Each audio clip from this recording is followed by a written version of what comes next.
Ship 36 just blew up. Oh my god. So about those launch dates, I think that may delay a bit.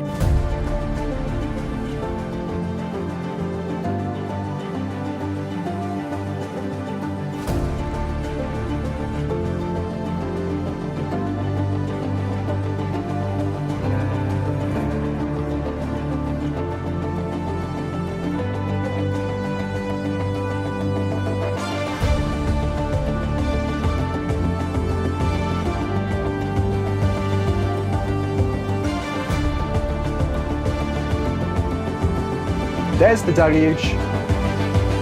Here's ignition.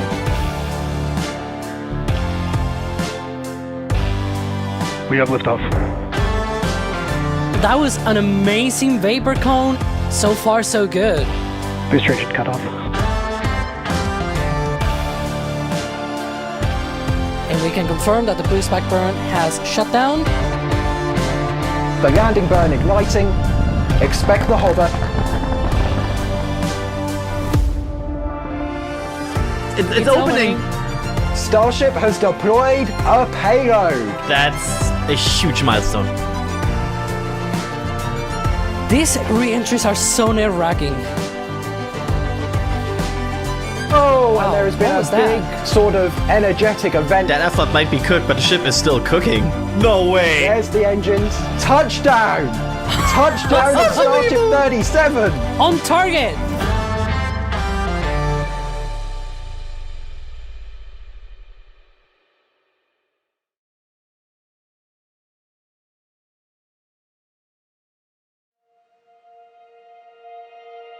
And here we go.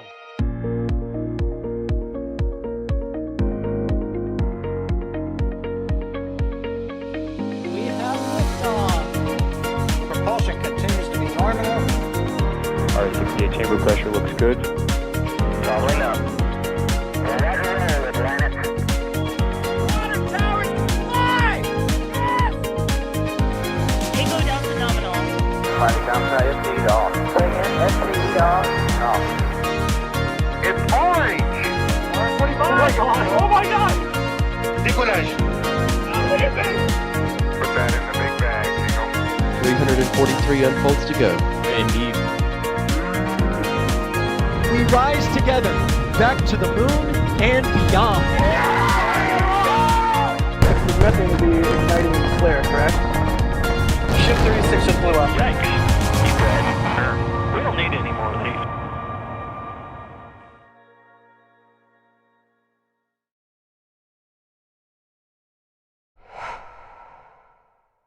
Hello everybody, it's Starship Flight 11. We've got to that day. It's been a while, but also it is the final time we're going to see this Block 2 configuration, and also the final time we'll see it launch from Pad 1 in this current configuration. It's not the last flight from Pad 1, but it's the last flight in this configuration.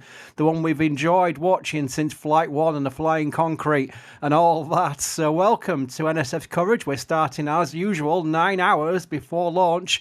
This is the Stakeout stream. This is where we all get hyped up and ready for the big launch stream that comes at T-minus 3 hours, where we have people on cameras, and we've got a multitude of amazing guests on that stream as well. Looking forward to that stream. But for this one, we're going to chat, take questions, look at views, look at all the cameras we've got. We've got 30 cameras for this launch, which is bonkers if you think about it. But we've got all the things to talk about, and we'll take all your questions. Do at NASA Spaceflight in chat. And I'll put into panel, we'll answer as many as we got, because we've got a lot of time this time. It's not a 1 hour Raptor this is a 9 hours to launch stream. So joining me on this stream, let me welcome Alex. Hello, Alex. Hello, Chris. Yeah, it's the end of the beginning and beginning of the end. I don't know. It's a whole thing, right? Indeed. We've also got Ryan Webber. Hello, Ryan Webber. Hey everyone, how's it going? Yeah, it's you know, it's the end of an era, but of course the beginning of a new one. It's a good line, I think. You get your surname mentioned because we've also got Ryan Caton, who's producing. So there we go. We've got the double Ryan stream. This is great. So yeah, as normal, let's go through what we're going to be looking for today. Alex, for the new people, because we will get a lot of new people who turn up just for the launches, and that's completely understandable. What's this all about? What's Flight 11 going to be doing? Yeah, so Flight 11, wow, there's a lot of things to go through here, I guess. Well, we're gonna see the booster and ship, booster 15 on this flight, ship 38 on this one as well, and booster 15, this is gonna be its second flight, so it's already familiar with flight environments, if you will, and it's gonna do the same things that we've seen on Ascent, but for the landing burn, it's gonna do a new thing where instead of once it lights up the 13 engines, instead of going straight down to 3 engines, it'll go first to 5 and then to 3, and that'll be able to test some of the landing burn configurations that they're going to be doing for the next version of boosters. Now, the ship, of course, just like on previous flights, it's also going to do its ascent burn as usual, heading out in that sort of suborbital trajectory, if you will, all the way to the Indian Ocean. During its coast phase, it's going to deploy 8 Starlink simulators. It's going to do an in-space relight of one of its Raptor engines, and then we're going to get, hopefully, that nerve-wracking, amazingly, beautifully, terribly scary re-entry. It's got a lot of tiles missing in some parts, right? They're doing this thing again, but it doesn't have the metallic tiles as far as we know. So it's not going to look orange after the re-entry. If it survives the re-entry, they'll also be going to be doing what they call dynamic banking in order to prepare for when future ships come back to Starbase and get caught on the tower. But yeah, and so it's gonna be a whole thing here because it's like there's this old stuff, right? All the ascents, milestones, and whatnot are gonna look very much similar like previous flights. But then we're gonna have those 2 weird landings for both the booster and the ship, which I like to say that it's like a glimpse into version 3, into our most immediate future of the Starship program. So I really like that because we're gonna get a sneak peek, if you will.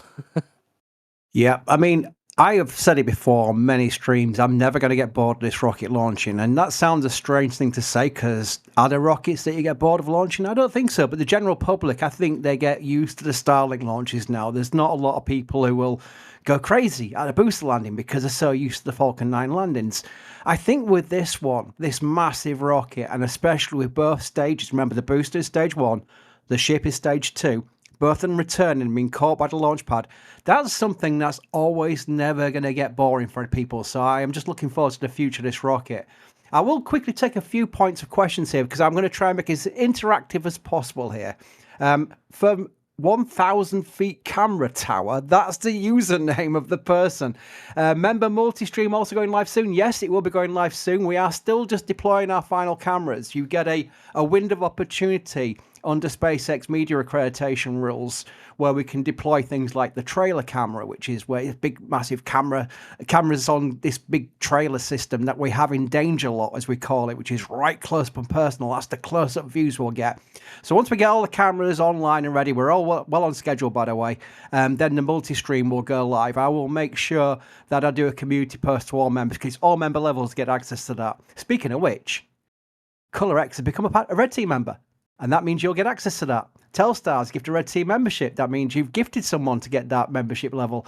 Methane Man has done 5 gifted memberships. And Quentin has done a Red Team, can become a Red Team member as well. So those people have access to that, and also people who may have been gifted it as well, which I think is really cool. And I want to make sure that people are always recognised for supporting us because that allows us to do this 30 camera setup, which is bonkers. We've got an entire team out there.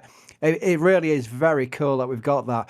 I did see Clinton Hunton ask, would you be able to deploy a camera rover on the ground in the closure zone to drive around remotely and get different views during launch? Or would they not allow that? I'm going to go out on a limb, Ryan, and say that might not be allowed. It's we have rules, don't we, Ryan? We have rules where we have our own plots of land. Obviously, we're on there already, so that's great. Mm-hmm. We also have areas that you're allowed to deploy cameras in, and there's areas you cannot deploy cameras in, which is very important to know. And we always work very close with SpaceX, don't we? Like the trailer in Danger Lot, for example, Ryan. Yeah, so SpaceX designates specific locations that you are allowed to deploy cameras in, especially out in the dunes, so they can kind of keep track of where everything is. And also, it helps with range clearing so that they know where hardware is and where it isn't. A rover on the ground would absolutely in no way, shape, or form be allowed by SpaceX. As cool as that would be, it'd be really, really cool, but they would not allow that at all, because they want to make sure all hardware is accounted for, everything's filed away, so they know what's there and what's not. Plus, the rover could get someplace. Ooh. Looks like it's raining. Rover could get some places where they may not want you to go and look. So, yeah, there's also that. Very good. Now, it's a question that would be tempted to be one for me, but I'm going to leave it to Alex, because we're talking about the changes between Flight 10 and Flight 11. They are pretty similar, but we did see some references by SpaceX about what ship will be doing. And Meisler asks, can the ship do S-turns during re-entry like the Space Shuttle? It could. I mean, that's one of the things that we sort of saw a similar thing-ish on Flight 10, where at some point the ship, you could see it on the graphic that they have on their telemetry now, right? That it shows the attitude of the ship. At some point during the re-entry, it was sort of like looking like it was angled to the right, and it was weird the way that they did that, but yeah, I mean, in theory, it should be capable of doing that.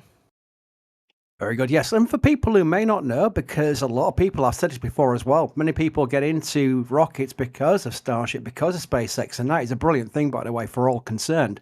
But the Space Shuttle did S-turns during its re-entry because it would bleed off energy. That's how it slowed down. It's not just the friction on the heat shield like you see with normal rockets, like capsules, etc. It did S-turns to really bleed off, and the way that it came back for what was a one-chance landing at the landing strip was amazing. That was something I fully expected in the early days of Space Shuttle to be something they'd have problems with, because you can't go around. There's no go-arounds with the Space Shuttle. You've got no engines on the back, so you're coming in as a big fat glider, and that's been nice because it had terms like the flying brick, because the angle of attack as it came down was incredible. It was 7 times steeper than an airliner, the way it came down. So there was lots of very intricate kind of possibilities that could have gone wrong with the Space Shuttle landings, but thankfully they worked it out and they made it work. And I'm not going to digress too much because I'm tempted to go on forever about Space Shuttle, and I know I'm like, so I'm going to be very careful and quickly move on. Let me thank some people. How about that? Cameron, do we think the tower will be redesigned along with the pad, or just a pad after this flight? V3 and V4 will be different after all. Right, and this is about the changes to pad 1 once they've completed this flight. So how much redesign is it? Are we talking about the orbital launch mount only, or do you think the tower has to be redesigned as well? There's a lot internally for the tower that has to get redone. All the cryo lines will have to get replaced with the larger lines that they use on the new tower. The mounting points for the ship QD arm are going to have to get changed. The ship QD arm itself has to get changed. The sticks have to be changed. They might have to re-reeve the tower a little bit for the new 6-section traveling block for the chopsticks. There are a ton of changes that are required for this tower, and not just the pad.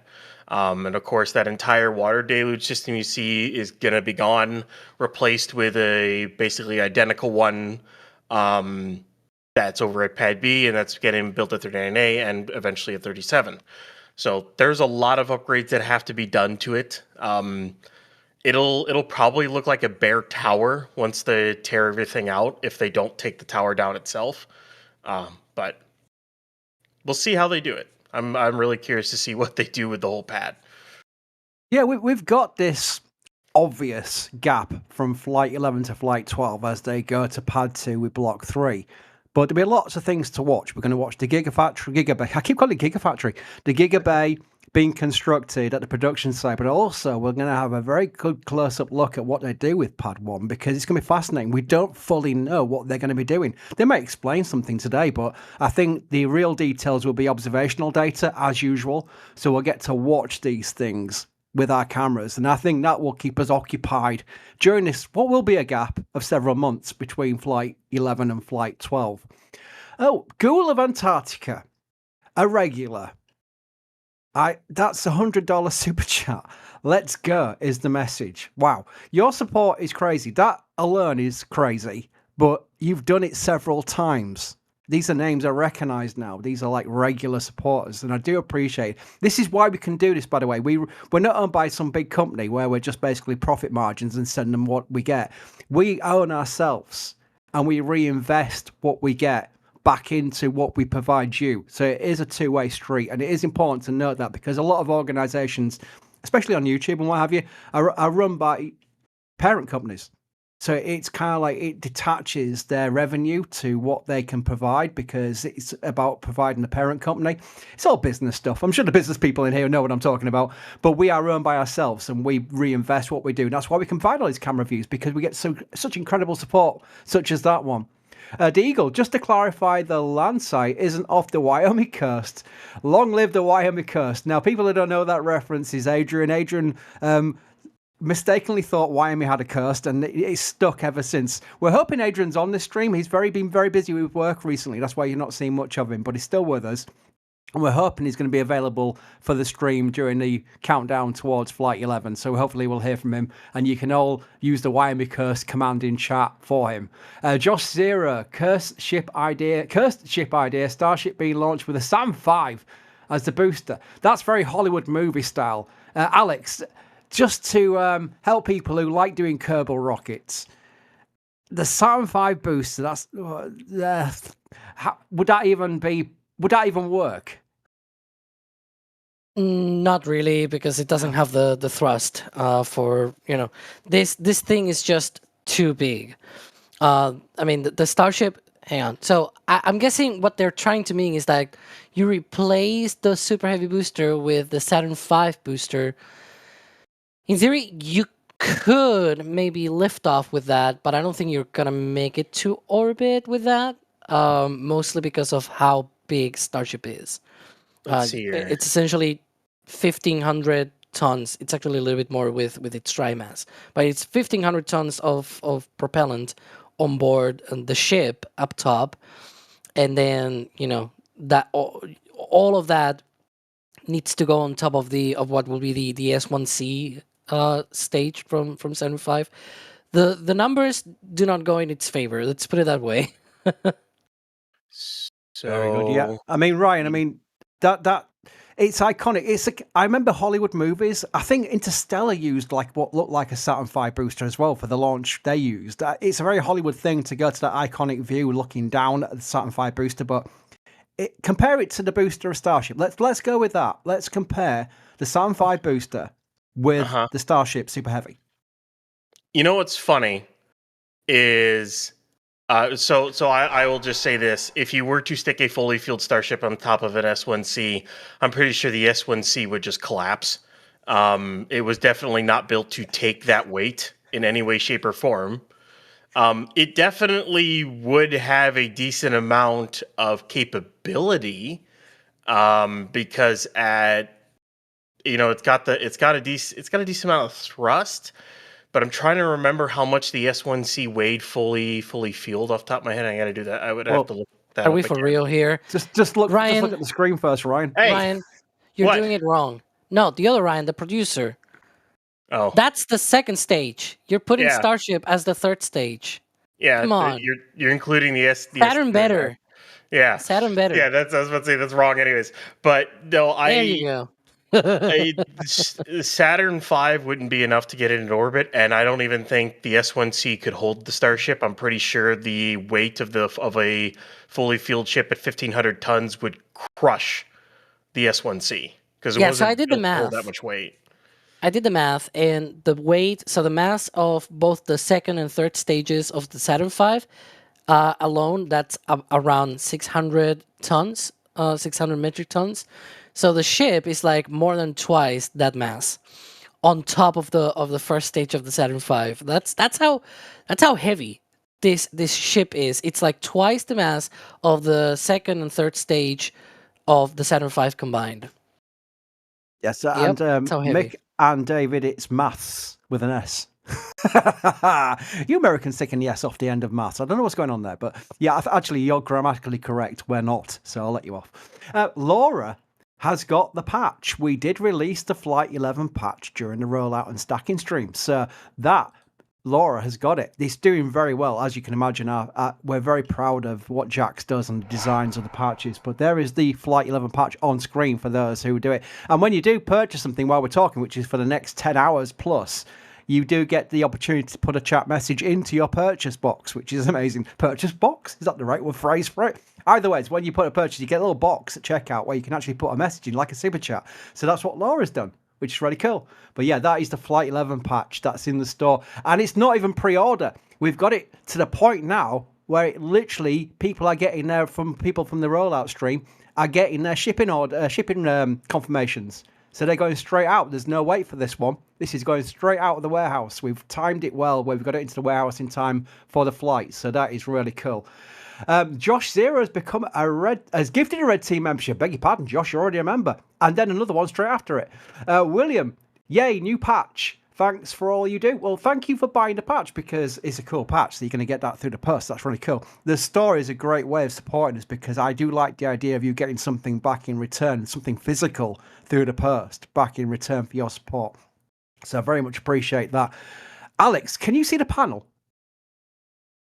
I do. I actually have it open because later I'm supposed to host. But yeah, see, I can see it. Yeah, because that looks a bit Spanish to me. So do you want to read it out from Aaron?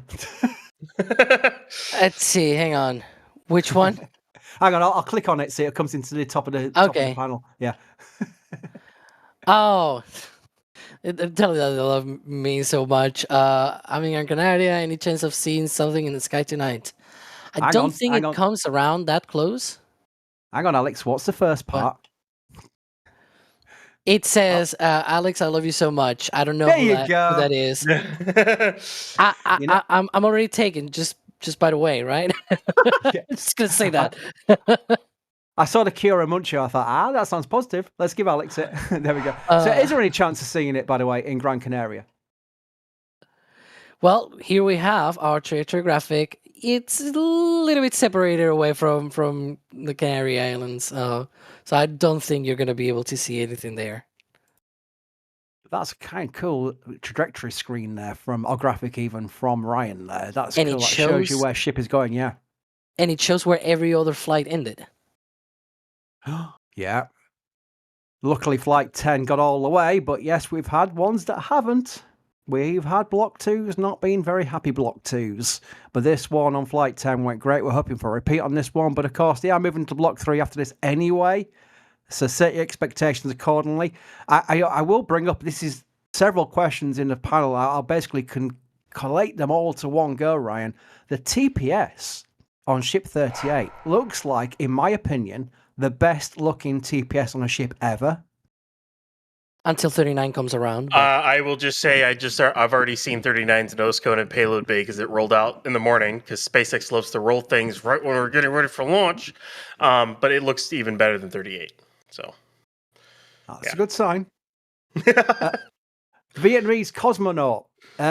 Farewell Block 2 and Pad 1, the third chapter of Gateway to Mars coming. That's well phrased. I like that. Juice has become a Pad Rep member, so you'll get access to this multi-screen that we're getting set up. Ben, by the way, it's not just multi-screens, it's member photographs, it's things like videos and what have you. I'm the one who actually puts the content in there for Red Team members and above, so I'm the one who knows it goes in there. And it is a very busy section. We like to keep at least a daily upload of content into our member areas because it's important we look after the members.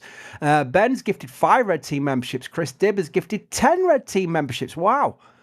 John's got something from the store. The Flight 11 patch. Go Starship Flight 11. Go NSF.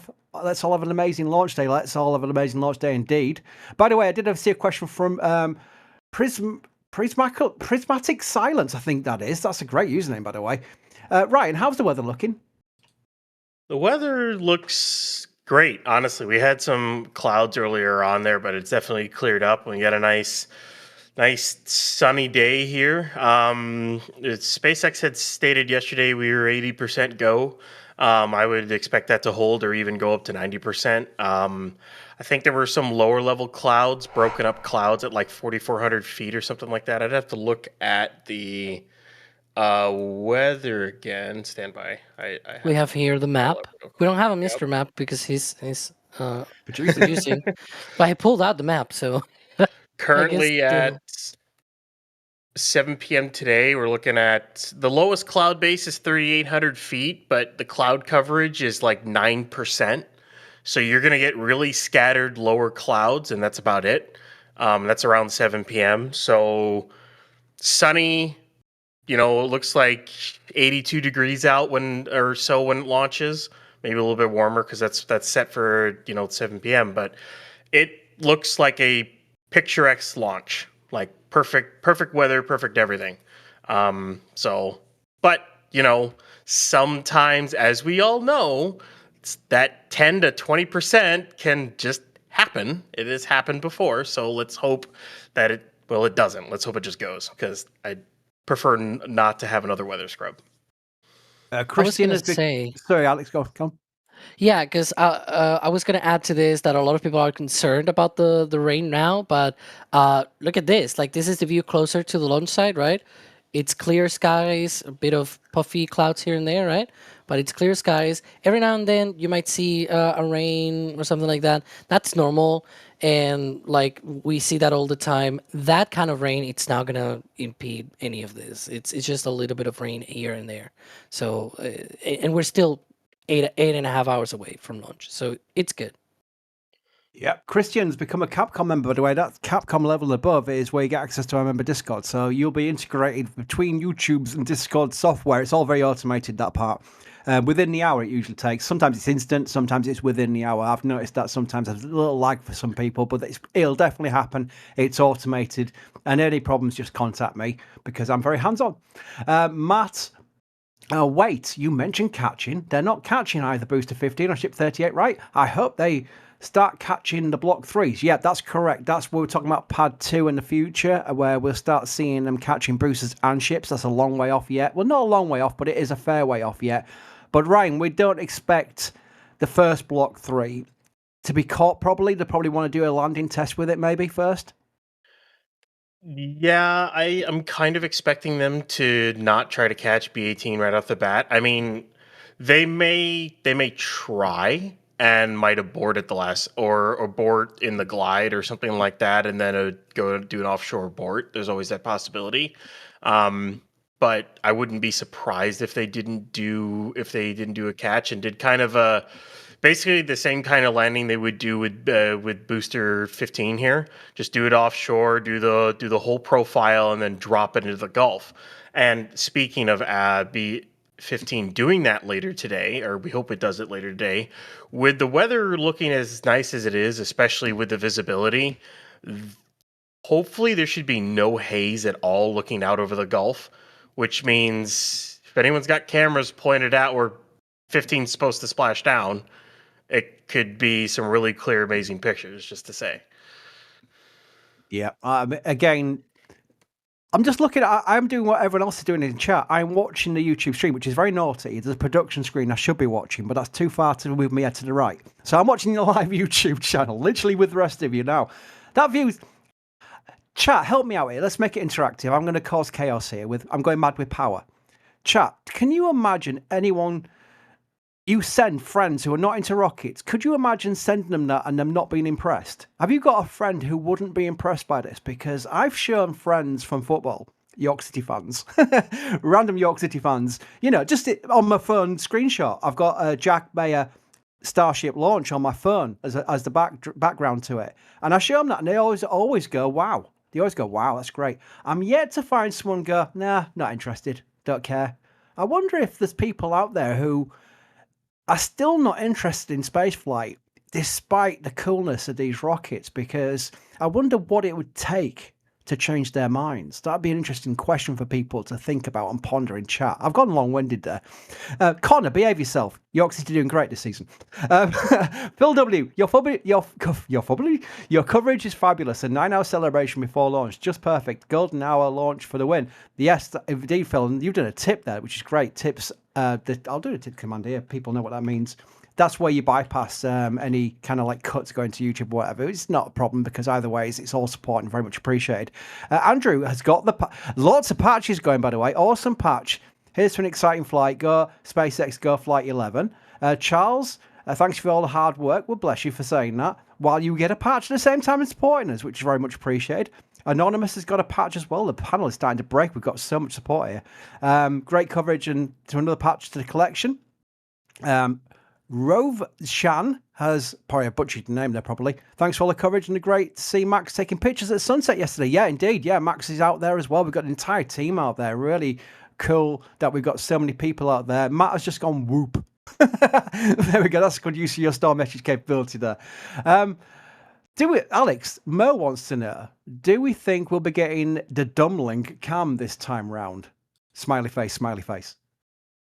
I was hoping we'd get something like that, but seeing as we didn't have it on the previous flight, I'm gonna guess we're probably not gonna have it on this one either. That's my thoughts about this. That's sad because I really want to see the view of we call them dumblings. People who are new probably thinking, "Why you call them dumblings?" That's not very nice. It's an affectionate term to a non-working Starlink, a Starlink simulator, because they're not actual Starlinks; they're just basically simulators. So the pet name for them is dumblings.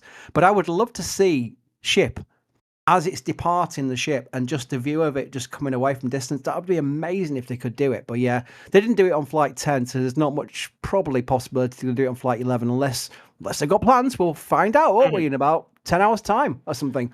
So that's very, we'll really see cool. It eventually. Yeah. We'll see it eventually. And I mean, just wait for the target and chaser mission. You're going to be able to see one starship with a vantage point of another with flat cams and everything else. Like, I hope they because with the layout of the Starlinks that they're going to have 4 Starlink antennas that are not going to be facing the ship each other with the way the new layout is, or it's a slightly different layout than Block 3. We should be able to get live Starlink views of docking, which I hope they show. I hope they live stream the full docking process. Be one of the coolest things ever. Indeed. Hannah, if math is singular is correct instead of maths, then what is it short for? Don't blame me. We put the S on the end. It doesn't make sense. I know, but that's what we do. It's mathematics with an S at the end. Suppose. Yeah. Philip's become a Capcom member. Welcome, Philip. You'll be in our Discord very shortly. We've got lots of people getting patches. We do always say this, and I'm not making this as a kind of get one before they go. We have got a lot, so we're okay. But once we do run out, we run out. We can't order another 100. It doesn't work that way. You have to bulk order in one go. Otherwise, it's economically ridiculous because you have to buy bulk to get the price down so that we can actually sell it at a decent price to you. So once they go, they go. But we're okay. Don't take me as trying to push you into buying it straight away. We've got a lot of patches, but a lot of people are buying them. Matthew, let's light this candle. Let's buy this candle. Let's light this candle even. Hi Her Silver Oasis Anonymous. You don't have to put your real name in there, by the way. That's why you can do anonymous as well. Cedric, 10 launches from Pad 1. What was your favourite? Oh, that's a good question, in fact. There we go. That's an opportunity to ask a question. Ryan, what was your favourite launch from this pad?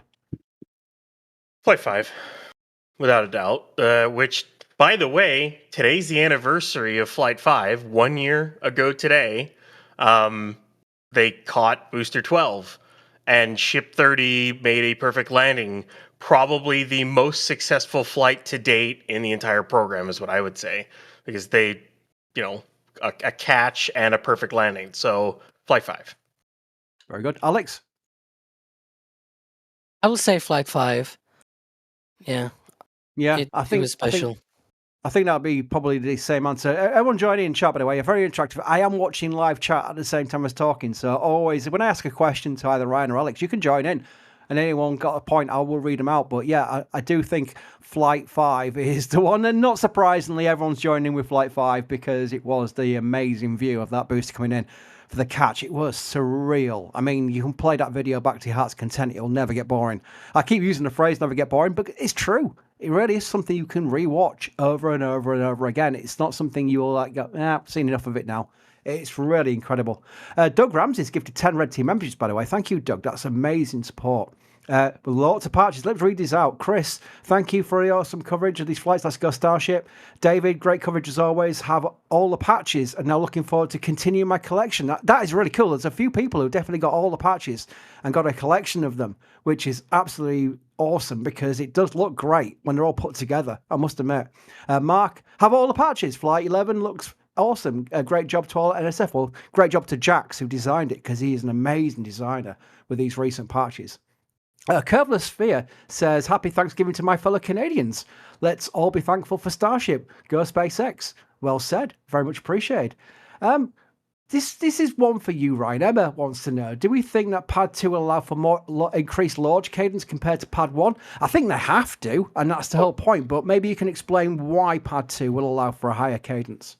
They're already able to turn around the first pad within, it seems it's like they could probably do it in 3.5 weeks, 4 at most, or something like that, is what it seems like the turnaround time for that pad is. And it was pending vehicle readiness and all that other stuff. Pad 2 should be able to do it. I mean, I wouldn't be surprised if it was able to do it just depending on how quickly they can refill the water deluge tanks. Basically, so maybe within a day or whatnot. The amount of water they're using on that pad, it's somewhere in the realm of 450,000 gallons per launch, which is in and around, I think, what they're using for SLS in a single run. Unless SLS they piped that up to 1 million. I can't remember. I'd have to go back and look at that. But they're basically water cooling the entire trench. They're water cooling the deck. There's a chance we might get some more stuff here too, because they're still finishing it up. There's still a unused water deluge pipe. We don't know where it's going to go to, so there might even be more water deluge they're even adding to this point. We just got to wait and see. But it's basically all water cooled. So they went from a pad that didn't have any to a pad that has everything water cooled, because, well, just about everyone does it these days. And I would expect it to be done. They could probably turn it around within a day. I wouldn't be that surprised, to be honest. It's amazing, really, watching how this place is built up. Because remember, we've been covering this from the very start, from the day it was just a tent and Hopper. Even when Hopper had a nose cone, people forget that Hopper had a nose cone to start with, but it blew off in a storm. And they go, okay, let's just scrap the nose cone and we'll fly Hopper as you see the configuration we've got used to now. These are the early days of Starbase, really the early days. And we were so fortunate because we knew several people who moved there before SpaceX even got there. They'd moved there because it was just like a very small village with a couple of streets. If one street, Weems Street it was called. It's still called. The postal office still calls it Weems Street. I know Elon's renamed it Memes Street, but it's still in the postal office because Weems Street. And we knew a few people because Mary and Nomad were there from the early days before SpaceX. And Mary was awesome enough, despite not being her thing, to go out and take a camera out and take pictures. And Mary found our forum, the NSF forum, and started uploading photographs and then started uploading some video clips. Really cool because like hardly anyone else was doing it. There's a few people doing it, but not many. And Mary was just obviously really great at getting so much content. So Mary was uploading these videos to our forum and people were like hot linking because the way forums work is quite weird. People are hot linking it to like Reddit and places like that. And we're like, hang on a minute, this is killing our servers because everyone's just downloading all these clips from Mary from our servers. So I said to Mary, Mary, can we host these clips on YouTube? And that way we can just embed the YouTube videos into our forum. There was no like, oh, we could make a real big channel out of this. It was to relieve the forum. True story. It was to relieve the forum from the server costs and the stress of people just downloading left, right, and center. Mary said, yes. So the early days, if you go back into our channel and you do oldest videos first, you will see what were a collection of clips from Mary that she would send to me. And I would bandicam together. This is like the worst editing possible, but it was bandicam together. So it actually did run in a routine of clips to like a summary video, but very unprofessionally. And that's how we started the channel. That is literally how it did. It grew from there. Now look at us, 1.4 million later. It's there we go. Ryan's showing some of my thumbnails, which basically were screenshots. You know, I then graduated to doing MS Paint, the XP version, to doing like 4-box thumbnails that told a story. But these are the videos that I were editing. I'm not an editor. Via Bandicam from Mary's clips, because Mary's clips were so good, people were watching them and subscribing to the channel. Before you know it, the channel started growing, and we thought, well, hang on a minute, we're starting to get a bit of revenue out of this. Let's hire editors and things like that. And now you see the videos we do now and the streams. It's all from the early days of Mary saying yes to her clips going on YouTube on the NSF channel. Literally, that is where the channel came from. Mary is the OG. And you'll have seen a tweet from Mary yesterday. We all knew, but Mary did the official kind of like public tweet that Mary has now gone back to Michigan because remember, Mary's moved down to Boca Chica Village as it was. Before SpaceX, before all this, it wasn't like Starship chasing. Mary had gone down there and obviously just stuck around for a long time, bless her, because it's not amazing conditions down there. It's very hot, dusty, and now it is pretty much a SpaceX construction site, if you think about it, including the village. So this day was pretty much coming. But Mary has now well-earned gone back to Michigan, where she's from. Better weather conditions, I would imagine, from the heat. I'm talking as an Englishman because I don't like the heat too much. But that was a farewell tweet. So it was very important that if you go on X, in fact, I'll find it and I'll link it in chat. If you want to say thanks to Mary, this will be a good opportunity to do it. Mary will return. I mean, Mary's going to come back, obviously, now and again to watch the launches and stuff. But as far as the day-to-day living in Boca Chica Village, that is now been a case of where Mary has moved up. I'm trying to multitask by finding Mary's tweet because I did retweet it. 1 second. There it is. I'm so used to doing video clips with my tweets. That's why I couldn't find it originally. There's the tweet from Mary. You can all reply to it just saying thanks to Mary because she is the reason why we're all here right now. Literally. There's no two ways about it. Yes, we've got an incredible team. Yes, we've built up the team and built up what we can do. And we've got the cameras, we bought land and blah, blah, blah. But without Mary starting that early part of coverage, we'd never be here because we wouldn't be doing it. So big thanks to Mary. I wanted to make a point of that when I knew I was on the first hour of this stream, just to say thanks to Mary, because she's a lovely woman. I've met Mary, so Mary came to York, so I took Mary around York as well, which is really cool. So, but it's I look forward to seeing her again, and without all the stress of having to go out in this crazy heat and all this dust, it's not great conditions. It's dusty, it's noisy, it's busy. Highway 4, we all know it's crazy. I mean, people go down that road and lose their cars because it's just a terrible road. So it's all that's out of the way. So I'm happy that Mary is getting a well-earned move back up to a more relaxing situation. Okay, right. Let's go back to questions. I didn't script that. I was ad-libbing it because I thought I'd just speak from the heart because Mary is so important to us all and will remain important. Mary will remain in our team and be welcome back anytime she wants to go to KSC launch. So I want to take her to a KSC launch. I think we should take her to our team at KSC with Julia, Max, D, and Sawyer and go and see some KSC launches as well. That'd be cool, wouldn't it? Give bread. Is there a limit to how big a rocket can be? Could there be a rocket double the size of Starship in the future? Oh, Alex, this is great because I remember that Reddit post once someone did a triple super heavy Starship, which it looked amazing, but I don't know how the heck it would launch. What's the limits to the size of this vehicle, Alex? I mean, there are obviously, physical structural limits of how big you can build things in general. I mean, look at skyscrapers, right? And we're always coming up with new ways of building really big things and all that. But I don't think, as in a practical limit, right? Like there's the physical limit and engineering limit, and then there's the practical limit. I feel like anything beyond 150 meters tall, it's probably not that practical. It's probably better to just, split it in smaller chunks, if you will. And then something that it's maybe like wider than 18 to 20 meters, it's probably not practical either. So something double the diameter of Starship, for example, that could probably still be a bit practical maybe. But we will be talking about insane amounts of thrust. Like the practicality here on the size is not about the size itself, but the amount of thrust that you will need to lift such a rocket, right?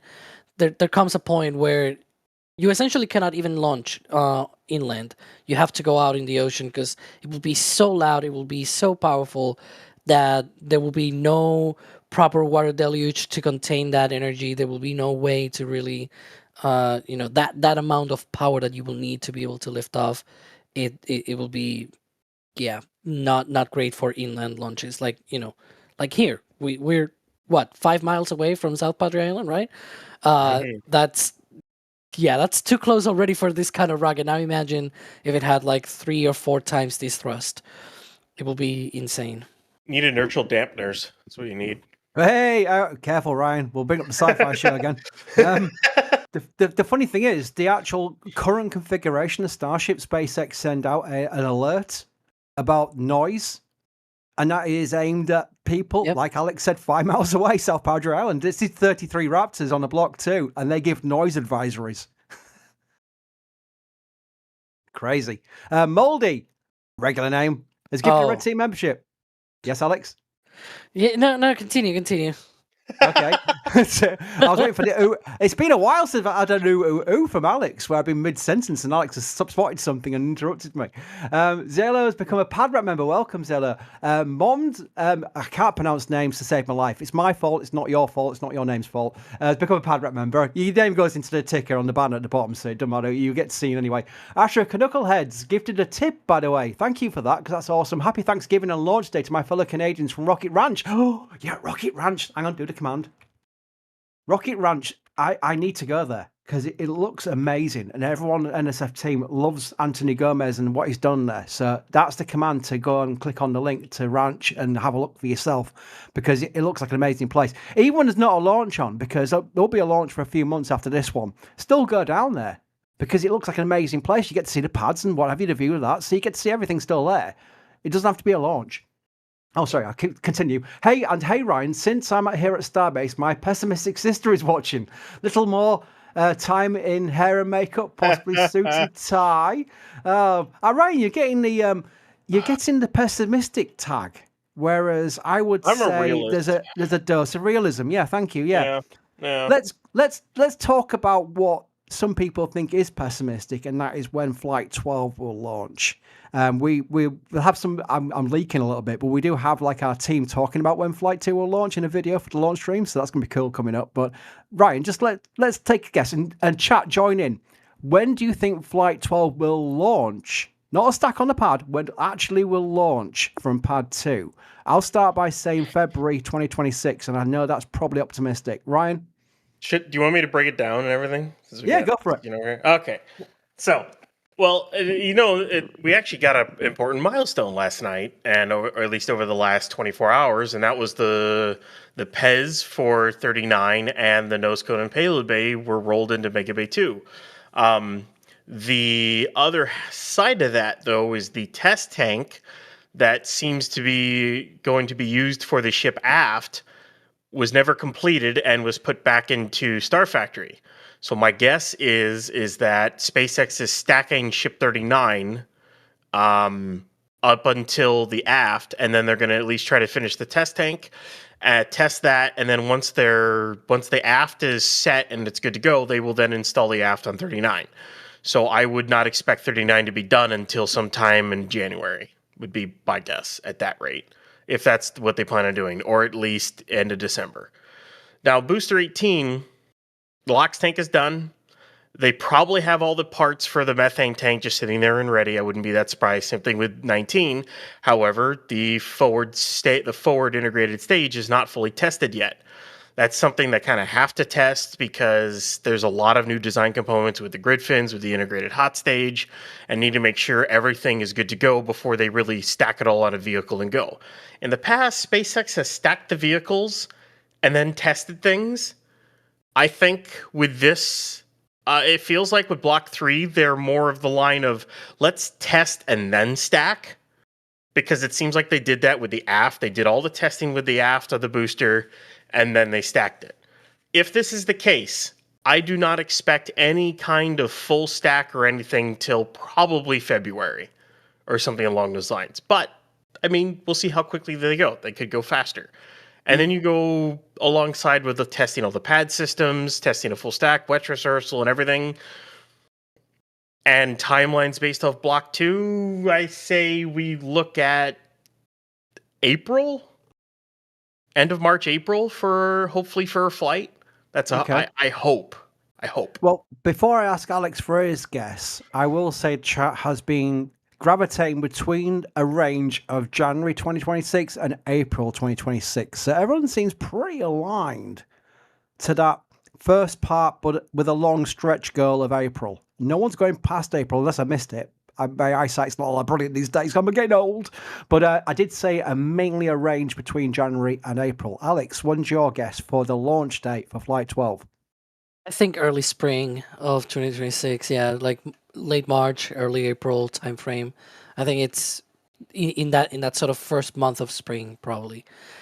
I hope to not be wrong in the wrong direction, if you will, right? Like I don't want it to be end up being now summer or something like that. Please no. But yeah, I think. Yeah, I think the next 6 months or so are going to be filled with lots of testing and lots of really interesting things that we're going to see here. Yeah. Yeah, and by the way, people go. I've had messages from people saying, "Chris, what are you going to do if there's like a 4-month stand down between launches? What are you going to do?" NSF. Remember, we don't just cover Starship. No.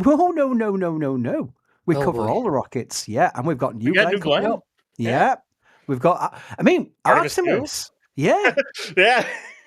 We've got a lot to cover. If anything, it's a bit of sweet relief because we'll get to sort of like not stretch our team too much. I mean, it is a stretch already. We do a lot of the East Coast things, and I'm getting super excited about the East Coast because we're going to get Starship there as well. So yeah, there's lots coming up.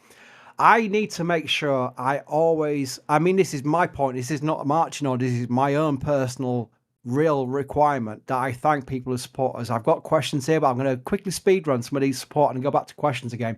Asher Knucklehead, after his message, also said gifted 5 Red Team membership, so thank you for that. Matt, got something with the store. What you got? Flight 11 patch. Go NSF, thanks for the awesome coverage. Well, thank you, Matt. Brooding Jet. Today's my 60th birthday. Let's go Starship 11. Happy birthday, Brooding Jet. Mum's gifted a upgraded to Red Team. That's awesome.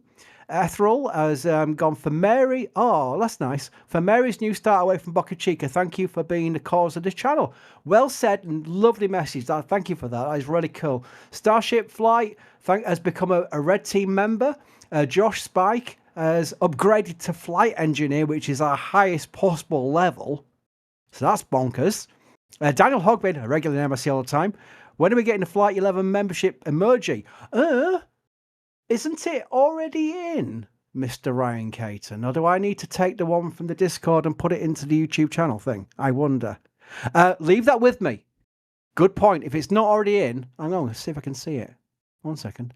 I don't see it in my thing. I might just refresh my page. Leave it with me. Let's just leave that with me. I've written it down on a piece of paper that as soon as I come off commentary in about 10 minutes time, I will make sure it's in on the YouTube side. So there we go. That's probably a little step we've missed, but that's fine. Bideford. Always Bideford. Bideford's come to the top member as well. Bideford's done so much support over the years. It's crazy. But now has become a Flight Engineer level member as well. That's awesome, Bideford. Thank you. Oh, yes. Ryan is telling me that we've done the Discord members for the emoji, but we've got to do the YouTube chat. I'm going to do the YouTube chat as soon as I come off commentary. So it'll be 10 minutes before it comes in. How about that? There we go. Give me 10 minutes after I come off commentary. Duncan has said, good luck to the team tonight. Looking forward to your coverage. That's a good thing we can mention, by the way. And thank you for your support, by the way. We'd have this stakeout stream where we're just chatting and taking questions and showing views. But at T-minus 3 hours, we go to our launch coverage proper. That's where we've got faces on camera, we've got Firebox, we've got all the camera views. It's amazing. So T-minus 3 hours is when we get the proper launch day coverage. And we've got so many amazing guests. We've got Eric Berger, we've got Christian Davenport, we've got Ashley Vance, and we've got Scott Manley on our NSF stream, which is like 4 of the real great names. And be really interesting what they've got to say as well. So that's when T-minus 3 hours is when we do our launch stream. This is the stakeout stream. It's like an extended Raptor side. It's where we just chat. That's what they got me on because I can talk for England. More questions. Oh, a skeleton ghost says, did I hear right that Block 3 will be using Raptor 3s right from the get-go? Yes, that's true. Ryan, how many Raptor 3s have they got there? That's one of the bottlenecks, isn't it, for Flight 12, is how many Raptor 3s they've got for the booster and ship. We don't know how many flight-ready Raptor 3s they have. I think we've seen mid to late 30s. I'm trying to remember the highest we've seen off the top of my head. But to be honest, we don't really know how many they actually have. It'll be interesting to see, when they all get installed. But the other part of that is that neither of the Block 3 vehicles are anywhere really close to getting engines right now because 18's not, as I said before, 18's not even finished, and Block 3 ships aft I don't even think is out of 100% design phase yet. Or at least they're still tweaking things. So It's kind of a wait and see at this point. I've got a second question relating to that, if I can find it, because I just completely lost it again. 1 second, bear with me. But on the Raptor 3s, it's actually Raptor 2 question. That's the one I was looking at. Chronoblitz asks, and this is one for you, Alex. I cannot wait for flight today. I have a question now. How many Raptor engines do we know are being reused on Booster 15? Are there any new engines installed? Yeah, so they are reusing 24 of the 33 engines on the booster. And so I guess 9 engines are brand new on this one. So, yep, we do know how many. Let's take that, right? Because in the future, we will probably not know that sort of thing. We don't know about that, for example, for Falcon 9. A lot of people always asked us, like, this booster has flown 30 times, but have the engines flown 30 times and things like that? And we're like, we have no idea. We don't know about the engines because they don't tell us about that. So I would expect the same in the very near future of Starship, where it's like, take the information now that we have it, that SpaceX provides us that information, because in the future, we will probably just have to guess. Indeed. Mars Runner says, on the landing burn for Booster 15-2, is there a chance they can have a RUD due to high G forces with running 5 engines? Ryan, so we know it's not a catch. We know they're going to splash it down into the Gulf. We saw on Flight 10 with the booster, it did like a hover almost, like an experimental landing, or experimental catch, I should say, before it then let all the engines go and it basically smashed into the Gulf and went boom. What do we expect with this one? Anything changing on 15-2? No, I don't really expect anything changes. All it's going to do is it's basically going to do the same normal burn as any other booster has done, really. So it'll start the 13 engine burn to bleed off most of the speed. It'll then switch down to 5. The reason it's switching to 5 is during the fine-tune adjustments of the burn in order to line it up with the tower, quote unquote, because obviously they're not catching it. That landing burn config will be used on Block 3, as SpaceX has stated on their page. And then they'll shut down 2 of the other engines, which will be probably the 2 outer ring engines, and then do the final landing burn on the 3. So it won't really, I doubt it'll RUD due to high G forces. It'll RUD when it sits for a hover, shuts the engines off entirely, and then drops like 100, 200 meters into the water. That's when it'll blow up, but the landing burn won't cause a RUD. Very good. I'm getting excited, and we've still got 8 hours to go before launch. It is a real cool day when you got a Starship launch day, and this is something where we're going to expect this like the cadence of Starlink launches before long. So enjoy the excitement and the build-up while you can, because before long, the perceived cadence of this vehicle will be like the Falcon 9 Starlink launches, where it's like every other day. And that's coming up before we get to the cadence that Elon wants, which is literally every single day and several times during the day. But I think that will do it for me. I'm going to hand over the reins of the commentary, the hosting at the very least, to EJ. I do believe we may have a little video to play before. You're handing the reins to me for this one. Are you going to be hosting, Alex? Yes, Ooh, I'll be hosting. Yeah, there we go. Hosting. Alex will be hosting, EJ will be joining, replacing me from the talkie point of view, and Ryan will be staying. So there we go. I think at this point is where I say to Ryan, I think I've got to T-minus 8 hours where I'm going to go off, and I'm going to say thank you for now and goodbye from me.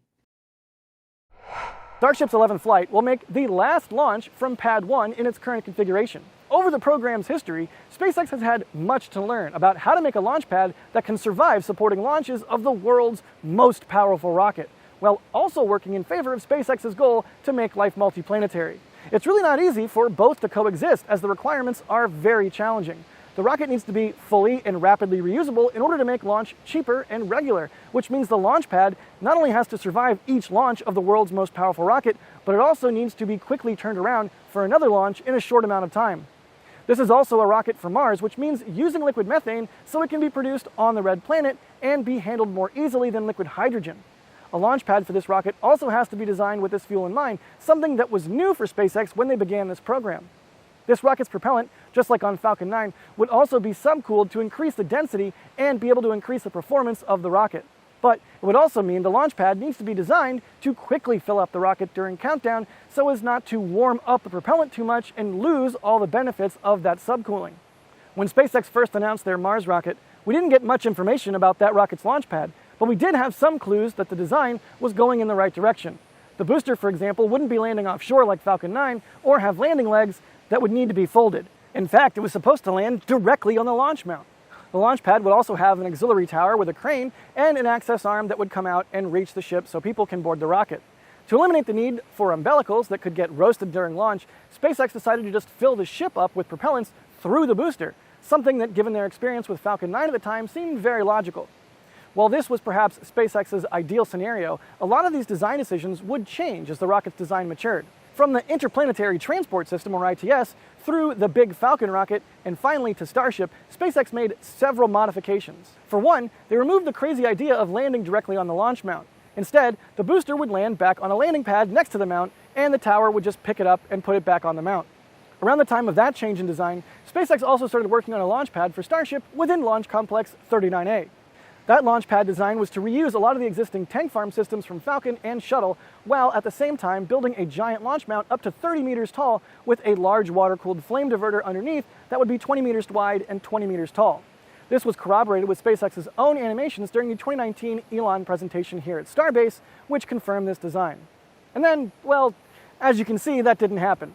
In 2020, things took a sharp turn, and instead, SpaceX decided that Starship's first launch pad wouldn't be built at 39A, but here in Starbase. The launch pad would have no flame diverter and would use no water deluge. It would still be an elevated mount, but the engines would fire directly at the concrete. On top of this, the booster had already become too heavy to carry any propellant lines up to the ship or have landing legs to land on a separate landing pad. So SpaceX instead chose to have a joint solution for stacking and landing with the booster, the launch tower chopsticks.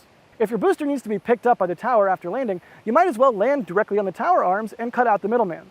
At the time, it seemed crazy, but hey, it worked. I mean, the booster flying on Flight 11, Booster 15, was the third booster to be caught by those arms. As to everything else, well, most of the other things did not work. Firing at bare concrete proved to be quite a huge mistake when, during Flight 1, a lot of it was kicked up into the air and thrown all over the place. To solve that, they just used water, lots of it, underneath the pad. They also put proper foundations and installed a plate from where all that water would come. What they didn't do was protect the mount itself, so every single launch out of Pad 1 ends up roasting the launch mount. Not very fully reusable and definitely not rapidly reusable either. SpaceX also thought they knew better, and they built their own propellant tanks for the launch site made out of Starship steel barrels. And as you can see, they didn't last for too long, and instead they replaced those over time with traditional horizontal tanks. Since they removed the concept of fueling the ship through the booster, they also had to build a ship quick disconnect arm that would do all of that work. After 10 flights, it still gets roasted during launch, but at least it's a lot sturdier than the flimsy umbilicals they use for Falcon 9. Pad 1 definitely has a lot of downsides, and it's really far from being anywhere close to the ideal Starship launch pad, but it was the first to support Starship launches, and this is the last launch from Pad 1 in its current configuration. This is why our Flight 11 commemorative patch shows the amazing engine shot of liftoff from this pad. It's a tribute to Pad 1's legacy and history. Much has been learned that is now being implemented on other launch pads under construction, such as Starbase's Pad 2 and the several launch sites in Florida. Pad 1 will too eventually receive these modifications to improve its design, so don't think of this as a goodbye or farewell, but more of a see you later for Pad 1 operations.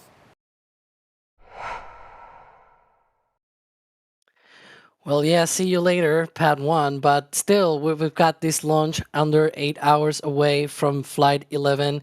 I'm going to be taking the reins, as I said before, here hosting, but as we also said before, we'll be joining by EJ. EJ, how is it going? Like, are you excited for today's launch? Oh yeah, good morning everybody. How are you? I'm very excited for today's Project Kuiper launch. The booster flying today is 1091 on its second flight. Oh, this is the Stakeout stream. Oh. Yeah, no, I'm happy to be here, man. I'm very happy to be here. How about you guys? I'm ready to go, dude. I'm fired up already. Cool. But yeah, I mean, Ryan, we were seeing. Let's reminisce for a little bit, I guess, because Mhm. I chose for us to show this now, because we've been here for a while, right? We all three have been following Starship for quite a long time. Making that video, because I was the one writing the words that Jack was talking about. You remember things like the claw and like firing at bare concrete. Like you remember all of those weird decisions that we had at the time, and we were like, "That's not going to be fully reusable. That's not going to be, you know." And then it turned out we were right. But at least we have Pad 2 there already getting prepared as well for the debut flight of version 3. So yeah, I don't know. What do you guys think? Maybe EJ, let's reminisce here for a little bit. Like, Mhm. what's the thing that in the development and history of this pad, you think was probably either the jankiest or your most favorite thing that maybe they have dropped out? Because I don't know. I have a few options, but you go first. Uh, Alex, I'd say there's a tie here. The first and foremost, the thing that pops into my mind with Pad A or Pad 1, I mean, I call it this pad, Pad 2 is that pad. With this pad, Flight 1, shooting the concrete rocks out, hitting the danger van, that was Oh awesome. yeah. That's probably at the top of my list, and then probably the Flight 5 catch. Oh Like yeah. those two. And then, I guess if I'm going to say a third, Flight 7, the Flight 7 catch, which would have been the second catch. Like, that's not really that big of a deal, but that's the one that was my first Starship launch. So Are we that, looking at the helicopter? yeah, that one for me is pretty high up there. We got the helo there. That's a good sign. Helos, Yeah. I guess. Oh, plural. Yeah. Twins, Basil, twins. But yeah. They're doing an insertion. What? They're cut the two Blackhawks come in. I don't know. I don't know what models they are, but yeah. That there was an attempt. Yeah. In terms of this pad, the jankiest thing I had ever saw was that tank farm. Through and through. They yeah. made a bespoke, like one-time use, like one-time design tank farm and systems for this pad. Like it is hilarious because they went and made their own tanks, they did all that. They put the whole thing together, and then they realized, and then they were or at least told and realized that, oh, the vertical methane tanks don't follow any of the fire regulations. So they couldn't use them, so they then had to bring in horizontal tanks. It's, that happened. They damaged tanks as well. Yeah, they damaged the tanks. The original pressure design, the back pressure design for the tank farm was not adequate for the pumps, so they kept cavitating and burning pumps left, right, and center. Remember all the times we saw them replace pumps is because the back pressure system they had wasn't good enough until they got the horizontal tanks and more pressurization systems in. So the whole tank farm system is one of the jankiest things I've ever seen. It works now, but it definitely earned the name for me, and for those who have been in the Discord for a while know me saying stage 0 will never work kind of thing. And yeah, that's been a thing from you. It worked yeah. to this point. They got it eventually to work, but boy, did they have their problems to start. Yeah, and look, this is the way that they sometimes work, right? Even when they do things the wrong way, let's put it that way, a bit more general audience words there, but yeah, when they obviously did not do things great, right? They realized that, and then they fixed it, and that's sort of the way that they're going now with Pad 2, where it's got so many systems that are a whole lot better, and there might be a version 3 of the pad or something like that. Like later down the line, once they start flying from Pad 2, they'll probably realize that some things are still not great, and so we're gonna see more changes, and we'll cover those of course as well when we get there. But yeah, those helicopters are probably heading to the usual place at the highway site, near our Hawaii site, so they usually land there and get refueling and everything before heading out, because these are part of their own private range, if you will. These are, I think this is what they are for and what SpaceX uses them for. I don't think they're EJ, do you know if these are like Coast Guard or something like that? I don't think so, right? These are private. No, these are private helicopters. They're watching the perimeter. They're two Yeah. Sikorsky S-76s. If anybody wants to know that information. Yeah. So there is one thing that we always get asked, and especially today, because a lot of people are not just talking about Flight 11, but they also have in their minds that after this we have version 3. And so after version 3, during version 3, we hope we'll also see things like, ship transfer fueling and things like that. So Sam Erg is asking, what is your best guess on what number will be the first tanker ship? And I'll leave it there. I'm going to throw it to EJ. The first tanker. Yeah. Ooh. Okay. All right. You know what? The messed up part is I queued that question when Chris was on. Man, I just played myself, dude. No, I actually have to think about it. I mean, well, we saw ship 39 roll out early this morning for us, hardcore tank watchers. We saw it roll out, and it has that refueling paraphernalia on it. Well, I mean, docking hardware, but yeah. Yeah, I mean, that's a good point. It has docking hardware on it, so clearly it's on SpaceX's mind that they want to really prove propellant transfer out. So I think it's reasonable to think that that's going to happen relatively soon. Tankers are what's needed.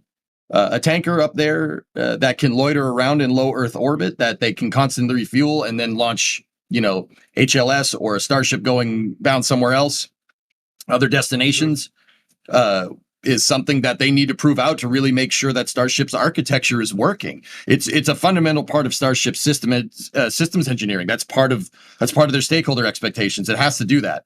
I mean, otherwise you just made a really, really nice 100-ton DeLeo space shuttle. I mean, that's pretty good in its own regard. I mean, as a shuttle fan, I'm not going to say that that's bad, but if SpaceX has goals with Starship. It's not just supposed to be a space shuttle. It's supposed to be pretty much everything that the space shuttle was trying to do, all in one, and fully reusable on top of that.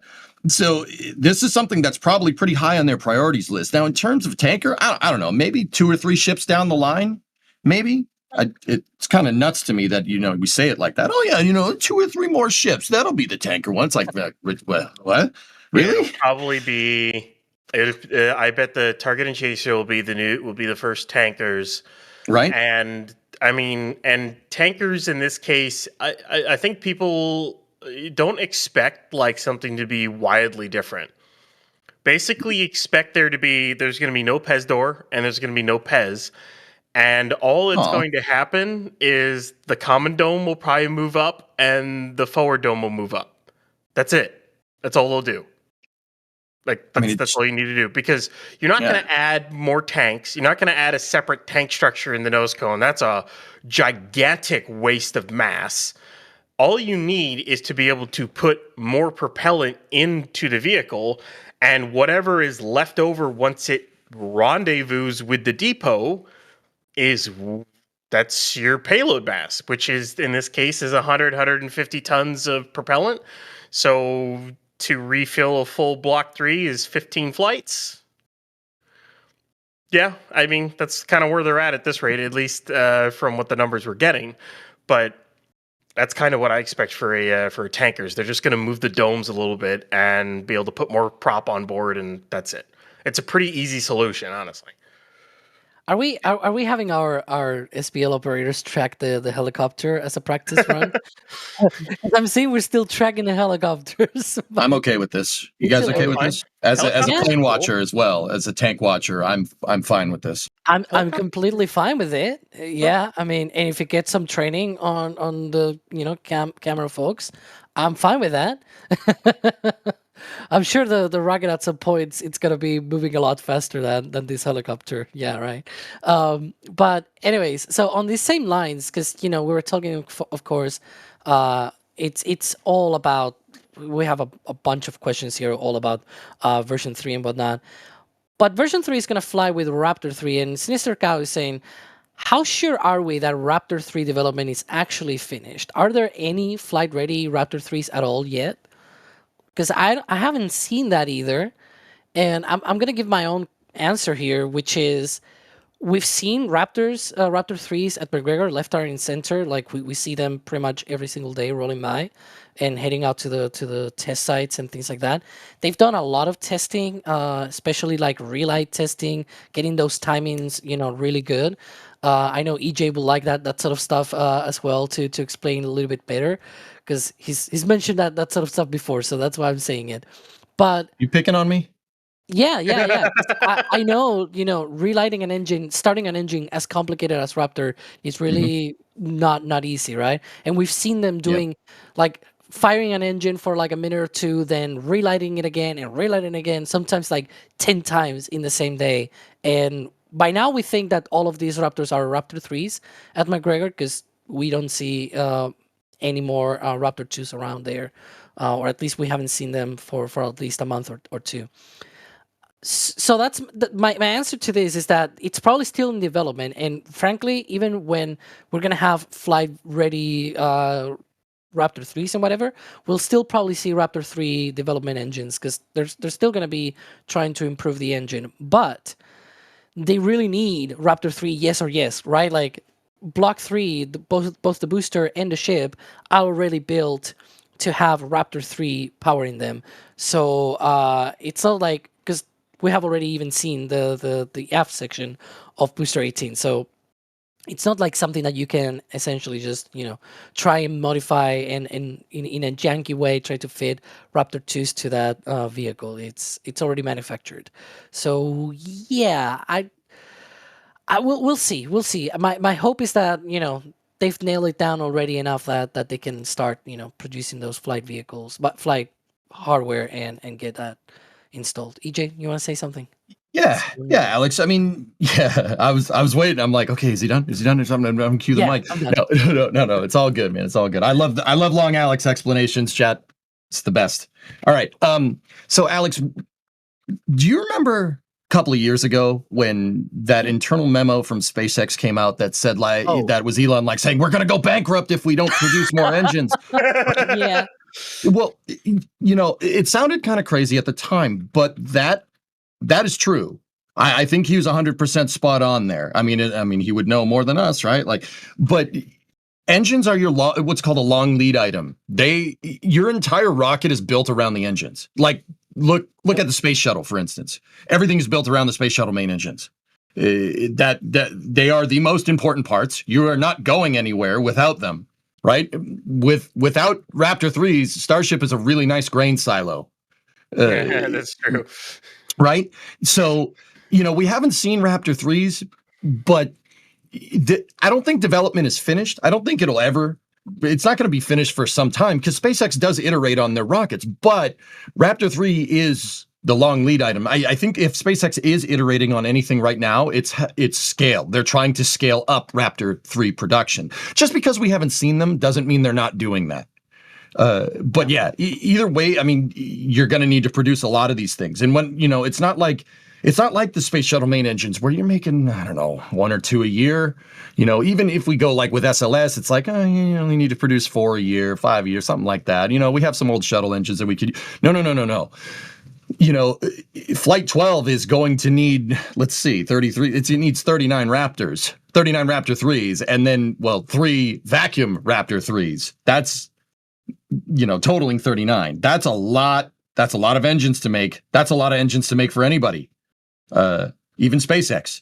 Their development is always going on, and they're working on ways to probably try to make these things faster. Ramping up a rocket assembly line is no joke. It's going to take some time, but development's always going on. Yeah, and I will add another data point here for people that might not be aware. We do, or at least we try to do on every Starbase update. So we have this weekly thing going on, right? Every Monday, hopefully every Monday, unless there's some meetups and whatnot that we release a few days late. But every Monday we have Starbase update, and one thing that we've been trying to do for the last few months is include a little bit of that development of Raptor 3 via McGregor. So we have our McGregor live stream, right, 24/7, and we see all of the testing with Falcon, the Merlin engine, but we also see Raptor engines, and we can see patterns, right, in the testing that they do. And sometimes we can actually see the engines rolling out to the stands and then being installed on the stands. And for example, the latest Starbase update, which was released this Wednesday, we covered that there's this specific Raptor 3 vacuum engine, serial number 8, that they've tested like 3 or 4 times, and we have not seen any other Raptor 3 vacuum engine. And my guess is that, for example, they're taking that one, testing it, making tweaks to it, and then testing it again and see if it works. And once they go through all of that, then they'll start mass producing the Raptor vacuum engines, right? Because it makes sense that you wouldn't be starting that production until you are actually sure that it is 100% ready to go and that you can start mass producing. Otherwise, you will have like a bunch of, just unused Raptors that cannot even be fired or are completely useless, right? So, yeah, those are test mule engines. That's what they're called. It's just an engine that you just sit there, make tweaks to, beat the snot out of, and see where it ends. And sometimes they're used in destructive testing. Push it to the limit. I mean, we've on McGregor Live, Alex, we've seen them blow up engines before. Oh yeah. Whether it was on purpose or not, remains to be seen. But yeah, those developmental engines are absolutely a thing. That they're really, okay.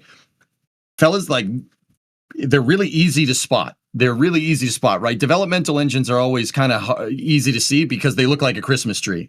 There's all this extra instrumentation on them. And, they have redundant sensors, not just to, get extra data, but the redundant sensors are there. The developmental flight instrumentation sensors are there to make sure that their operational sensors are working. So developmental engines are usually easy to spot. They look like Christmas trees. In fact, SpaceX made a joke about that one time a couple of years ago, where they posted a developmental Raptor engine with Christmas lights on it.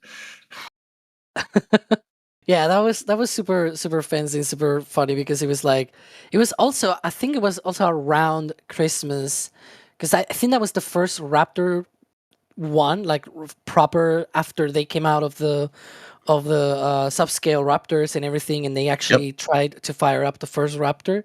It was a Christmas tree, and it was around Christmas, so that was very fitting.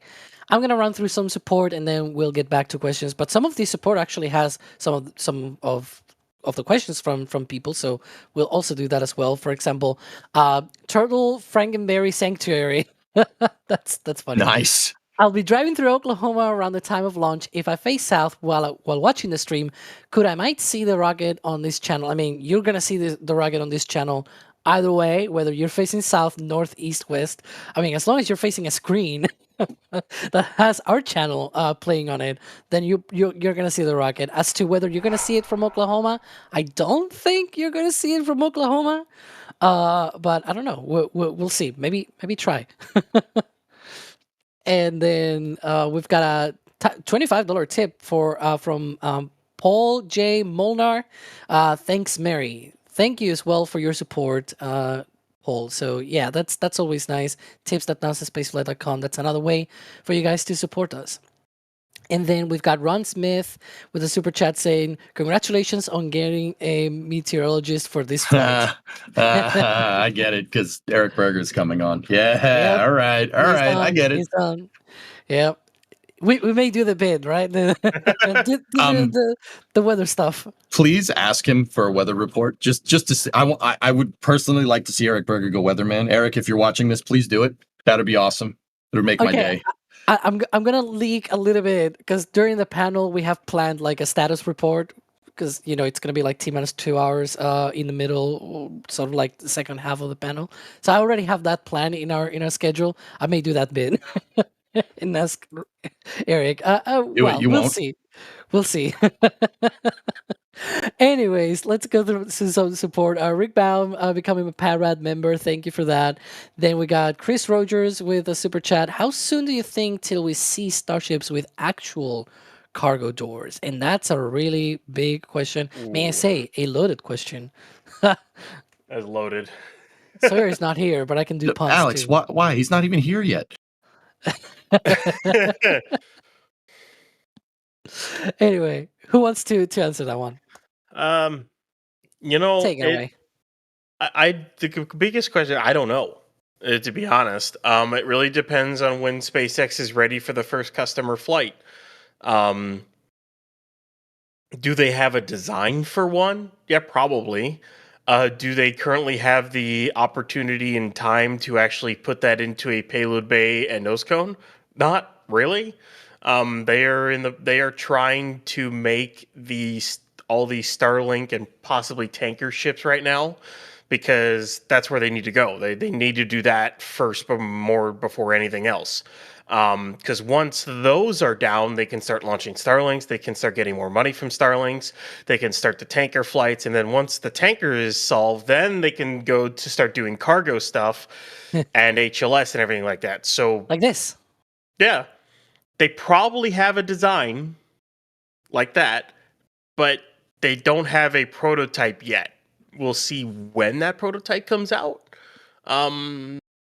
I don't. I couldn't even guess at when they would have a first Pathfinder, but eventually we'll see one. Well, they'll have to make up a test article and probably put it inside the cage and test it alongside the nose cone. So they might even have to make a specific test cage in order to test the thing. So we'll see. Yeah, one of the things, this is like what we were talking about before, of like, will Raptor be around for version 3 and things like that? And it's like, well, it's gotta be, right? Like, Yeah. this is the same. At some point, we're gonna see this, whether it's gonna look like this render here, right? Or whether it's gonna be something different, we don't know. But this is an official render by SpaceX on their website, so maybe it's something like this. Maybe this is the idea that they have. Maybe it's another version, right? Maybe different payloads have different requirements for a payload bay door, right? Like, this is also one of the versatility points of Starship, that it's a bunch of steel rings, and then the way that you cut out things on the steel rings, it doesn't matter sometimes, because it's like, well, if it needs to be this shape for this payload, then we'll just cut that out, that shape into a payload door, right? Like, that sort of thing might be some of the flexibility that we might see. We see that with Falcon 9 as well. Like, there's some weird payload that they need to fit on the payload, on the fairing and everything, and they do these weird contraptions to be able to fit all of it together and things like that. We see that with Falcon 9. I would expect the same with Starship as well. I'm really looking forward to these missions, though, the ones that go to the surface of the moon, the surface of Mars, because they're gonna need cranes integrated on Starship. Oh, I love cranes. You like cranes? Oh yeah. I think that design, it's like an A-frame, right? It's sort of like what they use on Dragon ships to be able to lift them on the boat. Yeah.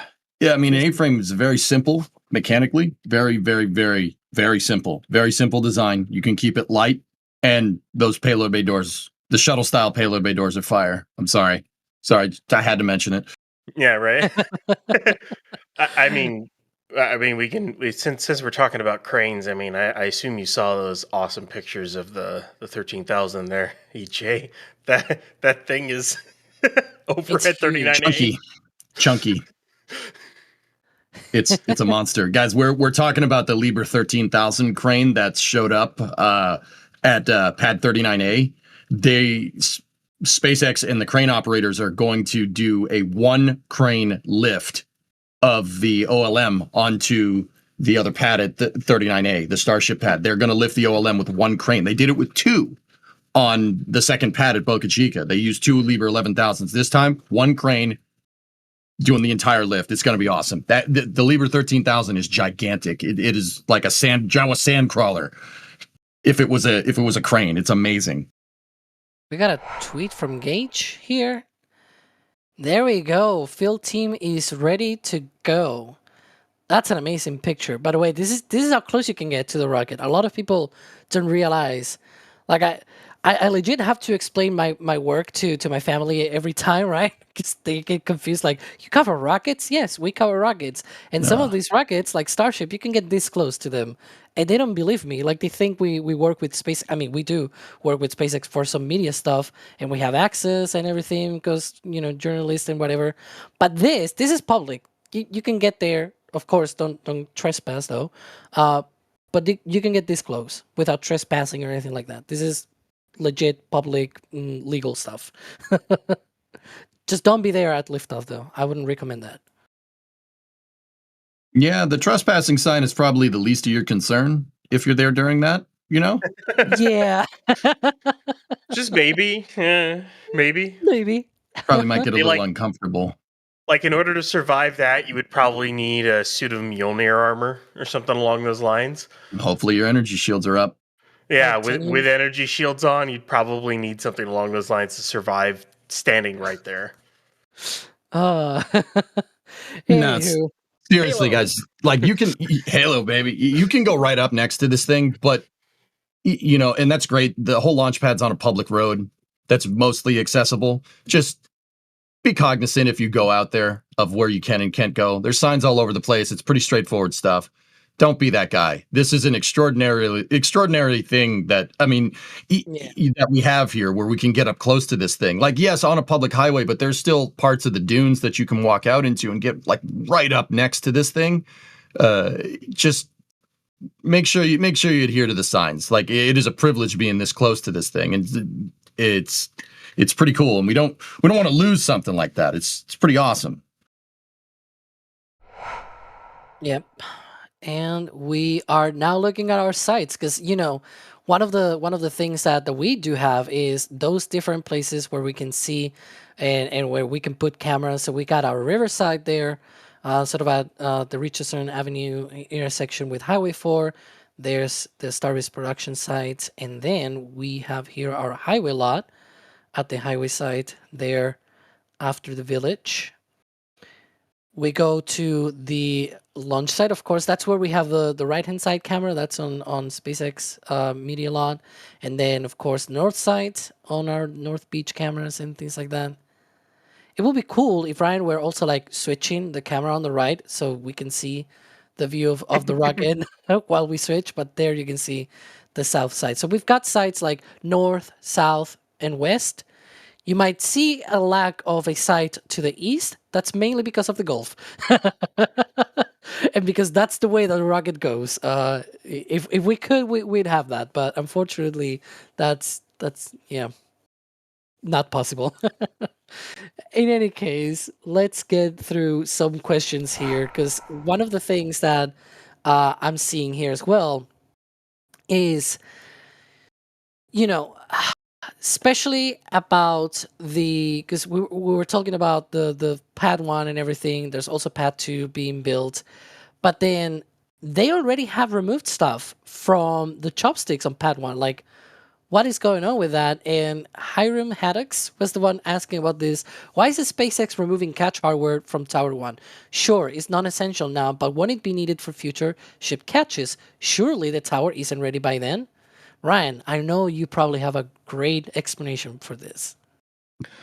So, they're removing hardware now because they want to preserve it.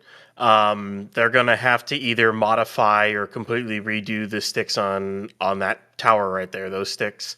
And they want to save what they can before they do either one of those. They'll probably just take off the landing rails and then slice the end off of those sticks and then do whatever other modifications they need to do to them. I want them to be redone, but it's just me.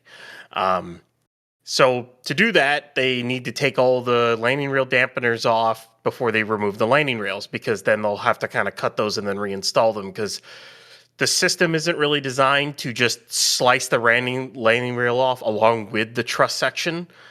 They kind of have to redesign the landing rail and do some other stuff with it. So there's a few things they're doing that, and that's why they're doing it with that.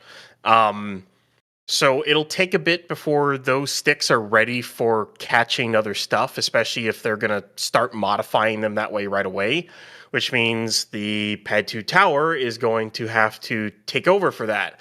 So they'll catch boosters and probably catch ships as well. They'll just have to get the booster off in time in order to do it, and I think they can. They've gotten pretty. They got pretty quick with booster 14 and 15 getting them off the pad. And block 3 is more refined, so let's see if they can do it. So I think pad 1 will turn into a catch tower at some point while they're modifying the pad. And then it'll be turned into a launch tower, or it'll be a catch tower and they'll make a whole new launch pad somewhere else. Because just to say, the Army Corps of Engineers proposal is not 100% final. Never is. But it's the proposal, just to say for now. But to be Subject fair, change. they've also they proposed at one point having the second pad, or as EJ says, that pad. I'm gonna make it stick, dude. So they proposed that pad to go south of the current one, and they did not do that. They just took over the suborbital pad, and that's where pad 2 is right now, or that pad.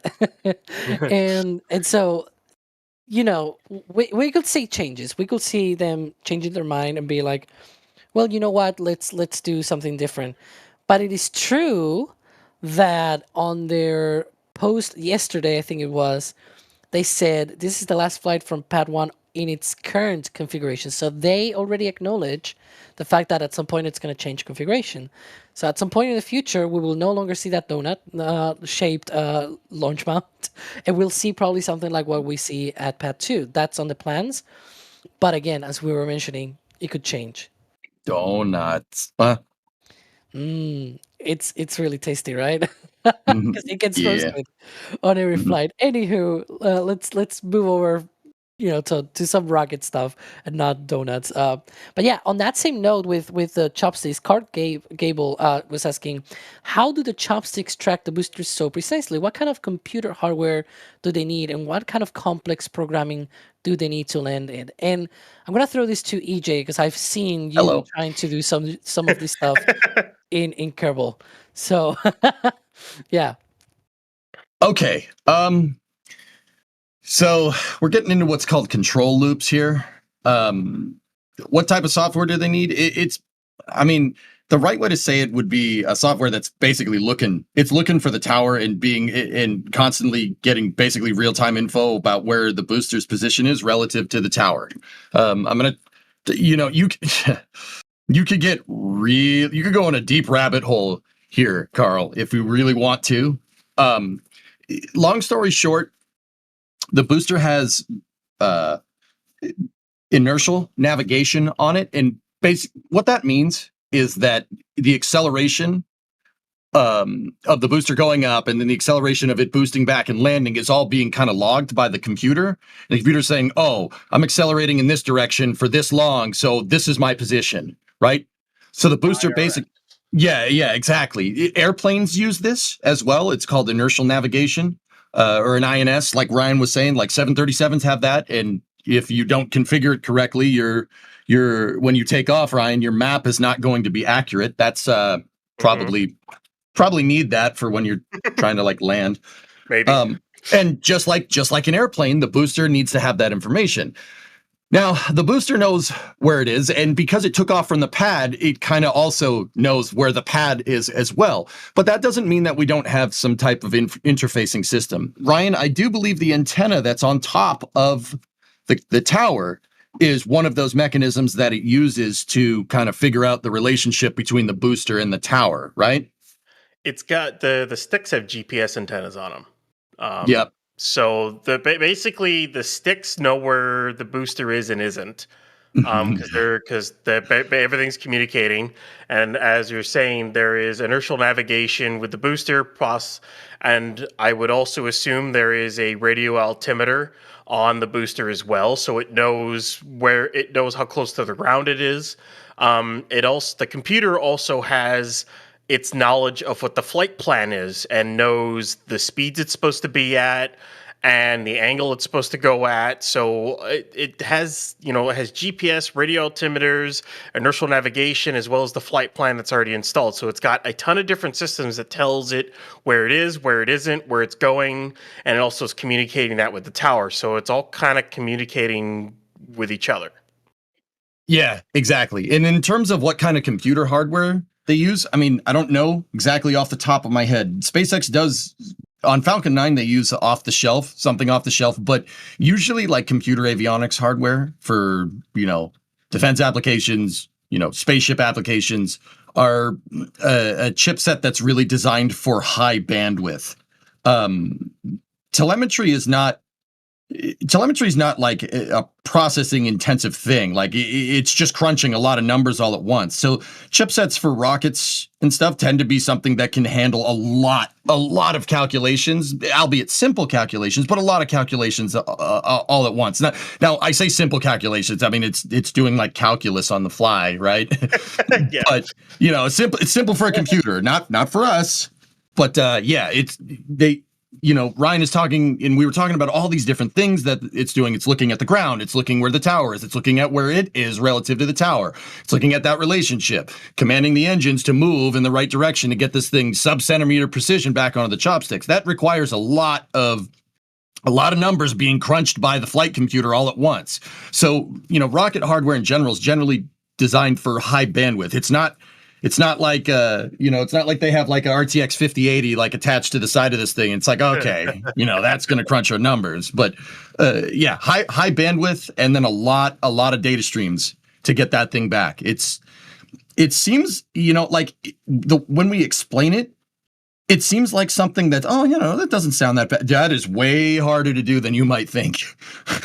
It's complicated. Even, it's like I'm sure there's a software engineer out there that's like, oh yeah, no, we could do that. We could figure that out. Well, you know what, guys? Nobody else has figured this out. Starship is the only other orbital launch. I mean, put an asterisk next to orbital, right? Because Starship hasn't gone orbital, but it's the only other orbital launch vehicle to come back and land or get caught. I'm not starting that argument, but the only other one is Falcon 9, the first one to do it. I mean, and if you really want to, you can throw New Shepard in there too. Blue has done it with a suborbital booster, I think that's completely fair. This stuff's not easy to do. We can sit here and be like, oh, it's just this, and this. Oh, if it was that easy, everybody would be doing it. Yeah, it's a really complicated problem. I know Lars Blackmore from SpaceX. He's the one that started the whole thing of like trying to get the booster back, right, and being able to land and everything. It's not an easy problem. Just even hitting a random target, like not even precision landing, but just trying to slow down enough that you hit zero velocity at zero altitude. That kind of problem is still quite a complicated one, right? And that's why you do hops, you do that sort of stuff, right, to nail down the algorithms and everything to be able to do all of that. And of course, then there's the guidance as well, because you need to get to a very precise point and things like that. It's really complicated, and he's got a few papers out there about that sort of problem. So yeah, I've read some of those, and it's filled with lots of different mathematical jargon that even I don't understand. But in any case, I'm seeing Max already posting stuff in the back channel from the field. Yeah, our team out there, they're setting up all the cameras and everything. It's really great because that allows us to then get some amazing footage to you guys. I'm gonna run through some support because that's what allows us to do what we do, is we always say, and that field work, as I was mentioning. Daniel Hogbin, thank you for gifting 5 Red Team memberships. Greg F is asking via tips that NASASpaceflight.com, saying single sea level Raptor deorbit is done from headers. How do we anticipate larger in-space burns happening? Main tanks and all 6 engines, when are they testing this? EJ, I want you to hit this one because I think this is a really important one. Okay, so in-flight restart of engines is a complicated thing to do anyway. So why is it complicated? Well, it's propellant management. That's the technical way of saying it. The really plain English way of saying it is that you need, the engines are the engines have pipes that come from the tanks, come from the fuel and oxidizer tanks that go to the engine, and there are pickups in the tanks. They're usually at the bottom, and by usually I mean they're at the bottom. In space, there's no way to keep, if you're free floating in microgravity, there's no way to keep the propellant near the bottom without some type of mechanism to settle your propellants. That's propellant management. If you asphyxiate an engine by having it intake something that's not your propellants, yeah, bad stuff happens. We've seen the fruits of that labor during, what is it, SN8 and SN9, when they went in to try and land and they shot out green instead of that wasn't great. So okay. So what happens, if you ingest ullage propellants? Well, if you ingest gaseous methane instead of liquid methane, for instance, the engine will get into a bad mixture ratio. So you're going to run way more oxygen than you would fuel. And oxygen, because it's not really good at absorbing heat, if the oxygen doesn't absorb the heat, the engine will. And that's what Ryan was saying. The copper lining decided that heat's got to go somewhere, right? Mm-hmm. And usually it goes through with the fuel, right? If your fuel goes down, you go lean, the engine melts itself. Simultaneously, if you go fuel rich, you do something similar to what happened with Booster 7 when it backfired on the donut a little while back. That seems like it was ages ago. The spin boom. Yeah, the spin boom. It's not great. That was not a spin prime. That was a spin sigma. Anyways. Oh, jeez. Don't. That was July 11th, 2022 is the spin boom. Okay. Yeah. That was a long time ago. Crazy, man. So how do we anticipate larger in-space burns? It really is about propellant settling. So SpaceX is going to refuel. They want to refill on orbit. We've seen that, right? We talked about that a little bit earlier. So presumably they're going to use their main tanks. So there's a bunch of different ways you can do to put an acceleration on a vehicle. Now, let's talk like Saturn V, for instance. Saturn V, the S4B, which is the third stage on the Saturn V, that used what's called ullage motors. So, I mean, it's not exactly this, but basically they just put little tiny rockets on the side of the stage and they fired them to settle the propellants to put the vehicle under a slight acceleration, and then they ignited the J2. You could only do that so many times, right? With the S4B, because you only had so many ullage rockets. Like, okay, to speak in Kerbal terms, they put separatrons on the side of the rocket to get it to accelerate, and then they fired the engines. All right, there's your Kerbal terms. Okay, now there are other stages that can do plenty in-flight restarts. So, like a Centaur, like ULA's Centaur 5 can do it. Falcon 9 second stage can do it. How do they do that? Well, the Centaur uses Aerozine 50. It has little tiny RCS on the back that can shoot backwards and accelerate it to settle the propellants, right? And then Falcon 9 second stage can do the same thing. But Falcon 9 isn't using Aerozine 50. Falcon 9 uses compressed nitrogen. It's a very similar system to the first stage. First stage has those thrusters that turn the first stage around when it's up on orbit, not on orbit, when it's coasting back for a boost back, right? So there are many ways to do it. It's it basically revolves. The entire thing revolves around propellant management. Now with Starship, you could do it with the engine bleed.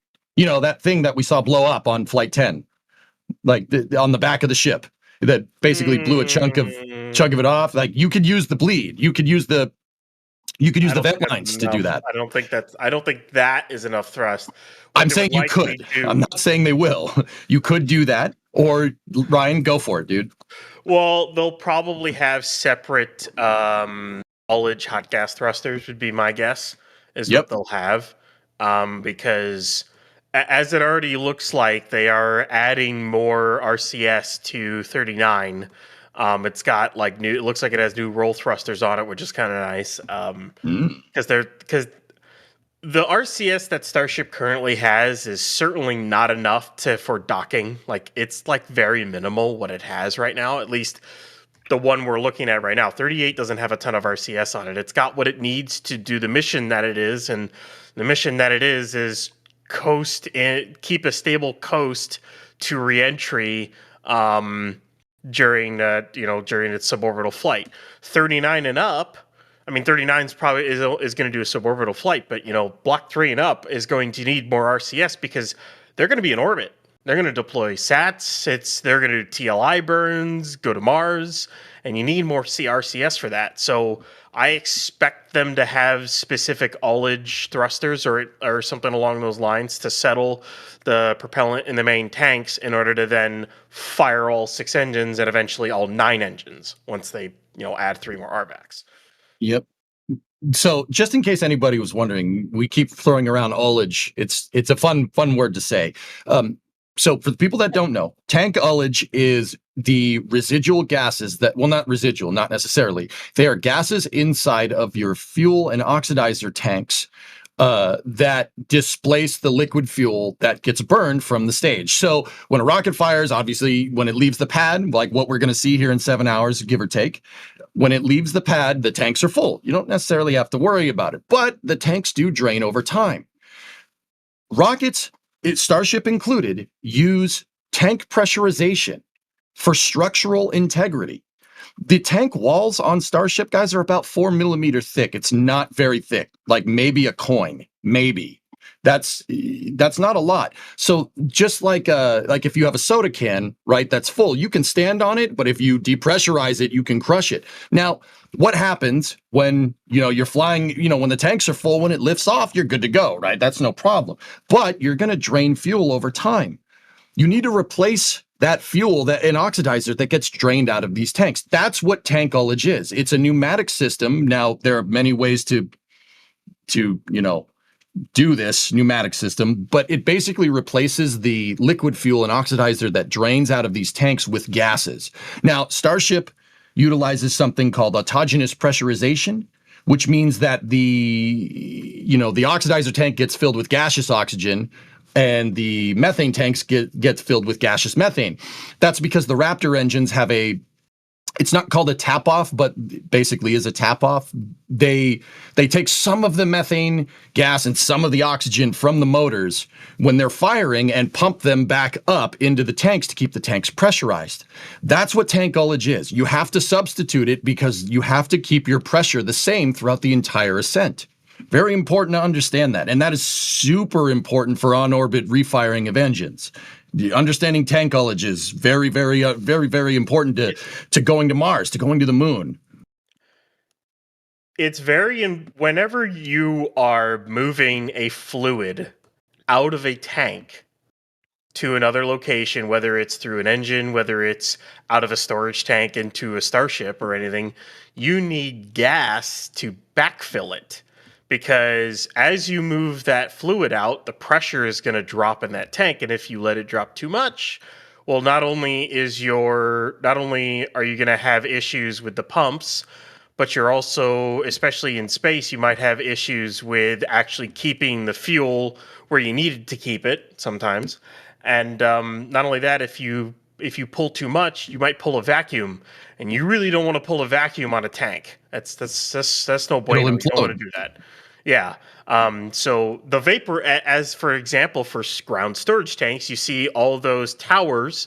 Those are vaporizers. They basically take LN2, they take LOX, they take CH4, or LCH4. They take the liquid version of that and they turn it into a gas, kind of like what the Raptor engine does, more or less. And then they pump it back in. They take that as backfill gas. So while they pull propellant out of the storage tanks, or the Raptors pull propellant out of the main tanks, you keep, the tank at a constant pressure and with a constant backfill gas. It's kind of the same concept all over the place. So, yeah. So we just rolled over from 11 a.m. Central, right? And so we're going to have a quick status update because where are we? I know that there's a road closure in less than an hour. They moved the road closure actually a little bit later this time around for this flight. So we've got no cars there as expected. The road is still open. The beaches is still open, but I'm sure they're starting to get ready for that. See, that's the other place of the other road closure location. Cars passing by, nothing there. That's as expected. It's not for another hour. And meanwhile, we're still looking at Starship there on pad 1, getting ready for Starship Flight 11. And so we're going to have a little bit of a change here in commentary because I'm going to be heading out and we're going to have Gene coming in as well. and we're gonna be doing a special thing on this coverage that we didn't do on the previous flight. So you probably have seen us making this sort of video explaining stuff around the flight and whatnot. We've played the one about Pad 1 history and all that. But I thought it would be interesting because you guys always asked us things like, oh, what do you think will happen on Flight 11? When do you think version 3 will debut? And I thought, why not ask this to everybody in our team, or at least as many people as we can? And so we did a little thing, and please, Ryan, if we can roll it out, that would be nice.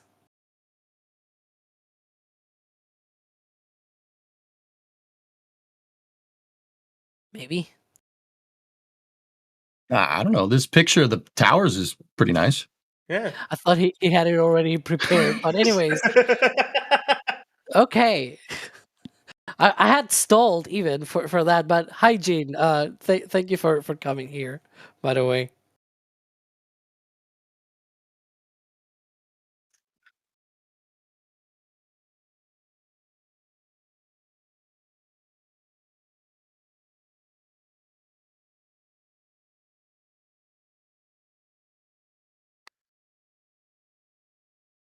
EJ wasn't there, and if EJ's there, I'm there. So you know how that works, right, EJ? Hey, we're a package deal, dude. It happens. That's right. That's right. But we do have some great special guests coming up during the stream, and we're gonna talk about rockets. And it's good to hear Ryan's voice. Ryan, you and I haven't been on a stream in a while.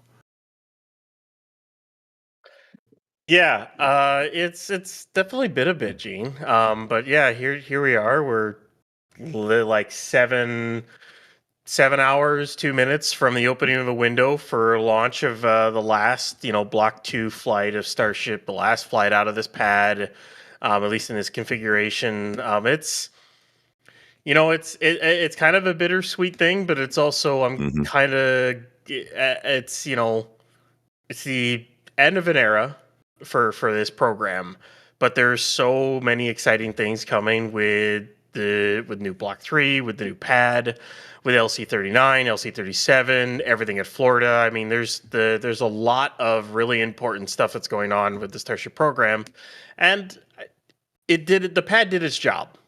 Let's be honest. This pad did its job. It did what it needed to do. It got the program to this point. As janky as it is, as janky as it was, the program would not be where it is without this pad.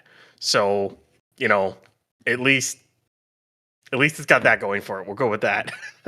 Yeah, they have to take stuff off, put stuff on, and Joaquin jumped in with a support chat and asked about, and at the very bottom, what point in replacing Pad 1 hardware does it become a different pad? Well, they're talking about the pad of Theseus. And for those of you that don't know, the ship of Theseus is, if you have the ship and you replace every part of it, when does it not be the original ship? So, it's a great question. It's a great question. So we do know the future of this because we're looking at it on the right-hand side. We're looking at it down in Florida. So, they're going to be doing some work, and we know there's a delay between this flight and Flight 12. And as Alex said earlier, we've got something special coming up here at T-7 hours, because people always ask us offline, "Hey, what do you think's going to happen? What do you think's going to happen?" And to be honest, we don't know. I mean, EJ, how many times have you been asked, what do you think the outcome of this flight's going to be? What do you think? Something's going to blow up, but the thing is, we want it to blow up in one direction. That's the difference between one. Yeah. If it's exploding in one direction out the bottom, then we're good. Out the sides, not so much. I mean, the booster's going to explode out in many different sides when it hits the water. But that's the intention, though, so it's different. Yes, but it won't be one direction, though.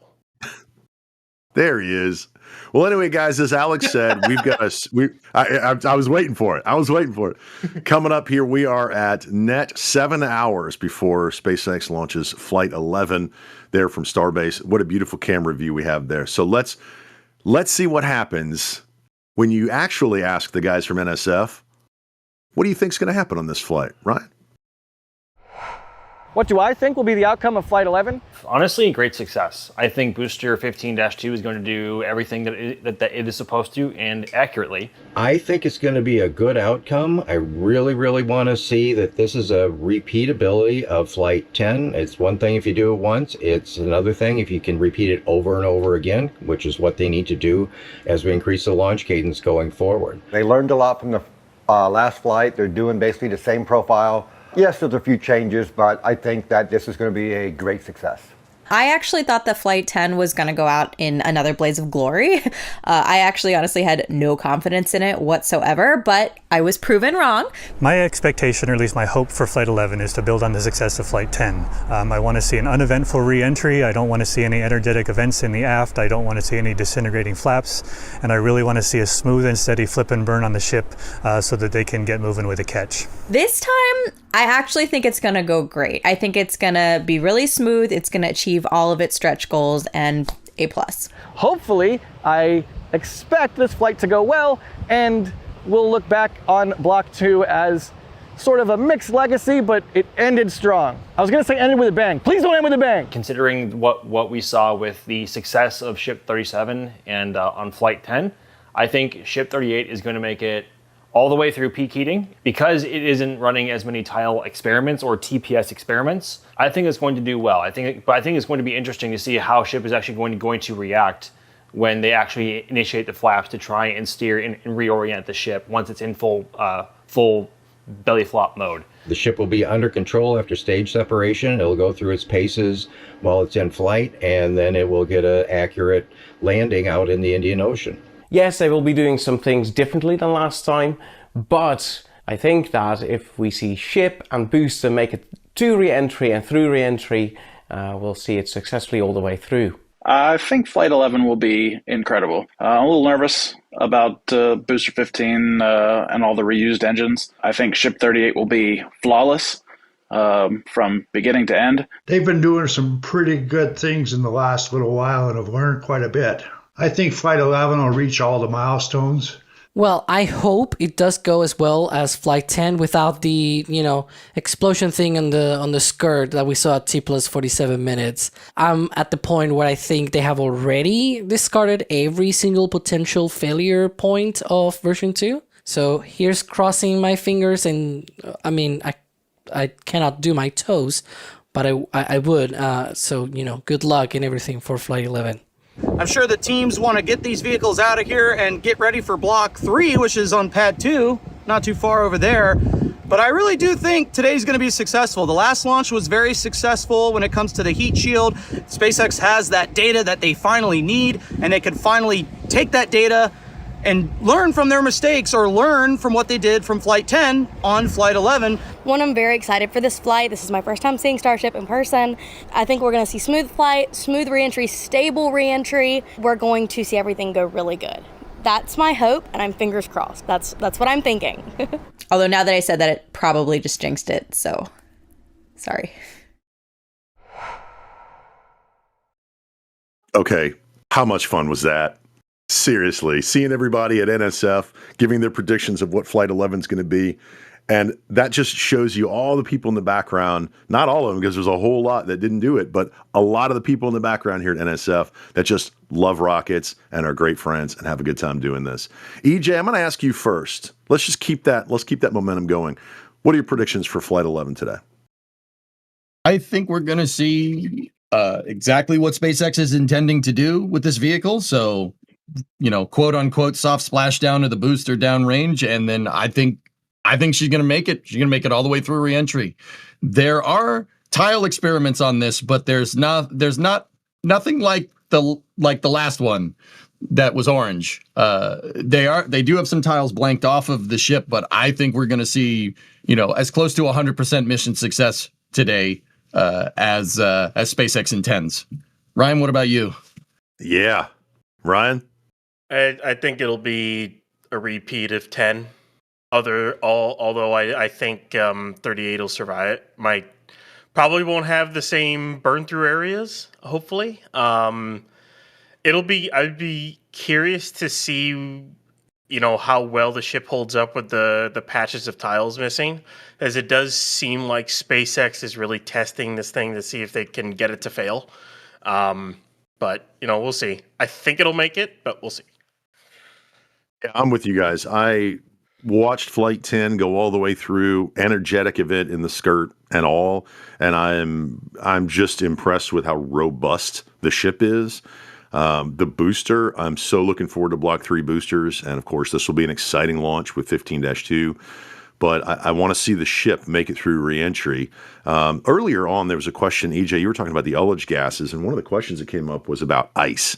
And, we saw on Flight 10 the energetic event in the skirt. Do we know, have we confirmed that was like an ice blockage and just a pressure buildup? Do we have any information on that? I'm not so sure that we have much information on that. Ryan, I don't think they ever said anything, did they? They never talked about it. Yeah. My expectation is it was the leftovers of engine chill from the in-space burn, and you basically had CH4 and oxygen mixing along with the start of reentry and pop with maybe some ice blockage in with that, or something along those lines, because it was right where the engine chill lines were. So my expectation this time around, they did not change where those purge lines go through. They're the exact same, at least from what we can tell. My guess is any changes to prevent such a thing from happening again will be software to try to. They might try to pulse them a little bit or pulse alternate them to make sure you don't get methane and oxygen mixing during reentry when there's hot plasma. That's not really the greatest of combinations. It's not really the greatest. So my expectation is that it won't happen again. But I think it was just kind of one of those fluke things that they didn't really think of until it happened. But then again, don't mix CH4 and oxygen so close together. That's a pro tip. We want that happening in the engines, not outside of them. Yes. Yep. Yeah, and there's a shot of the soft roadblock. I think they're still clearing, folks. They haven't actually set it up yet. That's LBJ Boulevard. They're at Starbase, and we're going to keep monitoring that because here in about 40 minutes, we should see most of the vehicles, as you see there, leaving the beach, and then them establishing that soft roadblock once they clear the beaches. And you guys talked earlier about all the locations of our cameras, and there's still a lot of this, a significant number of vehicles down there. All of those have to go. So we'll be watching that over the next 40 minutes. But I want to take a minute. I want to thank some people because the support has just been crazy this morning. And, as Chris B likes to say, when you go out to the store and, you pick up the patch, it's like you get something back for that support. And when we say thank you on stream, that's exactly the same thing. We do this because you guys are here with us and you're rocket nerds and we love it. So, when you join NSF and you become a member, there's perks as you stay with us and watch streams, etc. So let me thank Ultra Geek, who upgraded their membership. Thank you for becoming a Capcom member. Magnum also becoming a Capcom member.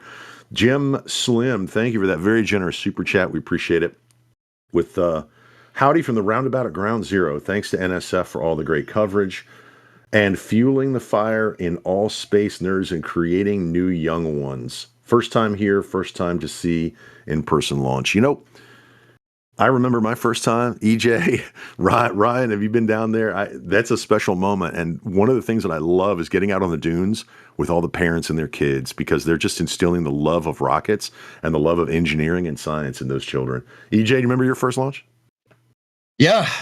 I mean, you were standing right next to me, Gene, when we saw it. And, Gene, we get paid to talk here. That's what we do. We talk to you guys about rockets. We talk to everybody and talking to everybody's family. When that thing launched, I had no words. I'm just like, wow, that's okay.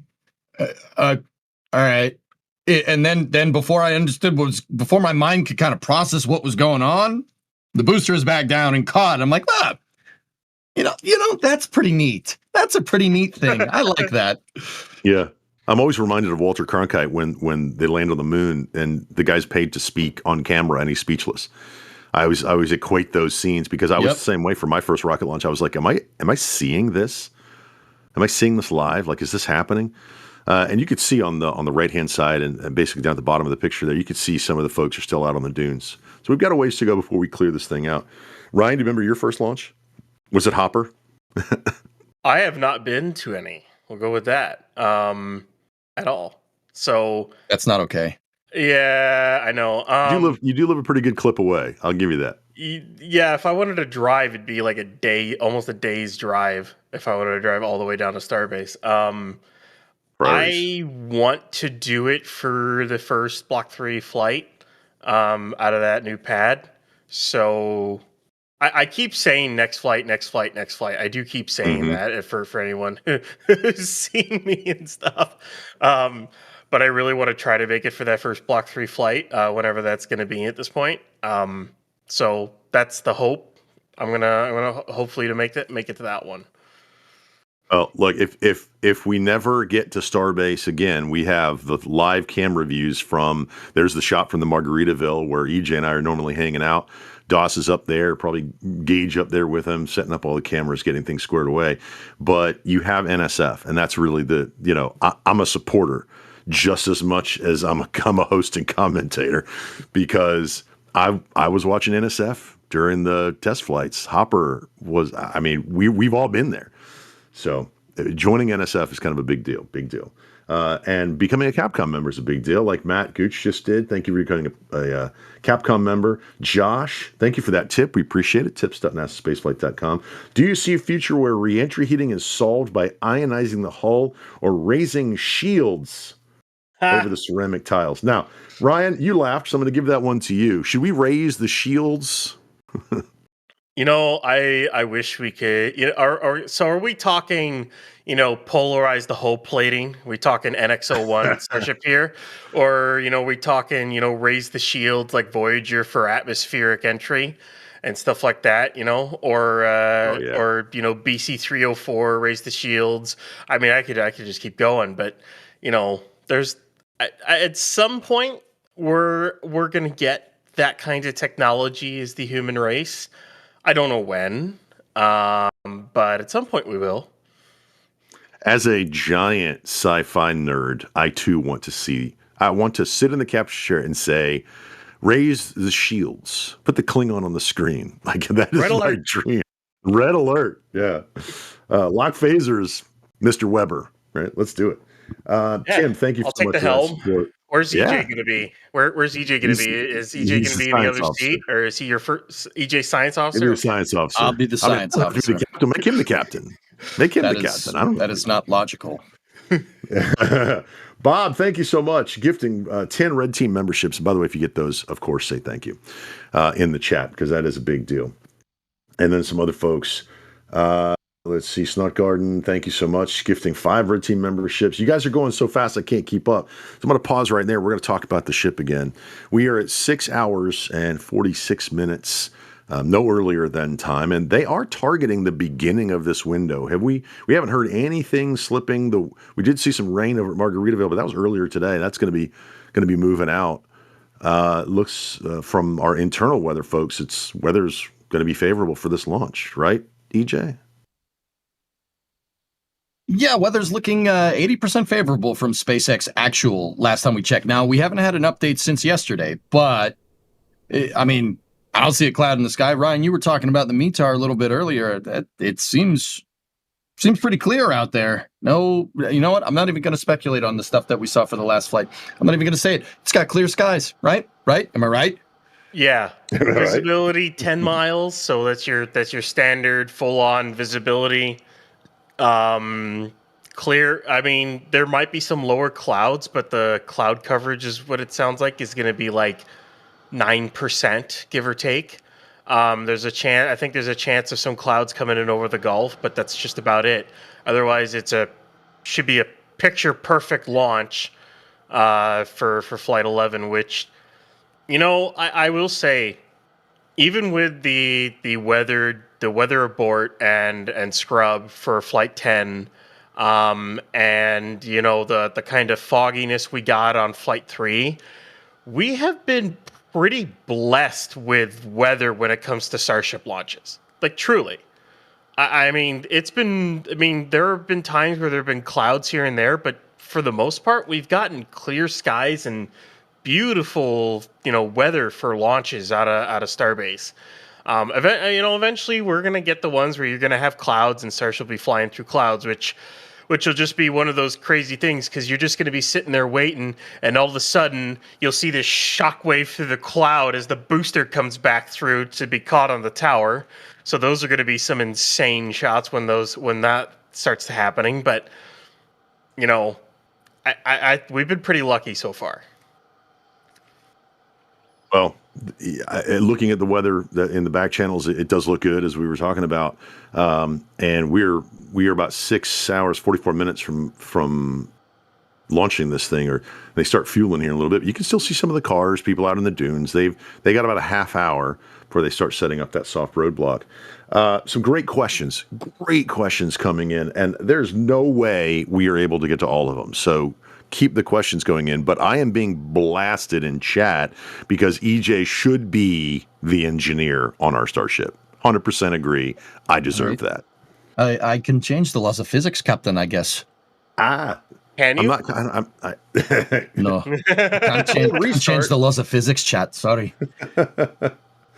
Hey, real quick, Supersonic Retro, thank you for being here, man. We appreciate you being here. And a great question, because we were talking about earlier when I was watching the stream, you guys were having fun with the Saturn V or the Saturn I first stage, and Ryan was doing some magic under that. Now, I'm going to kind of take that question and I'm going to move it to Mars. Does the ship, or could the ship, this is the question, could the ship reach orbit from Mars' surface by itself, or would there need to be boosters on Mars as well? Ryan, I'm going to send that to you first. The ship should be able to. Mars is a third the gravity of Earth. A ship should be able to, especially a Block 3 ship. A Block 2 couldn't do it because it doesn't really have the thrust weight ratio to do it. But a Block 3 ship, or even a Block 4 for that matter, once you get even more upgrades and everything, they should be able to SSTO off of Mars. Which will be cool. And then, of course, they'll have to get into Mars orbit. And I don't know how much propellant they would have left, on a... I don't know how much propellant they would have left. They might have to then be able to come back. That'd be kind of interesting. Would they have to, refuel in a depot in Mars orbit and then come back again? So they would basically take the SLS model from the surface of Mars, and there would be a dedicated ship that simply transfers cargo and people, or weight, kilograms, from the surface to a waiting transfer vehicle that would then come back to Earth. Basically, what they're doing with what they're doing with the HLS. Sorry, I said SLS. HLS for the moon. Yeah, I think the best scenario for round trips between Mars and Earth is you basically have vehicles in space, like actual vehicles that were built in space using Starship's payload capacity, orbital construction and everything. And you have these vehicles that can travel between Earth and Mars, basically back and forth and whatnot. And Starship is used to carry supplies to these vehicles, is used to carry crews to these vehicles to and from the Martian surface or Earth surface into space. And basically you dock with it and then it returns back to Mars, or you docks with it and returns back to Earth. I think that is the best case scenario in my view. Starship will still be good to go to and from Earth and Mars, but once you really get something established, having a transfer vehicle that you just dock to and then return back to that planet, I think it would be far more efficient. Something that's nuclear powered. I know EJ's probably waiting to button and say absolutely yes, but that's what I want. Absolutely, yeah. I mean, hey. Right? Was it EJ? He just absolutely yes. Yes. No, I agree with the transfer vehicle, and then you've got starships leaving Earth with a booster, leaving Mars without one, and then they transfer crew and cargo. Yeah. I mean, if you look at the last Elon presentation with the red lines and the blue lines, that's our future. Basically, that's exactly right.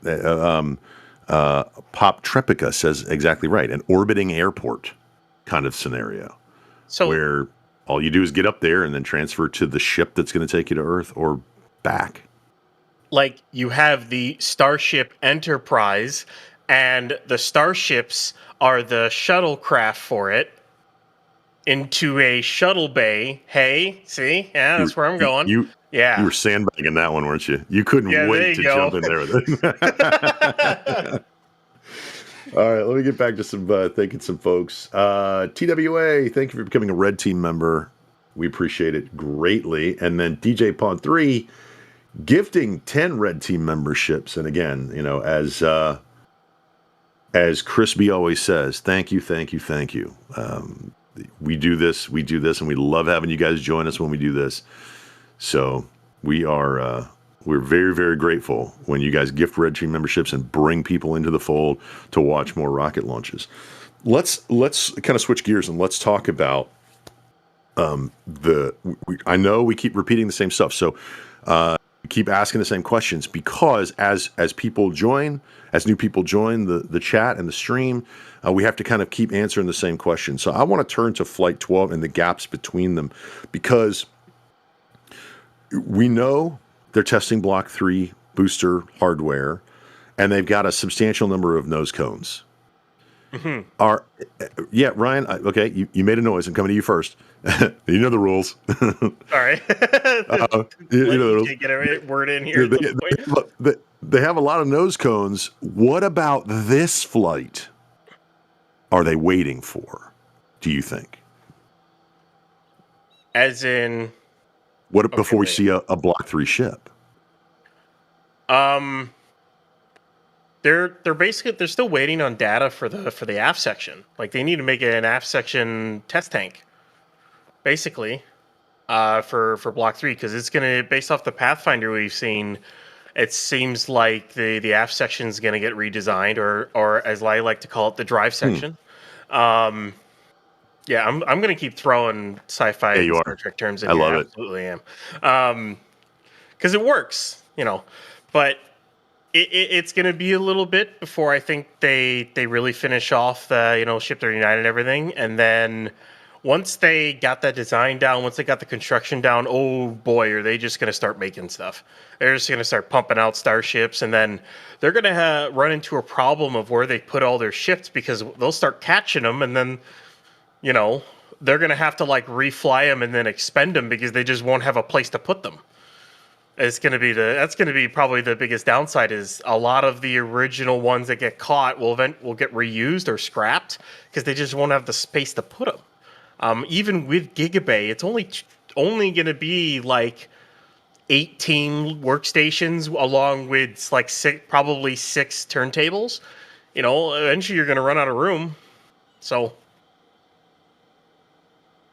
that's a great point. EJ, do you think what more gigabays? Yeah, more gigabays. I'm total. What I think they'll do is, once the launch pad construction is finished, like basically once they've reconfigured the pad we're looking at right there to the new design over you know, on the right. Love this shot. Yeah, it's a really, really cool shot. It's the original versus the future, or the history versus the future, basically, on this shot. Once they reconfigure it and all the launch pad work is done, I honestly think they should make it's not really a gigabay, but something even bigger than a gigabay over in Sanchez. You don't need workstations for it. You don't need workstations and turntables. Just a place to park ships and boosters inside of a hangar. Just make a massive hangar to park them in. And they're going to need, I think they should do that over in Roberts Road as well. Just a massive hangar to park them in. You can, if you need to do something with it, you just roll in a lift to work on it or something like that. But something to keep them inside like they do with Falcon 9. That's what I think they should do. Ryan, I got a crazy question. You know Hangar X with Falcon 9, right? That's the big hangar at the Cape, for people that don't know. Hangar X is on Roberts Road. It's where SpaceX does their turnarounds for Falcon 9s, but it's all done horizontally. at Hangar X? Do you think they'd build a vertical hangar for these things, or do you think they'd utilize that breakover device we've been hearing so much about? Vertical. I think they would store them all vertically. They would basically put embeds inside to where they can roll the stand onto and then kind of lock it down a little bit inside of a hangar. Basically, you basically just need to make this hangar, make it 100 meters tall, or make it even 90 to 100 meters tall. You don't need it really anything on the roof. You don't need any bridge cranes, so you don't have to design the structure to be very, very load bearing with bridge cranes and other things like that, because you don't need to lift the vehicles. All you need is a place to store them. So just build a massive hangar with little cubbies to park the vehicles in with transfer aisles, so you can go in, grab it, and go out. That's what I think they should make eventually. But dare I say terabay or petabay? It might be that. They might call it a terabay. I mean, it's terabay. I mean, what are you writing? Hangar. Here you go, Ryan X. Art. Yeah. How dare you deface Julia's beautiful photo? Hangar X2. No, they need to make a terabay, and then they're going to make a petabay. They're going to make all kinds of bigger and better and bigger. But so if this is going to be an interesting shot, because someday we're going to be able to get this picture with the VAB back there, basically just hidden behind the Gigabay. You'll see maybe the top right corner of it. You're going to have the Gigabay that's going to go up, and then over onto the side, you're going to have a massive Star Factory, and then you'll probably have another expansion to the Gigabay, and maybe even another expansion to the Gigabay. So they have 72 workstations, and then maybe a whole hangar which they can store stuff in. That's what I think. Ryan, don't you have work to do, Ryan? You just... I love it. Seriously? It. That's good stuff. You can see the cars on the right-hand side of Ryan's beautiful Gigabay artwork there. They're moving them out. You saw earlier they took probably a group photo, but the sheriffs are out there like, let's go, gotta move. But they'll set the roadblocks up. This is our shot from. This is the new Danger Lot shot? Is that what this one is? Yep. I believe so. That's the trailer at Danger Lot. It's right by Starhopper. I'm seeing the giant concrete building in the way. That was the mega bunker. I've been watching the updates. It's It's got a very Soviet style design to it. That Eastern European Soviet style, just raw, bulky, hard lines structure to it is what that bunker basically is. Brutalist. Yeah, brutalist. I would say it's structurally sound. It might be ugly, but it's structurally sound. I do not like the way it looks one way or the other at all. Anyways, the one thing I'm really curious about, because we have this view from Danger Lot, is where is the cameras going to be for the next flight? Because from this shot, you're looking straight at the tower for Pad B. Maybe you'll be able to see the vehicle a little bit and whatnot, but most of it's going to be the tower. So it'll be interesting to see, where they have us put our cameras. It might still be at the Danger Lot, because you might be able to actually peer in and see, seeing that exhaust that close from that pad. I was going to bring up that that's a lot closer. Oh, sweet. Those cameras, if they let us put cameras there, you're right. You're looking at the tower, but you'll see a little bit off to the left-hand side there. But yeah, those cameras are going to get, well, then again, the deluge, the flame buckets are going 90 degrees perpendicular from it. That's going to be an amazing thing to see. Once it clears the pad, then you get more shock waves. I guess we're going to find out. DOS will be building a ruggedized camera housing, which I think we already have one. Look at that beauty. They've almost looks got the like a battleship. Really. Looks like a launch pad, doesn't it, EJ? Yeah. I think so, but I definitely see I see some Zumwalt cruiser in here. To be honest with you, I was thinking like because those panels are about an inch to 3/4 an inch thick. I was literally thinking at that angle, if you stuck like 14 to 16-inch steel plates on them, it could probably tank a Yamato round. Probably. I mean, thinking about what comes out of the bottom of the booster, yeah, I would hope so. It's going to need to. And there's some great questions regarding the OLM. So let's get back to some rocket talk instead of. By the way, is it Yamato or Yamato? Are you a true Starblazers fan? That's the question. I say Yamato. Lewis wants to know for Pad 2, which we just had a great shot of, and you can see it off to the right hand side there. Which direction will the vehicle initially pitch over? For Pad 1, we obviously know it goes east. Where's it going to go? Because there's kind of they're going to delay the pitch? Tower avoidance maneuver? Is it going to go south then east? What do you guys think? EJ, I'll come to you first on this one. I think she's going to launch due east, and the vehicle will do a roll program that has Starship's flaps kind of perpendicular to the ground. An avoidance maneuver is an avoidance maneuver. I mean, you can go in 3 directions away from the tower. You can go south, you can go east. I don't think they would go west. But I'm just going to say the vehicle will, pitch a little bit, basically in the direction that the diverter is going, and then execute the roll program. Ryan, do you concur? Yeah, it'll just go due east. It'll be fine. It'll just kind of go over the current tower, but by the time it's actually over the current, the Pad 1 tower, it'll already be pretty high in altitude, so it really won't matter that much. So when you say due east, isn't there a chopstick in the way? I mean, it's got to clear. Right? The sticks will be out of the way. The stick will be entirely out of the way. There won't be sticks in the way. It'll be fine. Yeah. Okay.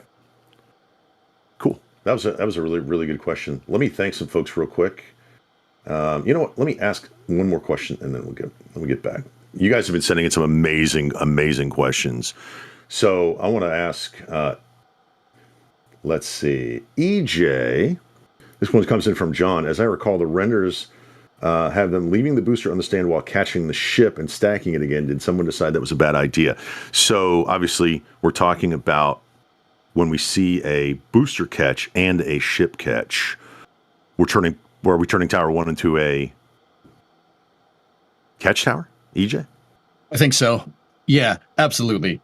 I think that it will serve tentatively as a catch tower after they get rid of the donut and everything.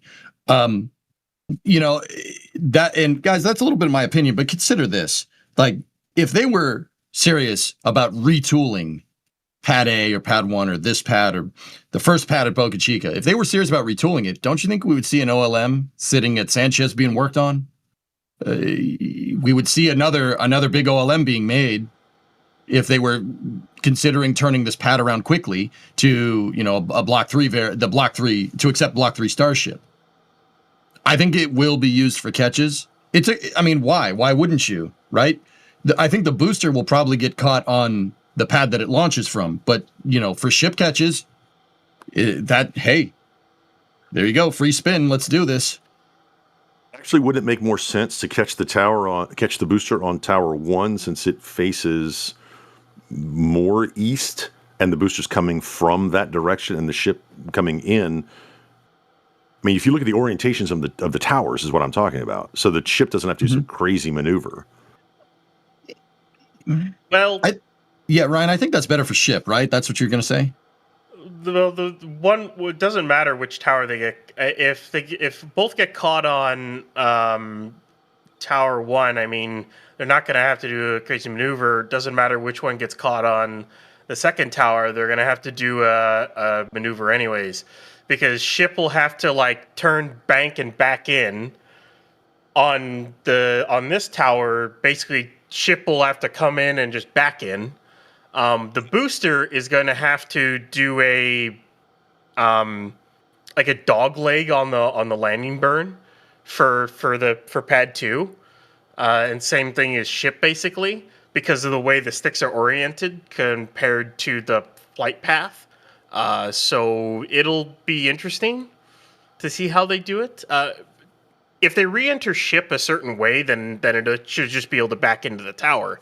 But booster, on the other end, is going to have to do like a dog leg to line back up. And honestly, this tower isn't ready for any catching of any of that kind, and it won't be for a bit until they modify it. And not only that, I don't know if you're going to want to start catching stuff while you're in the middle of digging into the ground on it. So they'll probably have to do both on that second tower until this one's ready to go again. Yeah, that makes sense. See, this is why we have you guys here to answer all these amazing questions from the folks in chat, and thank you for sending those in at NSF or at NASA Spaceflight. You can send in those questions, and we'll get to them. Chuck, thank you for becoming a Red Team member. You are awesome. And Greg, underutilized crew resources. EJ is obviously a chief engineer. See, they're still blasting me on the whole science thing. Yeah, that makes That's okay. sense. He is 100% the chief engineer. Reved, thank you for gifting 5 Red Team memberships to folks and bringing stuff in. And Ethereal Swordsman, I can't say enough about you, my friend. Thank you for a very, very generous chat. As Chris said earlier in the stream, like, we start to know your names and start to know your guys, know your handles and what you guys do and what you guys like. And we love that you're here. Ethereal Swordsman, you got this.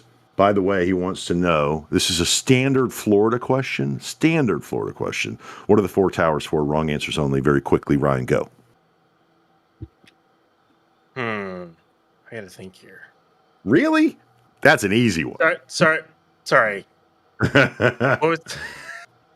I was answering Alex in the back. I was answering Alex on something. What was the question? I was making a joke for Ethereal Swordsman. The 4 towers in Florida are for catching birds, just in case they don't fly over the pad, right? I mean, that's obviously what they're there for. EJ, what do you think? Wrong answers only. It's the zip line for a camera to get away from the rocket for birds or something. There you go, Swordsman. Thank you very much for that. Very, very generous chat. The Tesla towers to make sure people don't get too close to the pad. I like that one too. Consumes electricity and powers the cyber trucks that are over on Roberts Road. CJ, thank you. Keep him in space on a high orbit. Yes, we agree. That's going to be the way to do it. And then RC Horseman, who you saw earlier on the How Do You Think Flight 11 video is going to go. It's good to see him. Thank you for gifting 50 Red Team memberships. RC, you're a legend. And then this guy pops in just because he is the destroyer. Absolutely the destroyer. Kevin Michael Reed coming in with Kevin Michael Reed coming in. How long until we see lounges and nightclubs in space? EJ, go ahead and take that question. I'd say on the sooner end. I mean, it really depends. If that thing, if that big tube you guys see on your screen does what SpaceX wants it to do, it could be as early as 5 years from now. I mean, unlikely, but could be. It's possible. You never know what's going to happen. The world didn't really realize what the DC-3 was until it happened, or the 707. Right. And then it happened. And then all of a sudden, I can take an airplane to Australia. No problem. Right. Like that's how it is. These kind of crazy, these crazy avenues of transportation just kind of pop up. We had an idea about how airplanes were, what their role was. And then somebody's like, oh, man, we should put a bunch of people on this. So Ford did it with the tri-motor. And then, Douglas later with the DC-3, and then now, airline travel is super simple. Look at all the people that fly into Brownsville, for these flights. Simple as that. It could happen very quickly. I mean, the 367-80, the first 707 prototype was in the late 50s. And then by the late 60s, they were everywhere. You could be looking at the 707 of spacecraft right now on your screen. That's very possible. So sooner rather than later, I would say, if SpaceX has their way. I agree. I answer that question this way: never underestimate the human ability to charge someone else for something. the minute they are able to put something in orbit and serve drinks from it, or have a movie night or something like that, or dinner, fancy dinners or whatever, yeah, I mean, I'm with you, EJ. You could put a bunch of seats on this, and we joke about point to point, Earth to Earth, but eventually there's going to be a giant Starship space station floating around Earth, and people sipping, I don't know, an alcoholic beverage to a straw, maybe. I don't know. Ryan, what do you think? Yeah, I mean, kind of agree with EJ. I don't think it'll be too long to see any of that. It'd be cool to go up there and do that one day. Just sitting in a orbiting space station at a bar or something, looking over, looking down at Earth. That'd be really, really cool. But we'll see when it happens. I don't know about you guys. If I myself never make it to the moon or Mars, I at the very least want to see Earth from low Earth orbit. Yes. In a bar would be great. I don't think the idea of getting buzzed in space is probably a good idea. That doesn't sound fun. But sorry to cut you off. That was John out there, John Krause. Look at that with the group shot fading up. Go ahead, EJ. That's awesome. No, it's great, man. It's great. But yeah, I would like to see low Earth orbit with my own eyes for at one point. That would be great. That'd be awesome. Mm-hmm. I 100% agree. I don't know that Ryan does. No, I would love to see our planet with my own eyes from an outside perspective, just to see the blue ball floating in space. Like, I mean, it would, as always, it would probably put things in perspective, but it'd also be really cool to just see. It's one of those things that I wish everyone would have the chance to see at some point in their life. Obviously, it's not possible, not right now anyways. Not yet. Maybe in the future it will be that almost everyone would get the chance to be able to see Earth from orbit. Just to, it always targets me back to the Carl Sagan. What was it, that press conference where it was a shot, I think it was from, I can't remember which Voyager it was. It was a shot from Voyager, and it was through Saturn's rings, and it's like this little pixel, that dot, that's Earth. And it's like, yeah, we're just this little pixel from this far out. Everyone who's ever lived, everyone in the history of the human race has been in that little pixel. That's it. It's kind of like It's so cool. I want to see it with my own eyes. Yep. Just a big blue ball floating in space. And I too want to see it. I think, I've lived a pretty good life on this planet.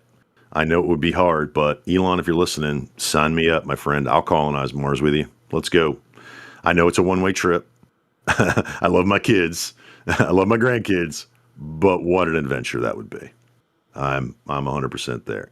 6 hours, 16 minutes, no earlier than time. Now, again, SpaceX is targeting the opening of the launch window, and we should be pretty close to seeing some soft roadblock action at LBJ Boulevard on one of our cameras there. So let's spin that last question, and because when we saw the Starship and the development, the high bay, mega bay, giga bay being constructed, when we actually have orbital construction, do you think, and I'll, EJ, I'll come to you first, do you think that we're going to go bigger, or are we going to go similar size to Starship or smaller? And actually, this is a question that comes in from supersonic retro propulsion, and then I'm gonna talk about Fenn's question after you answer that one. Do you think we're just gonna go like stupid, crazy, big construction in orbital space? Not necessarily. It really depends on what type of transport infrastructure we set up. I mean, if I'm going to nerd out on this, it really depends on what we're doing. Now, personally, I don't really think the ship is going to be whatever ships we, kind of develop to move people around. I don't think that size is going to change very much. What I do think is going to change is how much cargo you can attach to it. I mean, this is very much not like, oh, this is going to happen, and kind of this is what EJ thinks. I mean, if we make like a shipping container for space, right? We've seen kind of a prototype of that with the MPLMs, the multi-purpose logistics modules from the shuttle, right? If we see like a space shipping container, Gene, I don't think we're necessarily going to see a bigger ship. Because why? Why do you need a bigger ship? Like, think about a container ship, like a container ship that sails the seas, right? On Earth. What is that? It's a boat hull or ship hull with a bunch of containers on it. Now, if you're thinking about a space container ship that goes to Mars, like if it's in a cycle, like an Aldrin cycler that, is resonant between Earth and Mars every once in a while, why do you need the hull? You don't need the hull. Just stack a bunch of containers together like Legos and put an engine section on the back. And that's it. I don't think you'd see the size change, but the cargo containers, stacking the cargo containers, right? Would that make it a bigger ship? I don't think so. You're just going to need a small little segment at the back with a, place for people or not, and a drive section, to put it like Ryan puts it. Ryan? Oop. On the dot. Right on the dot. 12 o'clock. Look, road closed. On the dot. The sheriff moved in position on the road. So, there you go. Right at 12. And that's at LBJ Boulevard. And we had some maps up earlier where they would show you that as we progress through the clearing of the beach, the clearing of the launch site, they'll push everybody through there, and then they'll block that off, and then they'll move it back past the production site, and et cetera, et cetera. And again, if this is your first time joining NSF for a Starship launch, we're going to go through these and explain the process of how to launch a rocket, and we'll answer your questions at NSF. Okay, I said I was going to spin into Fenn's question. Fen Dragon says, this being the largest rocket / booster combo in history, how does Starship / Super Heavy compare to large objects like a submarine or a battleship or USS Enterprise? Because we've been talking about the Enterprise. I'm blaming Ryan for that one. But how does it compare? Let's start with a submarine, right? Like, I've seen a couple of submarines. I've never seen them stacked on end. Like, this is what, Ryan? Remind me, 400 and is it 11? I'm trying to remember how much let's see here, a Los Angeles class. Oh, you picked the small one, man. Or wait, What's the big one? Let's go to the. I think it's the Columbia class, if I remember correctly. It's the newer one. Yeah, it's the newer one. That's the newer SSBN, if I remember. Ohio class submarine is 560 feet. Yeah, that's the big one, man. Yeah, Ohio's the big guys, the boomers. 18,750 tons. Yeah. No, the biggest submarine ever is the Typhoon class, or the Project 941 Aquila, which displacement submerged is 48,000 tons, which is nuts. And then only. Please. Ryan, weren't those also the submarines that were equipped with the hydrodynamic magneto drive? Supposedly, I cannot confirm nor deny that those events ever occurred. But move on. And then you get like the Gerald R. Ford class. Those are 1,092 feet and 100,000 tons. Starship fully loaded is 5,000. So. Right, but we're talking how does it compare in size? So if you look at the Typhoon class, thank you, EJ, what is it, 570 something feet long? This rocket is the Super Heavy booster itself is what, 230? Is it 232? So fully stacked, it's what, 410 or something like that? The full stack is about 122 meters, give or take, a little bit less. The Kula is 175 meters long, or the Typhoon class, as NATO calls it. So it's shorter than a Typhoon, which just goes to show how big that submarine is. Yeah.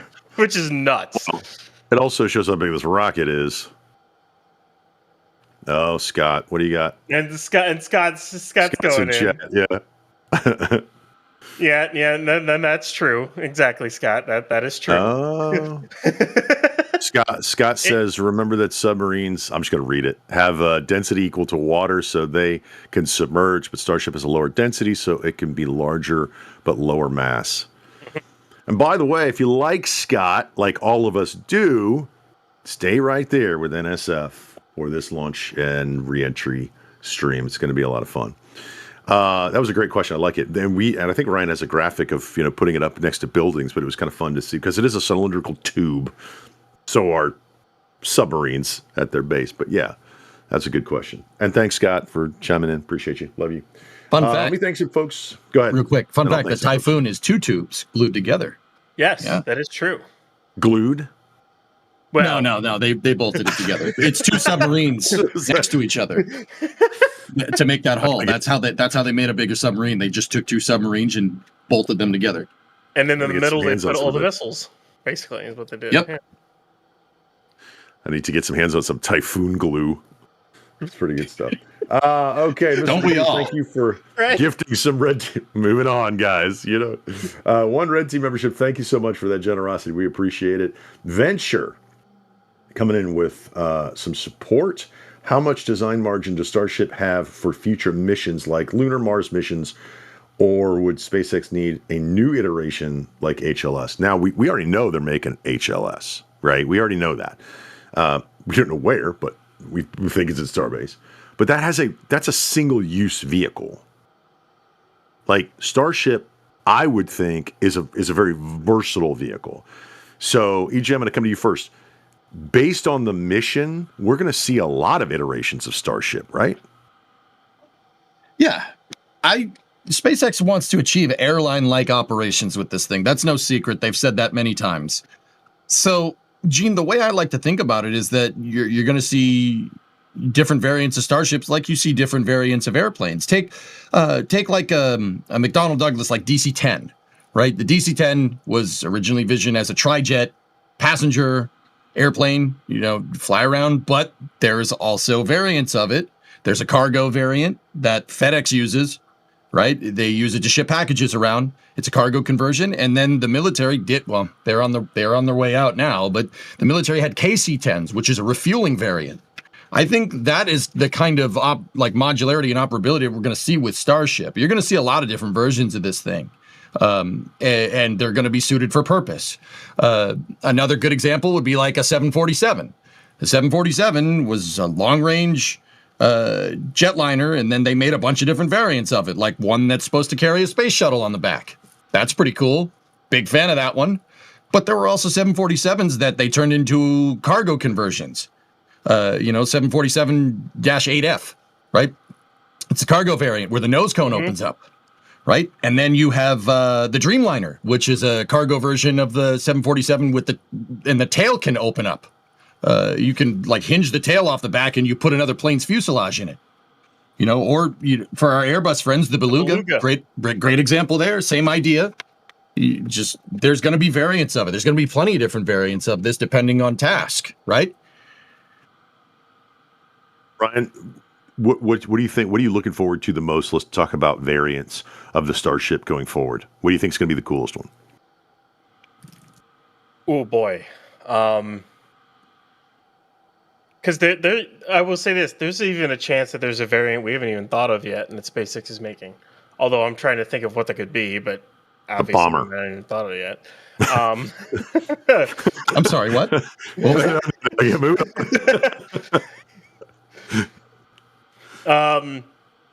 I can't wait for the crude variant of it.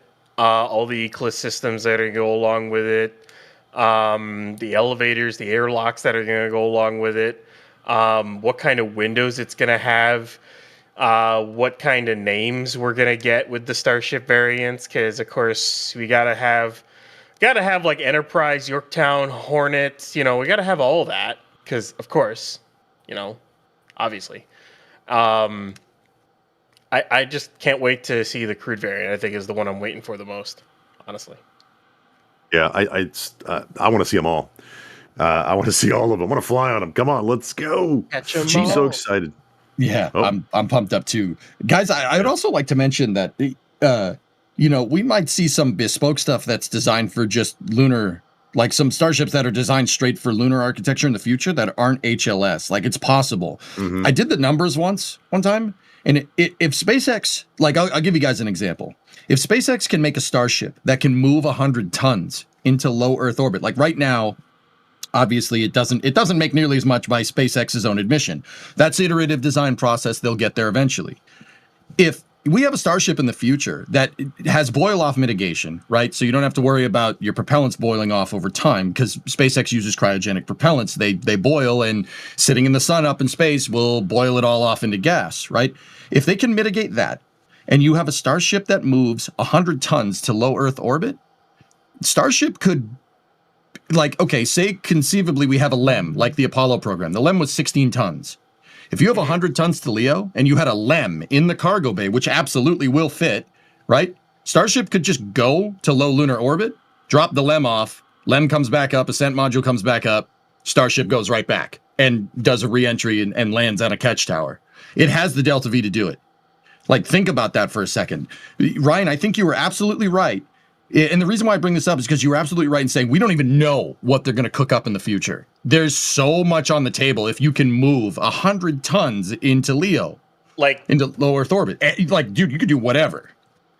The one thing I've always thought would be really, really cool is a giant version of Hubble with an optical telescope. Basically, you use 8.5 meters. Or something like that. You put like a hammerhead fairing on the payload and nose cone section is what you replace it with. No flaps, no nothing. You have the tankage, and you just install a massive optical telescope at the top. And once it gets into position, or you get into space, the hammerhead fairing deploys in massive, like Hubble-like telescope. Yes, that would be amazing. I want to see that. Something else that I want to see is this launch stream that we've got coming up, guys.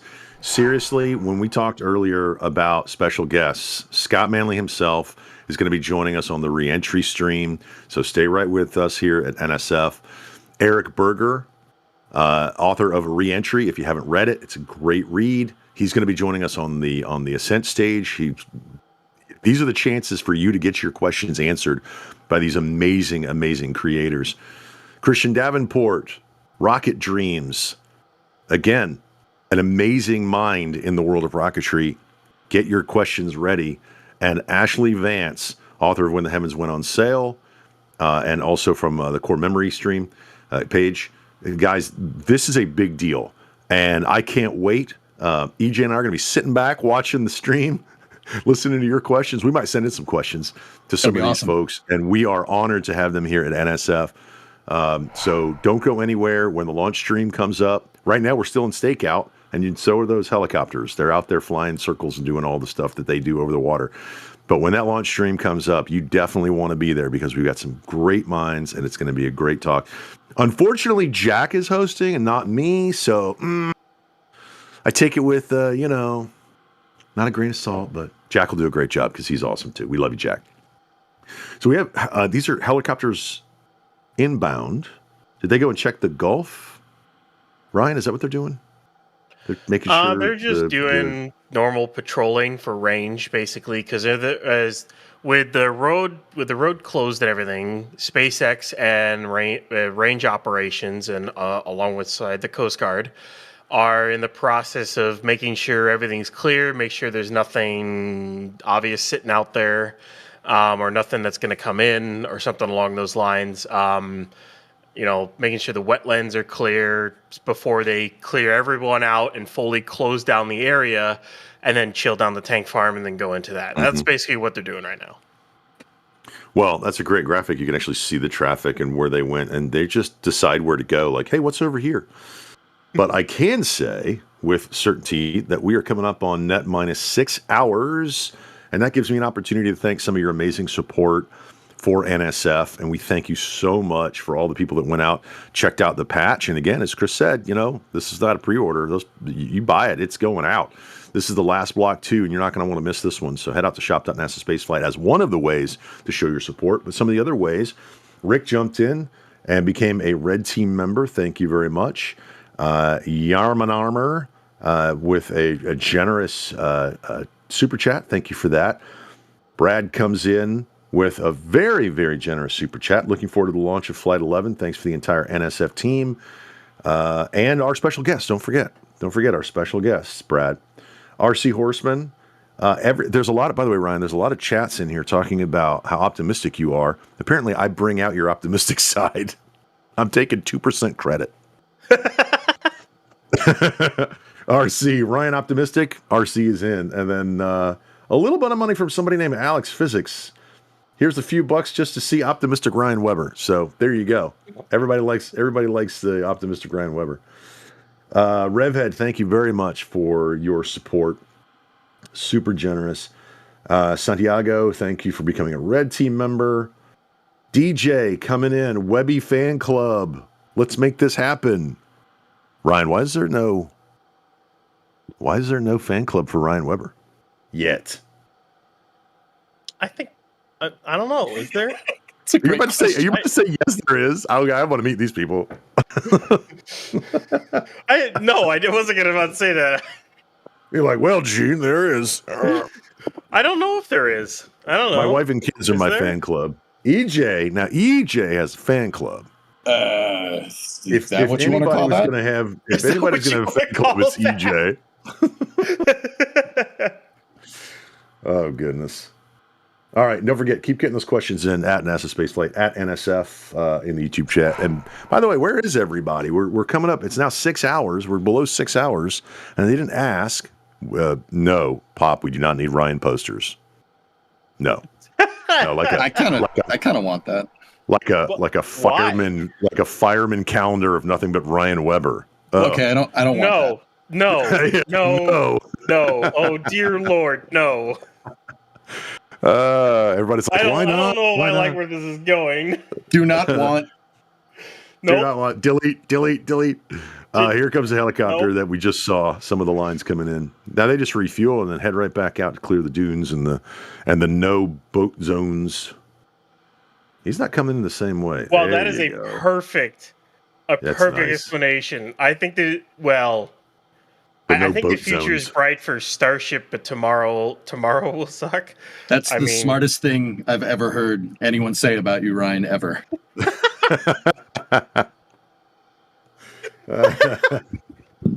Oh, man. See, and this is the part where we just have fun. I'm waiting to get yelled at in the back channel. They're like, Gene, take control. Do a thing. That's not going to happen. I don't know if that's ever going to happen. Because Kevin the Destroyer's back there. He's egging it on. He is. Oh, no. Kevin always eggs it on. It's who Kevin is. Okay. Here's a good question. EJ. Oh, it just went away. There we go.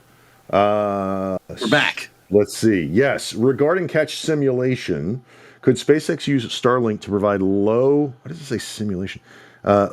enough latency comms for a full test where ship talks to the tower from across the globe? Oh, that's actually a really good question. I'm going to put that one up there.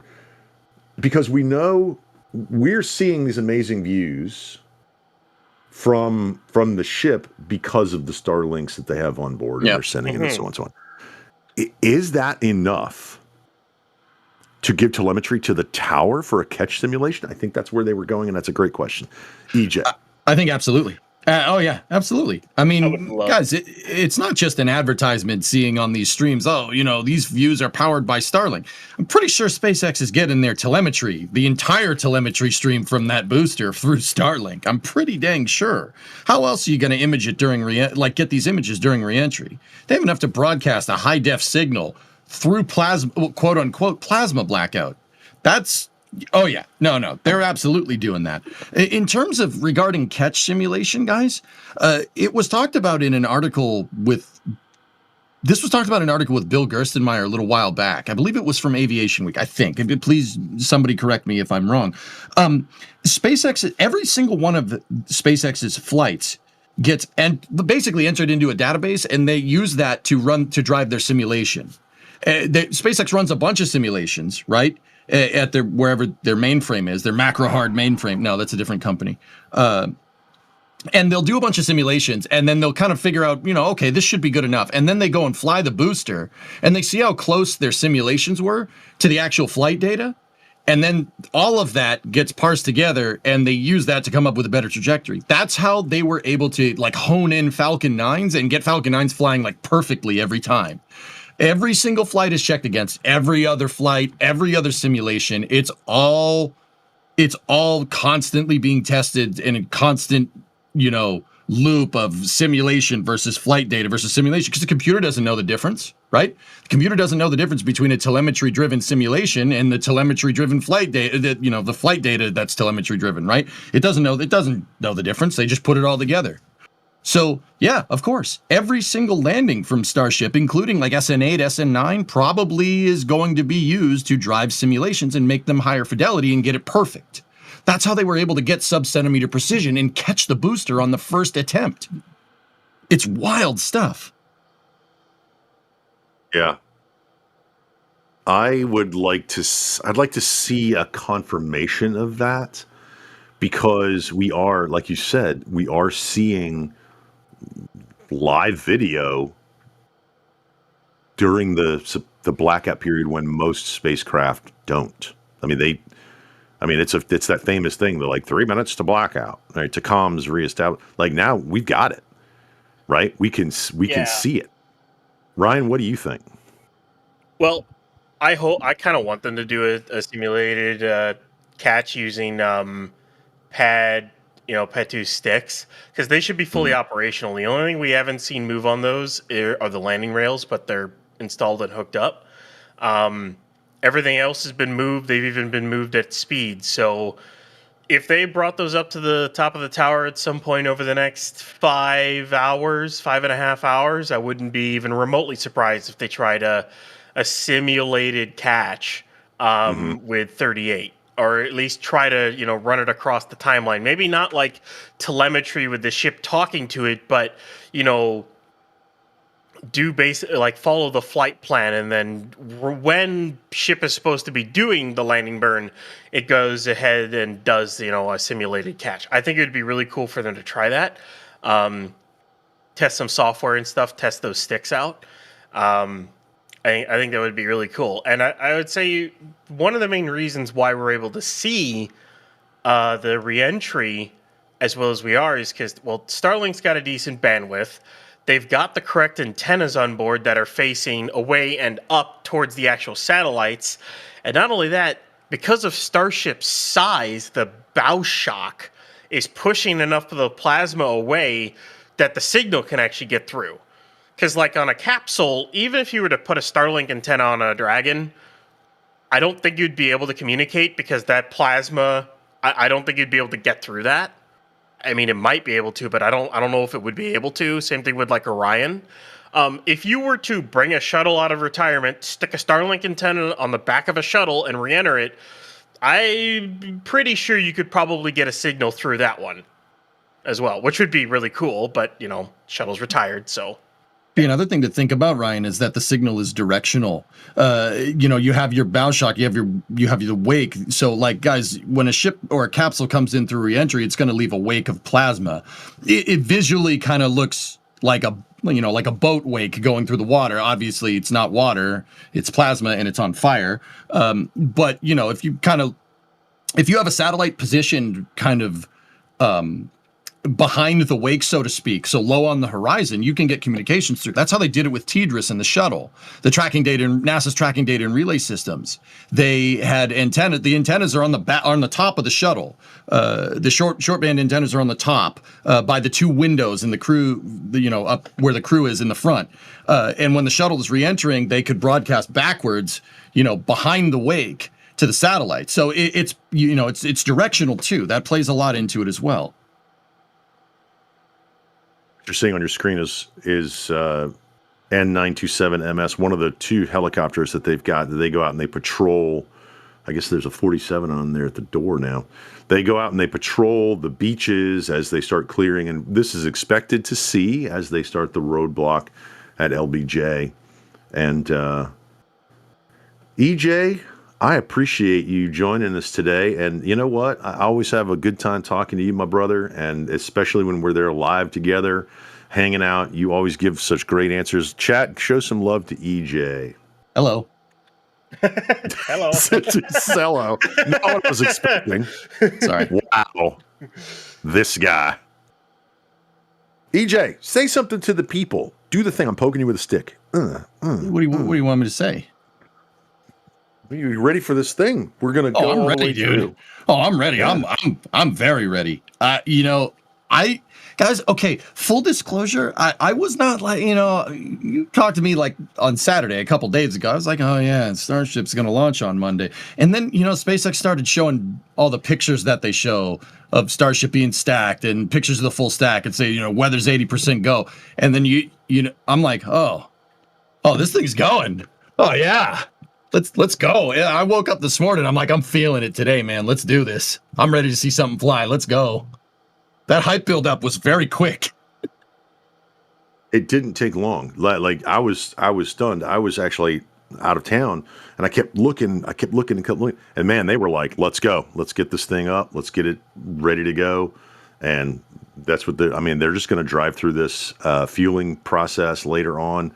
And again, speaking of later on, when you're joining the live stream, we have some amazing special guests that we talked about a little bit earlier.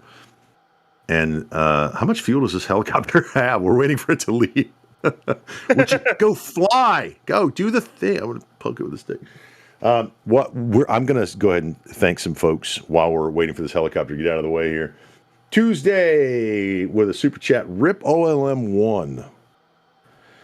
Okay, so I'm definitely going to Ryan on this one. Was it actually the OLM or just the LM? It's the SLM or SOLM. Yeah. Suborbital launch mount. Suborbital So they're not going to orbit ever on this thing. So it's suborbital. A lot of people. Wow, you know what? Hey, that is not me not being optimistic. That's just stating facts. I'm just going to say that right now. That's just being mean. That's not being mean. It's stating facts. Hey. That's funny. You were right before I said something because everybody's talking about. I knew you were going to say it because I knew the goal was passed and I had to be optimistic for 30 minutes. That's right. Not me not being optimistic. It's stating facts. That's Everyone right. Be quiet. Horseman coming back in. Yay, optimistic Ryan. Troy, yes, thank you for that support. You are doing your part, and we greatly appreciate it. Thank you for the thumbs up. Thank you for being here with us. We can't do this without you, so we love it. All the Cybertruck people are in Ryan's fan club. Yes. Oh. Yes. Yes. That's from Methane Man, another name we know. Wrecked. Coming in. Wrecked. Jeff, thank you very much. Gifting a Red Team membership, bringing more folks in with their love of space flight. SpaceWorks, let's get him optimistic. Yeah. Yeah. Look, it is a running gag, but the fact of the matter is Ryan is a realist.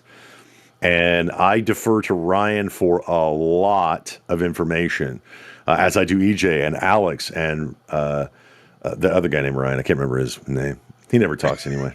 I'm trying to goad him. I think that's Mr. Map. Mr. Map. That is Mr. Map. Yes, that's correct. Like honestly, Ryan's a realist and we love him to death. And we poke fun at him. I do, at least, because the first time we were on stream, for those of you that may not know, I was like, man, this guy's really pessimistic. He's not. He's a realist. So when he comes out like, yeah, we're going all the way through and I think this is going to be great and it's going to happen, it's like, I love to see it. And so we poke fun at each other because we're friends. Some more folks sending in great questions. Hugh, thank you to Mary. Really enjoyed your work for the years now. Yes, Mary, the OG. I had the pleasure of meeting her at Starbase, and she is amazing with that camera and just an all-around nice person. So, Hugh, thanks for bringing Mary up. Yes, absolutely. I don't even know how to say that. Thank you for gifting 20 Red Team members. I'm going to try it. Indolus. Did I say that right? Indolus. The rotors have been going. We're waiting for this helicopter to depart. 20 Red Team memberships, and as I've always said, remember, if you get gifted a Red Team membership in chat, be sure to say thank you, because it really is an amazing way for people to show support. They're actually gifting something to you. Amelia, thank you for becoming a Pad Rep member, and then Astro Knucklehead, who keeps texting me. Love you, man. Hey, Ryan, my pessimistic sister will consider buying a Weber calendar. And yes, she's still, oh my gosh, still single and lives with a couple 100 miles from, okay, I'm not going to say the rest of it. They know you well. Happening? Wow. This is like love talk on, no. Oh, right. Ryan, would you pose for a calendar, Ryan? No? No, absolutely not. Not even to raise money for the children? I don't think anyone wants to, no. Oh my goodness. All right, did some folks get in the helicopter? I think they did, because the other one's waiting to come in. It's out there like, bingo fuel, move that thing. I think I saw some people get in there. All right, let me ask a question. Enough with Ryan chat. That's funny. We love him. The Ryan calendar's happening, I'm telling you. Commander Wazowski comes in. How do you think SpaceX will implement a Starship in-flight abort system for their crewed variant? Ryan, I'm coming to you. How are you going to put an in-flight abort system on this thing?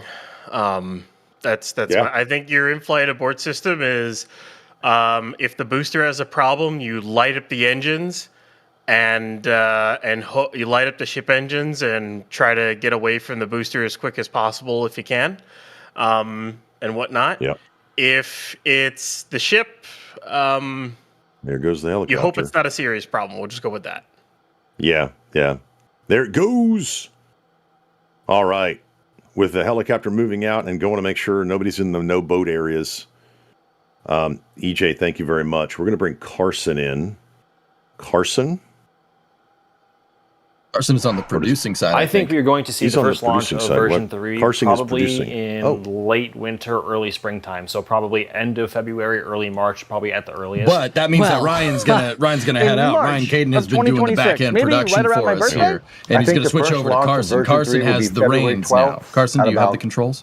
9:30 p.m. I'm going to go with March 16th, but please keep in mind I'm now 11 for 11 on guessing wrong on the actual launch date. I'm calling it right now. So I was hoping that Flight 12 would be around the holidays. You know, I'm sitting there baking cookies while I'm watching the live stream. Everyone's in their cute NSF holiday sweaters, right?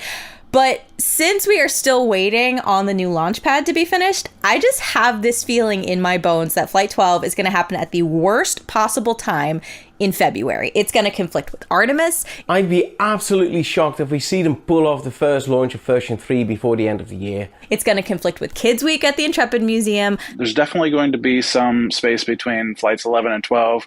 I think the first Block 3 launch will be in mid-January. So much needs to happen with the ship, the booster, and the pad before they're even remotely ready to support a launch. I really hope for January, but I'm kind of thinking February, maybe the beginning of March.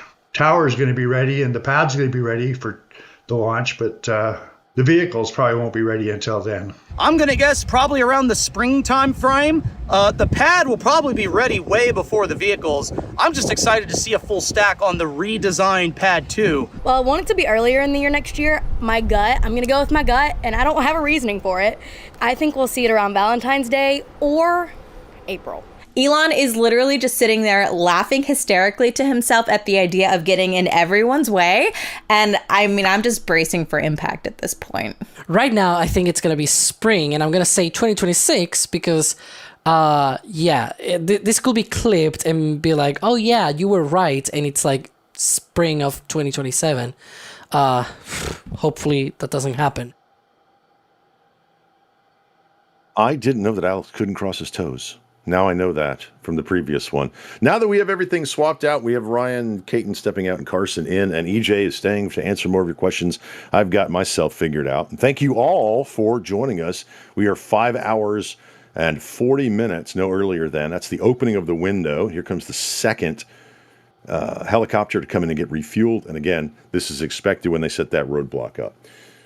So a lot of great questions coming in from folks all over the world. And again, you guys are all out there. You've been with us from the beginning probably, or if this is your first one, we are NSF. We're a group of friends that love rockets and all the science and technology that goes into making them. Aviation. I mean, we've got brilliant minds from different parts of technology and education and engineering and mathematics. And we love answering all of your questions. So let me get to a couple of those, because I've already asked you guys what your thought is for Starship Flight 11, and it's always fun to see the folks in the background of NSF giving their thoughts. And by the way, I just want to point out, if you're not watching the Flame Trench on Fridays, and if you're not watching the Elysia show, This Week in Spaceflight, you got to set those notifications, because you get a lot of information, all the Starbase updates, everything that's coming up. Astro, that's funny. Alex does have toes correct. Yes, I believe he does. Let's see. EJ, I'm trying to find a question for you. Since I thought you were leaving, I'm going to come to you first. Okay. Why is they're all screaming Airwolf in the back channel because of a helicopter? Let's see. I want to go back to the abort question. I kind of cut Ryan off on the abort question for the video. So let's talk about that. Ryan was like, he's right. If there's a problem with the booster, maybe light all 6 of the ship engines to get away from it. Very similar to a Dragon capsule and their Super Dracos. Is there another alternative in your engineering brain?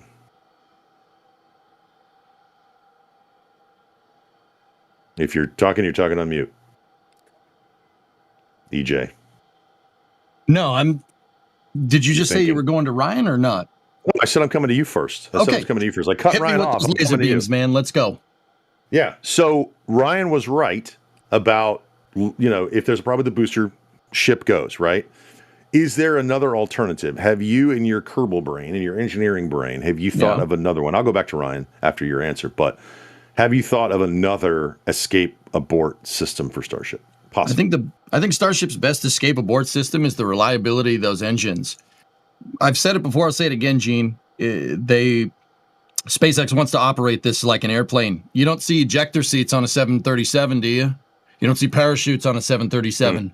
The maturity and reliability of the CFM56s those are on newer 740s or 737s is what makes the thing so dang safe.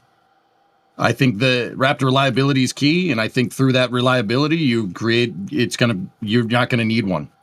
I mean, I know we've heard this before with the space shuttle, right? We heard this before with the space shuttle, but even if something does go wrong, you could theoretically hot stage the engines and go from there. But I think that Starship safety is going to come from the reliability of the Raptors. That is the safety in itself. So no abort system. Ryan, he brought up aviation, and I know that that's a thing you do. What he failed to mention was that the 747 has wings and about a 15-to-1 glide ratio. Starship don't. That's true. Starship does not have that.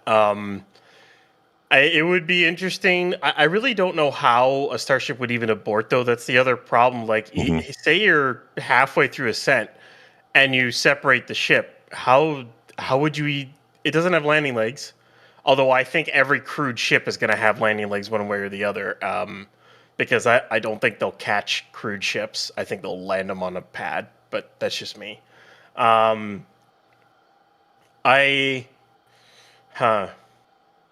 It's kind of hard to kind of figure that one out, to be honest with you. So I wonder if that's even a problem SpaceX is looking at, because I agree with EJ, that the reliability of the ship is going to, I don't want to use the word mitigate, but mitigate an actual traditional abort system. They're going to have to. Is that a problem they're looking at? I mean, I don't know. When you put humans on it, you want those humans to live. It's a thing. So if there's a problem, there's got to be somebody at SpaceX going, okay, guys, get into a room and kind of figure it out. Like, We've seen a lot of things, even an energetic event in the skirt, like on Flight 10. Like, imagine being on the ship when that happens. We've had a problem. But the robustness of the vehicle itself becomes the safety margin. Ryan, that's me talking. You can agree or disagree. Yeah, I think the overall, and Elon has talked about it a lot too, even way back in the original Tim Dodd tour when they were walking through the tents, is the one thing they couldn't do with shuttle was fly it unmanned a bunch and work out all the issues with it. That's one thing they couldn't really do with it. Their plan for Starship is to fly it so much in so many different configurations with so many different things, is that you basically make it so reliable it won't have a complete failure. It may have issues here and there, but the vehicle will be able to work through it and still complete its mission and whatnot. That's basically their plan, is to make it so robust it doesn't fail. I mean, eventually, as with airlines, you do have failures. And it's still space flight, and it's still, basically an explosion that's being directed through, a nozzle is basically still what it is. So it's one of those things is, I mean, you're always going to have that risk, but their plan is to try to reduce it as much as they possibly can to where you hopefully wouldn't actually need one. But I mean, we'll see what SpaceX comes up with. There's a lot more to go with this program and whatnot. Yeah. And the next step is obviously the V3s, the Raptor V3s. When we have a span of time between this flight, the last of the version 2 ships and the version boosters, then we get into the V3 ships and the V3 boosters, which they're testing now. I'm very interested in seeing the reliability numbers of the Raptor version 3. Ryan, do we know, and then I'll come to EJ. Ryan, what is your estimate between the flights, given the amount of work they have to do on the, between flight 11 and 12, given the amount of work they have to do on pad 1? You're talking about between 11 and 12? Yeah, go ahead, EJ. Go ahead. I think Flight 12 is probably going to happen maybe the end of this year. I know people just went, no. I mean, it's probably, SpaceX, I think, is setting their goal for the end of this year, which probably means it's going to be next year. But I don't think the wait is going to be too long. Don't get me wrong, it's going to be a wait, but it's not going to be that bad. Some things to consider, though, right? If Ship 36 Ship 36 itself, Gene, we would basically have no stopgap between Block 2 and Block 3. Because if you think about it, how much is it? Optimistic, dang it.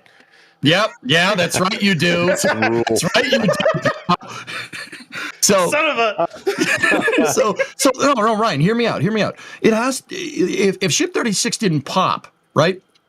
We would be probably going to, Flight 11 now, and then maybe Flight 12 in a couple of months, and then boom, you're into Flight 13, for the first Block 3. I mean, keep me on, guys. This is all hypothetical. Ship 36 voided itself on a test stand a little while back. So I don't think the stopgap is going to be as long as people think. I really don't. Ryan? Optimistic Ryan? What do you think? Optimistic Ryan. We will see. That's why. He's trying so hard, chat. He's trying. He was one that when you opened up, he was like, blah, blah, blah. I guess the whole thing for me is they could definitely get everything together really, really quick. There's always that chance that with all the experience that they have with building these last few boosters and ships and whatnot, that they're able to knock this out really, really quick and get to launching. The whole thing for me is if they launch sooner than, what I've thought they launch, I'm fine with that. I want to see this launch. But, I hope they do. We'll go with that. I tried. Yeah, I do too. He tried. I don't know. I mean, it's interesting. You're asking us to read the Magic 8 Ball. Like we don't know. We travel around Starbase and the Space Coast with our live cameras, 24/7 live cameras, Starbase Live, etc. And we infer things. We see it when it moves. We put it out to you guys, and then you ask us, how long do you think it's going to be for the next one? It's going to be exactly the number of days they need to launch the next one. They don't want to wait. This is not like, all right, guys, we've got 6 ships ready to go. Let's hold off for 3 months. No, they're going to be like, go, go, go. If SpaceX has proved anything in the past several years, it is don't wait, get it done, move on to the next one. And that is their whole mentality of rapidly iterating, right? Build it, break it, fix it, fly it again, fly the next one. And I love to see it. I love to see that type of iteration because it's fun and we're rocket nerds. So more flights, more better. Let's do it. Let's go. Okay, let me thank some people while we're here, and then we'll get back to your questions. Remember, you can send those questions in at NASA Spaceflight at NSF in chat, and thank you all for being here. You guys are all rock stars. I'm actually going to refresh and see how many there are. How many of you are here? We'll get there in a minute. Ronnie, gifting 5 Red Team memberships. Thank you very much. Your support does not go unnoticed, and it makes it, these cam reviews, you are making it available to all of us. Thank you. Brent coming with a super chat. It's still the OLM, just the original launch mount. There you go. I like that. That's a good one. It's the OLM. Yeah. We can all agree on that one. That's great. Tuesday definitely wants a Ryan calendar on the shop sometime. We'll see. We'll see what Adrian says. Fungrass, thank you for becoming a Pad Rep member. We appreciate it, Michael. Thank you to the NSF team for sharing your knowledge during the great launch coverage. Absolutely. Thank you for that tip at tips at nasaspaceflight.com. By the way, the knowledge is these guys. I thought I knew a lot about rockets, and then I talked to EJ and Ryan Caton and Alex and Adrian and everybody else at NSF, and I'm like, ooh, yeah, I'm just going to stick to hosting because the way you guys answer questions for those of us that don't know some of these things is really awesome. So we just had a tweet from SpaceX come out saying that everything is on track for today's Starship's flight test. Launch window 6:15 p.m. Central Time to 7:30 Central Time. Live coverage starts. That's their live coverage. Of course, we're here doing Stakeout, answering your questions and talking about this beautiful rocket. The last of the Block 2s, Block 2 Starships and booster that are going to fly. And one of the questions that's coming up, EJ, this one's going to come to you. The differences in this flight from Flight 10, they probably have some smaller experiments that they're doing, right? But the Flight 10 to Flight 11 profile is pretty much going to be the same, right, EJ? Yeah, the flight profile is pretty much a duplicate of 11. Now, keep in mind, there's a lot of different, like you said, there's a lot of different experiments on this one. The tile configuration is different. We've seen tiles missing in different areas. There's less of metallic tile experiments, I think. So I don't think we're going to see that orange hue that happened on the heat shield. You know, when it gets that far, chat. When it gets that far. Yes. Right. But yeah, for more or less the same flight profile, Gene. Ryan, do we know some of those changes that they have made based on what they put out on SpaceX? Are they? Well, it's basically going to be the same profile, and then they're once they're subsonic, they plan on doing a dynamic banking maneuver. Either that's to bleed off more speed, or it's some kind of maneuver to set up just before landing. So it might be their way of testing the maneuver that ship is going to have to do to line up with the tower for a catch, or something along those lines. Is kind of my guess is what that is. But other than that, it's the same trajectory into the Indian Ocean that's been the trajectory for Starship since Flight 3, basically. And we know, we've said it many times, this is the last of the Block 2 ships. And a question came in from folks that maybe this might be their first launch. They're looking at the rocket and they say, wow, that looks really weird. L&D LaRue wants to know, and EJ, I'll come to you first on this one. Why don't the strakes on the booster have four-way symmetry? Why do they look the way they do? And you can talk about the flaps too if you want. We're talking about on the Block 3, right? I would. Well, on either no, one, they don't have hang four-way on. symmetry. Yeah, no, I think that was the grid fins because they're going to have 3 instead of 4. I think they're talking about the strakes. Are the strakes on Block 2's symmetrical? I just want clarification, Ryan. Are they asymmetrical on 2 as well? Yes. Okay. Yeah. All right. So the asymmetry is there because of commodities on the side of the commodity movement things on the side of the booster. Basically, there's plumbing in the way.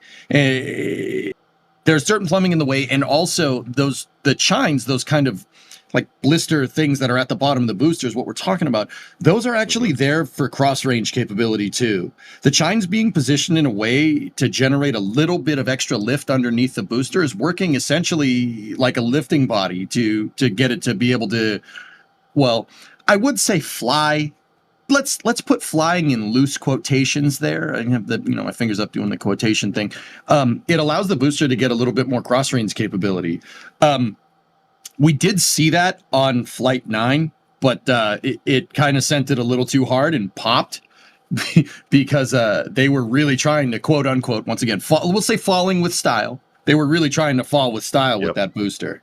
Yeah. So talk about cross-range capability real quick. You brought it up in your answer. What does that mean? Cross-range capability is the ability to use aerodynamic perturbations to change your entry trajectory. So the shuttle is famous for cross-range capability because it has those big wings on the sides. Does that make it fly better? Debatable. But it allows the shuttle to basically do turns at hypersonic speeds and use that to slow down or change its re-entry trajectory through an entry, descent, and landing to get to a runway. Very, very useful. Starship does have that capability to an extent, but when we're talking about the booster, every little bit counts with getting that thing back. The booster, doesn't do supersonic retropropulsion. It doesn't do an entry burn. So you ideally would want that thing to stay in the atmosphere for a longer period of time. And how do you do that? Well, you try to fly it, fall with style through the atmosphere. You don't want to fall straight down. Right. And obviously it has to be able to boost back and land at the chopstick tower. There's no downrange landings with this thing either. You're not landing it on a drone ship. And, that would be cool if I was wrong about that in the future. I want to see a tower catch on a drone ship. Do you not? Right. That's pretty sweet. But those chines are there to basically generate a little bit of lift underneath the bottom of the booster and get it to, just fly a little bit more. Now, keep in mind, the chines they're not just there for aerodynamics, right? Those chines are holding nitrogen composite overwrap pressure vessels, or COPVs for short. Those nitrogen pressure vessels are there for restarting Raptor engines for the landing burn, right? That's what they're there for. I mean, you need those engines to fire, or else cross-range capability doesn't matter. And if you guys look at the camera, you see that green area on the right. If the engines don't fire, that's your landing pad over there, that nice dune. That would end probably not well.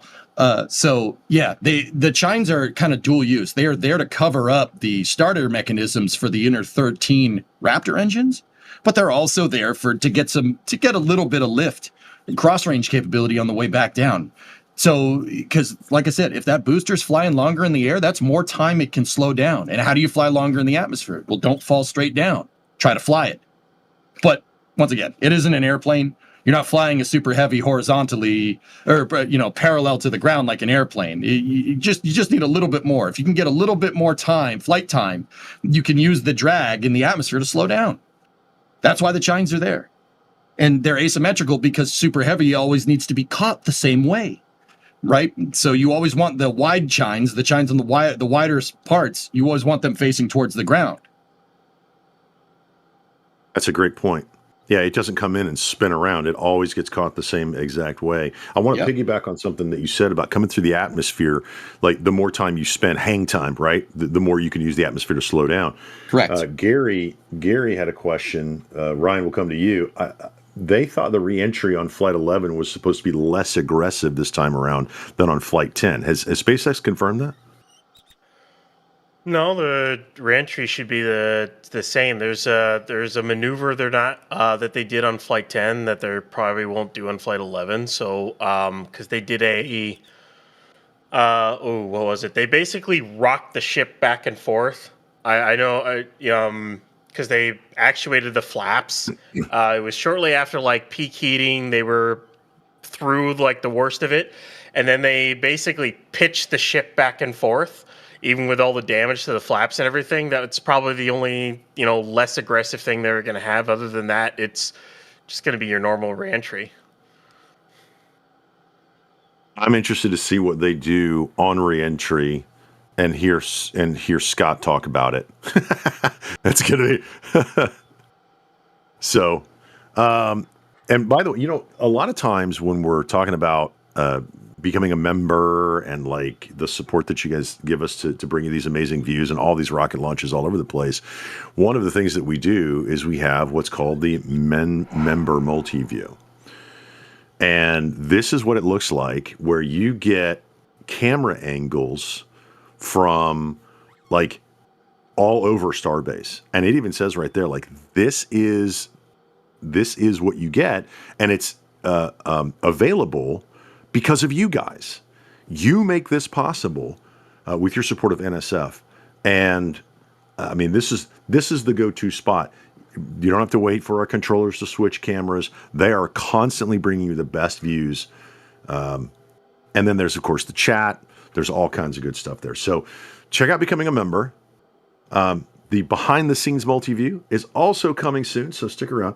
But consider becoming a member of NSF. Capcom and above, get access to our Discord channel. You get to talk with a lot of the folks at NSF, and you get to see amazing things like this. Look, yep, there he is. Hey. There's our controller. That was special.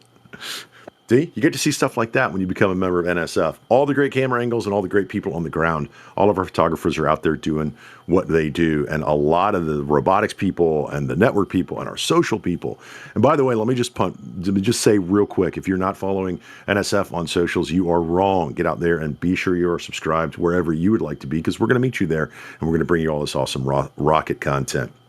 So we're at 5 hours, 18 minutes before the opening of the window. And you saw earlier, if you were here on the SpaceX tweet, that everything looks good going into the launch today. The window opens at 6:15 Central Time, and it goes until 7:30 p.m. Central Time there at Starbase. And they have closed the road. Can we go back to the roadblock shot, maybe? Because I want to see if they're still there. That's the official roadblock. There's Ryan Weber's Cybertruck. They have a lot of them at Starbase. They have even more down at the Cape, but they're starting to get. Who's the guy on the bike? The last delivery guy. Delivery pizzas. Delivery guy. No, that's probably a SpaceX employee that had to check something. But there's the roadblock, and you'll see that move past the. At a certain time, you'll see that move past the build site. And of course, we'll tell you when that's going to happen. Let's get back to some questions. You guys have been sending in amazing questions, and EJ's been sitting there on his thumbs for too long.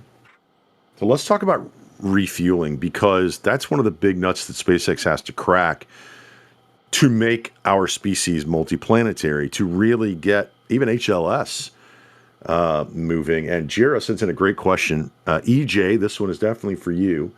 And Ryan, will come to you too. What is the fastest possible orbital refilling timeline? Let's say you have 10 tankers. Could you send more than one per day? Or would you have to wait for the orbits to line up? EJ. Ooh, good question. I like that. Yeah, no, that's really good. That's a good question. So SpaceX wants to be able to refuel these things. They want Starship to be able to launch every hour. Now, if you have a refueler that's in a certain type of orbit, right?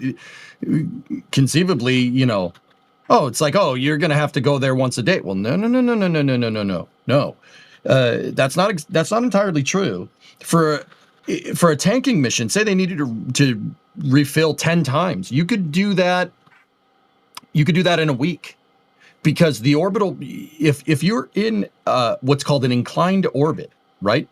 And provided that your launch site is at a latitude that is lower than your inclined orbit. So just a quick definition of an inclined orbit or orbital inclination here. If you have an orbit that's tilted relative to Earth's equator, the angle at which the orbit passes the equator is your orbital inclination, and it's measured in degrees. So say you're in a, let's take the ISS, for instance, 51.6 degrees inclined. The ISS is in a very tilted orbit, so everyone that launches to it, all the international partners, can get to it from their own launch sites, right? Say you're going somewhere like that. You can get there, you could get there from Boca Chica, right? So if you have multiple pads, multiple vehicles ready to go, different launch sites, both Boca Chica and the Cape they're at kind of similar latitudes north, right? I believe the Cape is 27 or 20. I think actually Kennedy Space Center is 28. Cape Canaveral Space Force Station is 27. That's how big the Space Center is, right? You'll be able to, provided that the range is okay with it, you'll be able to get there to at the very least 2 times a day. Now, if you have multiple ships teed up on multiple pads, I'm not saying we're not going to get maybe like an Armageddon style, like double Starship launch, but that is possible. You could do it in the future. I mean, you guys not want to see that? I think that would be kind of sweet. I want to see that. I'd launch 2 Starships at the same time, man. How about 4? Now, yeah, let's go. But that's 5. because of do 5. Send it. That's because we have orbital inclination. So if you think about an orbit that's tilted relative to the equator, it's going to cross the equator 2 times, right? And that's called an ascending and descending node, right? So the ascending node is when you're going from the southern hemisphere to the northern hemisphere, and the descending node is vice versa. Theoretically, your launch site should also have an ascending and descending node. Now, the difference between those launches is, launching due south or launching due north, or northeast or southeast, right? We've seen Starlink missions go out of the Cape. Some of them launch up the East Coast and go all the way up by me up in New England, right? Some of them launch due south and the first stage goes and lands in the Bahamas somewhere. It's possible. You could hit it on what's called the ascending or descending node. You could do it at least 2 times a day. And if you have multiple Starships teed up, 5, 6, 7, 8, 9, you could refuel conceivably as quick as, as long as a week, or, launching 1 ship every 2 times a day. Or you could just tee up a bunch and refuel in 1 shot. I mean, that would get your on-orbit operations would be very complicated, trying to, stage like 10 refuelers in 1 shot in 1 day. But guys, that's what Starship can do. That's what it can do. That's the future that I want to live in, Ryan, right? Don't you want this? Yeah, that's why I said 5. I'm like, okay, because you think LC-39, both pads 37, and then eventually both pads at Starbase. Not to mention any other pads that they have planned, which I think eventually, I don't know if 49 is ever going to happen, but either way, you get at least 5 pads there. You're launched 5 Starships all at once, which would be you see a train of Starlings, see a train of 5 Starships, one behind another, with maybe some staggered launches. That would be a sight. That's to say the least. And one after another, they refuel the depot, and one after another, they all come back to their respective pads in like a staggered formation and whatnot. Holy cow, that would be insane. Just thinking about it now, just five Starships all launched at the same, are staggered. They all, one at a time, refuel, and one at a time come back to their respective launch pads and then refuel again for a second try. And then you do that over the course of like 2 or 3 days total, and then boom, you have 15 flights, your depot is fully fueled, and then you send up your cargo or crewed version to the depot, dock to the depot, and go to the moon or Mars with a full load. And well, I think you're going to have to do at least 2 depot docks for HLS at this rate, but either way, you get the point. It won't take that long if you got 5 operational pads with enough ships and boosters. That's going to be crazy to see. That's going to be crazy to see that type of cadence. Yeah, that's not plan. That's the stakeholder expectations.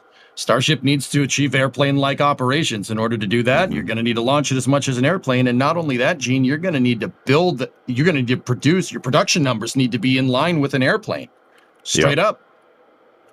Yep. When will that happen? They're going to be cranking them out. Man, they need all the pads operational first for that to happen. And they need enough ships and boosters to be able to have that happen.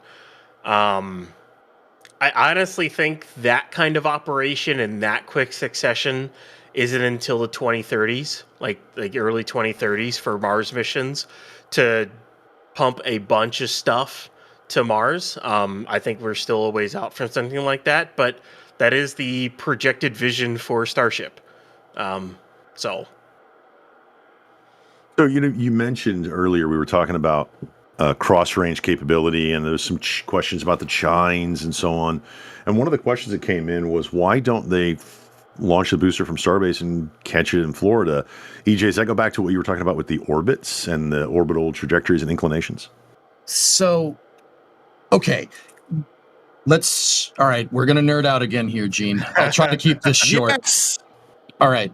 So, long story short, Florida's a long way away from the launch site, guys. To have the booster get to a suborbital trajectory where it would be caught in Florida. Now, don't get me wrong. I'm not saying I don't want this, but I don't think that would happen. The booster does not go that far nearly downrange. You got to remember, the booster boosts back and lands.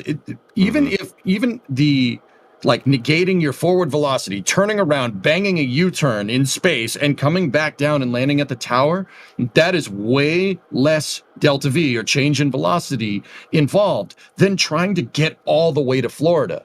The booster I don't even think, if you have a fully fueled Starship with payload up there, I don't think the booster even has enough to get anywhere near Florida. Florida's too far away. Now, in the future, ships, maybe, sure. Lob a ship from Texas to Florida? Sure. Absolutely. Why not? You could absolutely do that. It'd be a very quick and easy way to move them. Even if, and by the way, here's the booster stand and ship stand leaving the pad for the final time. This booster stand will get modified for Block 3, and there's a chance I think that ship stand gets scrapped because I think they're making a new design for Block 3. But anyways, to go along with EJ's question, or I guess the question that Gene asked, EJ's answer is, even if you take the ship off, the booster's not going to get that far. And even if it were to magically get that far, the trajectory you need, the booster would get so high that then it is re-entering Earth's atmosphere. The booster does not have a heat shield on it. The aft end of the booster is not designed to withstand full re-entry heating. It's not designed to do that. The velocity required to hit that, the booster would almost certainly burn up. Or it would be damaged in such a way that it would explode over Florida if you were to magically get it that far. I don't think that's okay. I don't. Now, Ryan, it's important to mention that the booster does have passive thermal protection systems on it. It being made out of steel is enough to tank the reentry heating involved with coming back from the hot staging, the boost back, landing, and then into the catch, right? It will be able to tank the heat. We've seen it. It looks like a pepperoni pizza coming back in, right? But, pessimism. You have to say, yes, CJ, it does. 30 minutes passed. Oh, crud. I tried to fool him into it. But yeah, it should be able to tank the heat coming back down. But that's not to say that you won't get re-entry heating from just boosting, like doing that U-turn in space and coming back down and landing at the pad back in Texas. You still do get some compression heating involved there, but it's not nearly as much because it's all about speed. The further you fall, the more potential energy you have at apogee, the more re-entry heating you're going to get. So, like, if I throw a tennis ball up in the air, it's going to come back down. It ain't going to get too hot. But if we have a battleship gun and we try to launch a tennis ball into space, it's going to re-enter. It'll get really, really hot if it goes up there, 100 kilometers up. That's going to get really toasty on the way down. This should, and I was just actually thinking here, this should be pad clear too. This should be the last bits for it, I think. I think they've got the beach clear. They've got it all closed. With the stands moving away, it should be nearly the last of everyone that's at the pad, which is a really good sign because we're 5 hours and 6 minutes away from the opening of the window. So, well, I'm here for all of it. Like, you guys talk about the booster getting so far to Florida, the ship maybe, But from orbit, I think the ship could, if the orbits lined up. They would have to wait 2 or 3 days or something like that. I actually enjoyed the variant conversation that we had earlier. For those of you just joining us, we talked about some of the potential variants, and Ryan was like, we have no concept of some of the mission-based variants they're going to have. We know they have an HLS. We know they're going to put legs on anything with a human on it, et cetera, et cetera. But I'm kind of here for, I want to see some of these crazy variants like you were talking about with the telescope in it. And like, as EJ was saying, if this thing's lifting 100 tons to LEO, what are we going to do with that 100 tons when we get it there? Creating and building vessels in space, and how big are they going to get? And what is their mission going to be? So stay right here with NSF. The conversations are a lot of fun, and I learn something every time I'm hanging out with you guys, and Alex and Adrian and Sawyer and Jack and Max and everybody else. I love being here with you guys, and I'm here for this launch, and I can't wait until we actually get this thing fueled up, because the launch stream, we're going to be here on Stakeout for a little bit longer. We've got some special guests, and you need to follow us on social media if you weren't here when we talked about them. Some special guests coming up on today's launch stream. But I want to take some time. I want to thank a few folks, because your support for what we do at NSF makes it possible. You are the reason that we're able to bring you the views that you see on your screen and on that member multi-view we talked about earlier, and all the cameras that our amazing photographers put out there in the field. So Joel, thank you very much for your super chat. Awesome. Joel says, awesome coverage. Is there a possibility to just add another pair of chopsticks? Oh, that's a great question. This is going to be a 30-second answer. Ryan, I'll come to you first. Is there a possibility to add another pair of chopsticks opposite the current ones, one for liftoff, one for catching? No. No, I was going to, No. You need 30 seconds. The tower, that wouldn't work at all. Like, you can't. that wouldn't work. I know it looks really sturdy. It still moves. Moves. That, and having 2 sets of sticks on there, even opposite of the tower, that's not how that tower works. There's a ship QD arm in the way, for one. Mm-hmm. The tower is not designed for that. You would need an entirely new set of you would a whole new set of drawworks, and everything else. And the tower's not designed for that at all. There's a whole bunch of reasons why that you can't do that. Yeah, the chopsticks themselves, that's a 3-point contact with the tower, so it just wouldn't work. It wouldn't work. Jeff, thank you very much. Gifting a Red Team membership.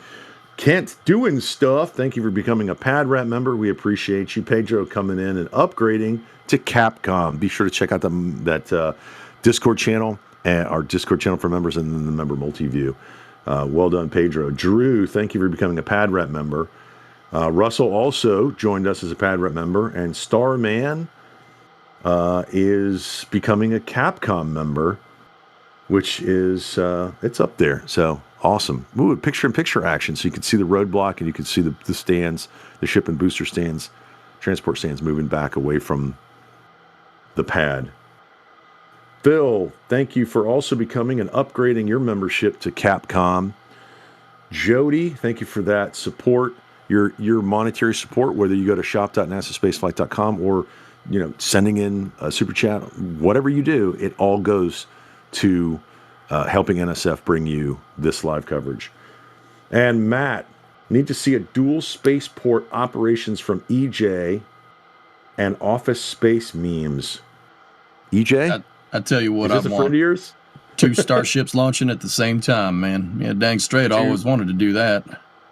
Ryan says 5. We need 5 starships launching at the same time. Figure my company's worth $500 billion. We could hook that up. That's right. Matt, thank you so much for that tip at tips.nasaspaceflight.com. So my time is about out of here, but guys, I really enjoyed spending time with you. Thank you for hanging out with me today. And Ryan, thank you for being positive. I've been looking forward to your calendar. Oh, dear Lord. That's not going away. That is not going away. No, you started it. No. God. Anyways, it's been a pleasure as always. Getting on, doing to talk Starship. Yeah, I can't wait to see this thing fly. It'll be fun, bittersweet. Hopefully it's fully successful and all that. And as I step out, EJ, my friend, we get to watch this thing. I'm going to watch here on NSF, but I know you're going to be broadcasting as well for this rocket launch. Yes, sir. I will be around, Gene. Thanks for coming in and hosting. Great host. Yeah, Love man. hearing that buttery voice. Oh, anytime for you, my friend. Anytime for you. Whoa. EJ is actually going to be hanging out, friends. So Ryan and I are going to step out, and it is my pleasure to bring in Max Evans and Sawyer. Sawyer, I'm going to hand it over to you to keep the stakeout going, my brother. We go from butter to margarine, I guess, with voices here. Nice. Wow. There you go. Welcome, folks. As just mentioned, I'm Sawyer Rosenstein. I'll be with you here for the remainder of our stakeout portion of the Starship Flight 11 stream, as we now reach no earlier than 5 hours until the potential launch of this vehicle.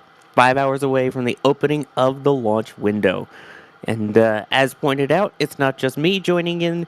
Max Evans joining in, also out from Starbase. Max, how is it going? Good afternoon, everybody. Sawyer, you know what? I'm pleased to report that it is all going really well at the moment. The weather's beautiful. As far as we can tell, the vehicles are healthy. SpaceX is getting hyped. We're getting hyped. Camera setup went well this morning. Pictures are looking great. You know, there's just a different vibe in the air today. I think everyone's feeling good. I don't want to jinx it, of course, but you know, it is. I think Starbase today is feeling launchy. I think that much is fair to say. It's fine. Ryan's off the air. We can be optimistic. Oh, thank you. I had to deal with that for like 3 hours, man. I'm joking. Hi, EJ. Ryan Weber, we love you. Hey, Max. How you doing? Oh, I'm doing, and it's going and flowing, my friend. Good. Excellent. The weather looks great down there, like you said, dude. It sure does. A bit warm as per usual, but that's just classic South Texas in the early fall, late summer, as we are now technically in fall. But it is still almost 90 degrees Fahrenheit, or I think that's about 32 degrees Celsius for those who don't use Imperial. It's okay. Max, they're lunar units of temperature. Lunar units. Thank you very much. Lunar units? Yeah, because, when we went to the moon, Fahrenheit. No? All right, cool. It's okay. It's okay. Yes, weather's looking great. I think last I checked, there was only forecast to be a maximum of 20% cloud coverage, which is epic. We want some clear skies. We want minimal heat haze for all of our cameras, for everyone who's watching out at home, and of course for everyone who's watching here in person. Guys, it is going to be an absolute treat today. That much I am fairly certain of. As they say from the SpaceX website, excitement guaranteed. And that is for sure. So again, a reminder, if you have questions, you can tag us either at NASA Spaceflight or at NSF, and those will pop up in the panel here, because we're going to keep taking more of your questions as we watch everything going on here. So I guess the other thing then that I want to ask is... EJ, we've obviously seen some major milestones. We've seen some of the road closures happening.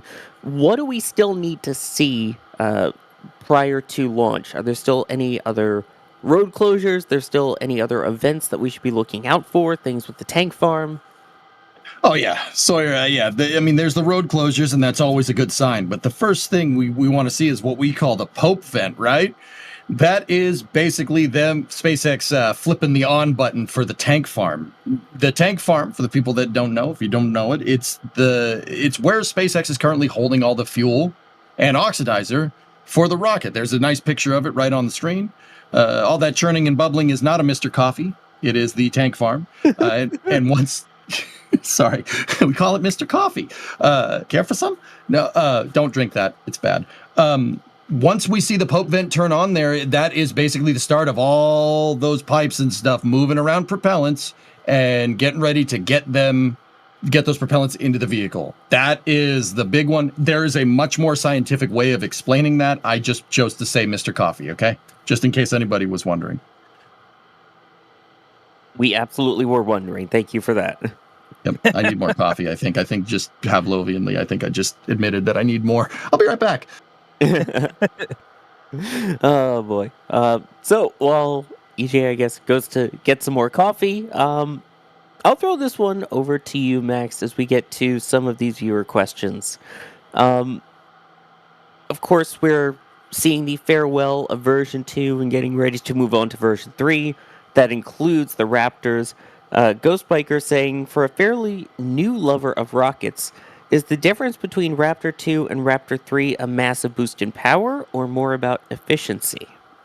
Both, albeit it is more about power and simplicity. So if you put the Raptor 2 and the Raptor 3 side by side, it's shocking with how much plumbing and how much more simple at least the Raptor 3 looks by comparison to Raptor 2, and of course, especially compared to Raptor 1. And it's kind of the same how we felt going from Raptor 1 to Raptor 2 when that was first revealed, because there was so much less plumbing involved with that between the combustion chambers, the tap offs, and everything. So combustion chamber, I should say.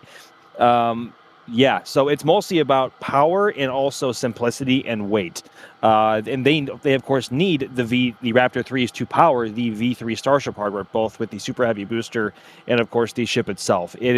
So that's what it's mostly about, and we have yet to see really that high of serial numbers with the Raptor 3 yet. But I suspect that may be picking up soon, because I know SpaceX wants to get the version 3 variant of Starship off the ground as soon as possible.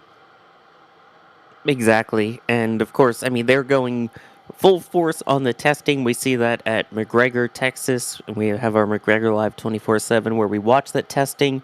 But Mike is wondering, do you think we would ever see a Raptor engine test stand at Massey's in the future?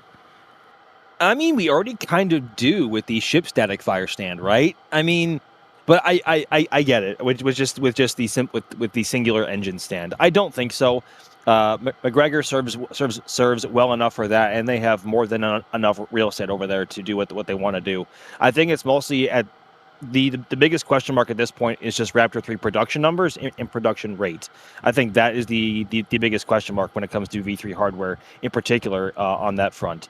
But I mean, Massey's isn't just used for static firing, obviously. It is also used for cryo testing flight articles and also test articles, as we have seen variants of the Booster 18-2 and -3 test articles over there getting cryo tested and ready for sign off for flight or version 3 hardware. So I think it's going to stay as it is right now. Maybe they'll end up cleaning it up and maybe add some sort of second static fire stand over there just to increase their cadence if they need it. But I really can't see a singular Raptor stand being installed over there. Yeah, they also have the can crusher over there. They do a lot of article testing over there. Exactly. But, yeah, I mean, I get where they're coming from, because remember, we used to have, if I remember rightly, there was suborbital pad A and B, which were going to be the static fire stands early on in the program. So I could see them doing 2 of them out there, because, I mean, admittedly, the last time that they attempted a static fire at Massey's, yeah, Max, you and I were there. You remember. Yeah. Poor Ship 36. Oh, poor Ship 36. Rest in peace. Or pieces, I should say. Pieces. Definitely pieces. And again, we've been seeing this for a little bit here now, but why are we looking at the stands? Those have been out at the launch site, correct? And now they're clearing the area for them? Yeah, so right now they are essentially evacuating the pad of everything that does absolutely not need to be there. And of course, they don't need the ship transport stand, because hopefully that is also leaving the ground today. Same with the booster stand. There is no booster catch associated with this flight, so there's really no need to keep that booster transport stand there in the event that they catch it and it's hanging in the chopsticks waiting for a place to go.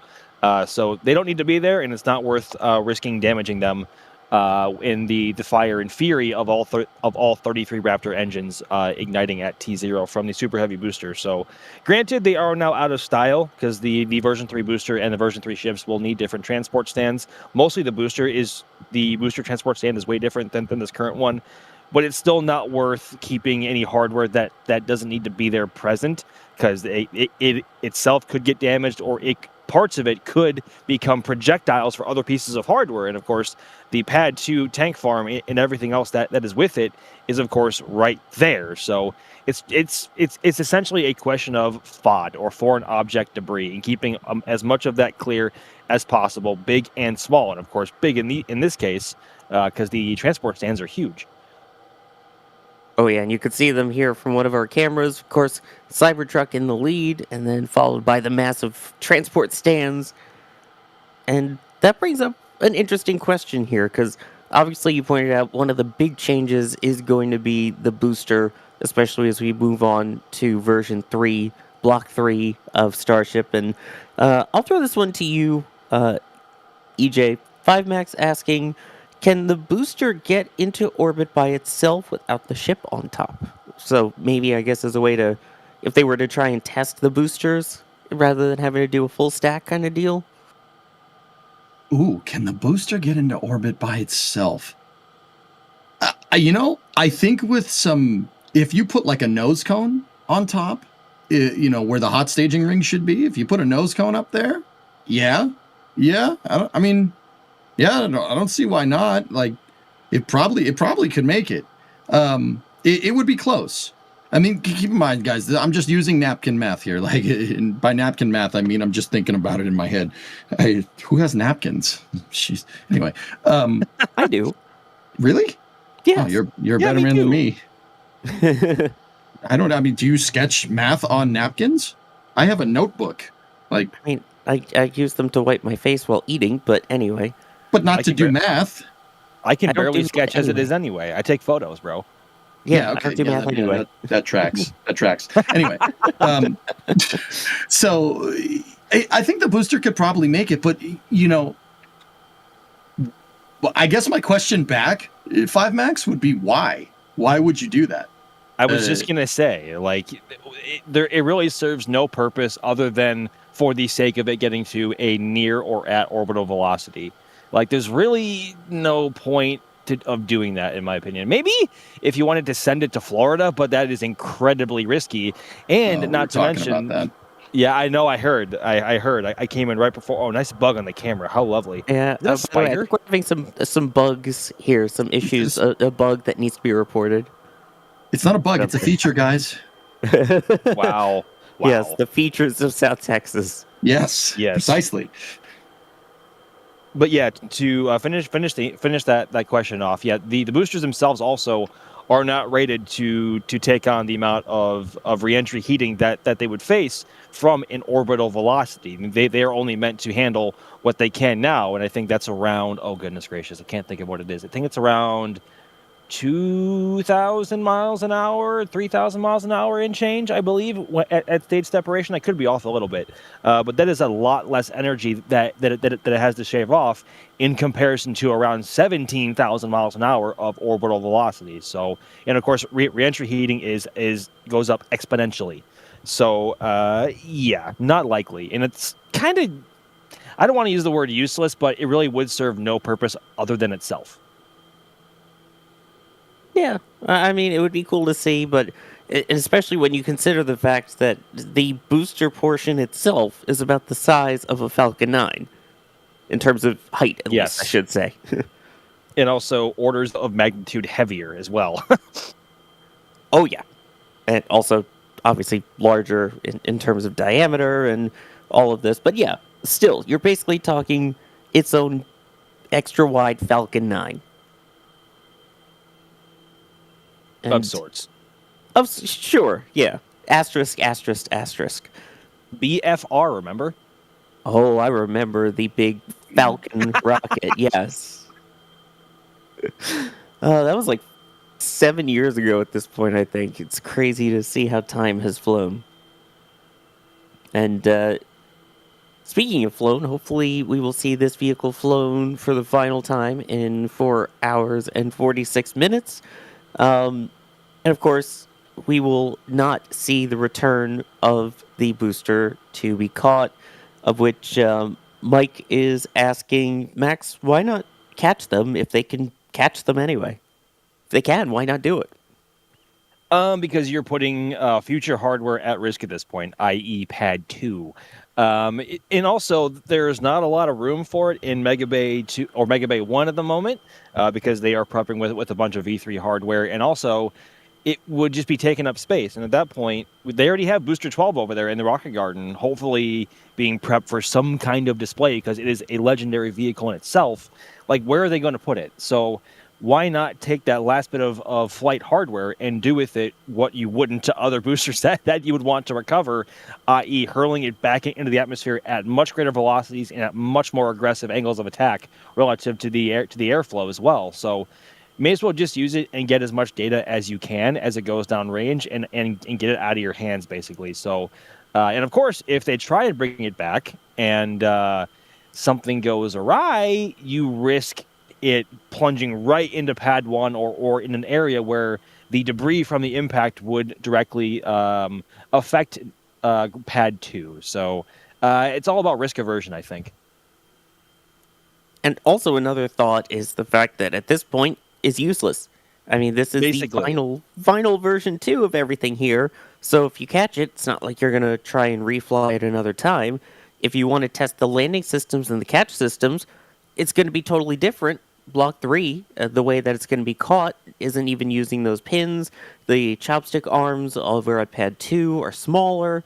It just, there's basically not, I'm sure you'd get some data, but the amount of data that you'd get to then be stuck with an old booster hanging around just doesn't seem worth it.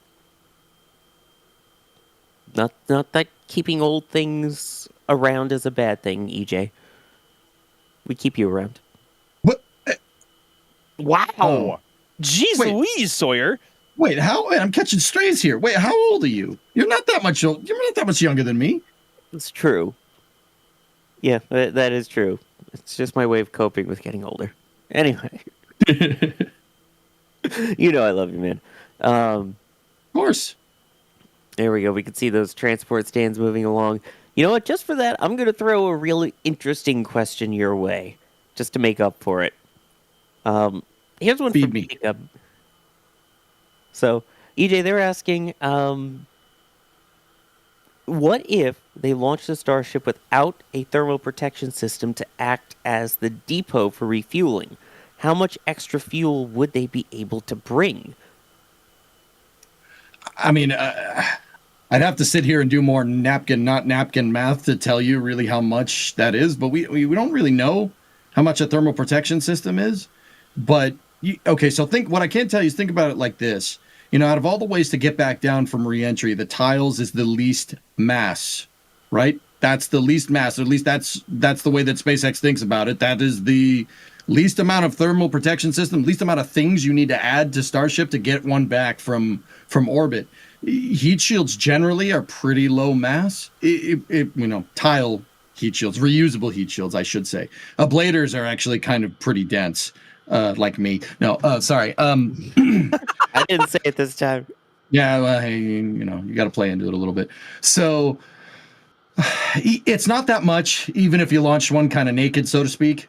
It's not going to be. I mean, it's going to be a pretty big amount, but I would say an inconsequential quantity.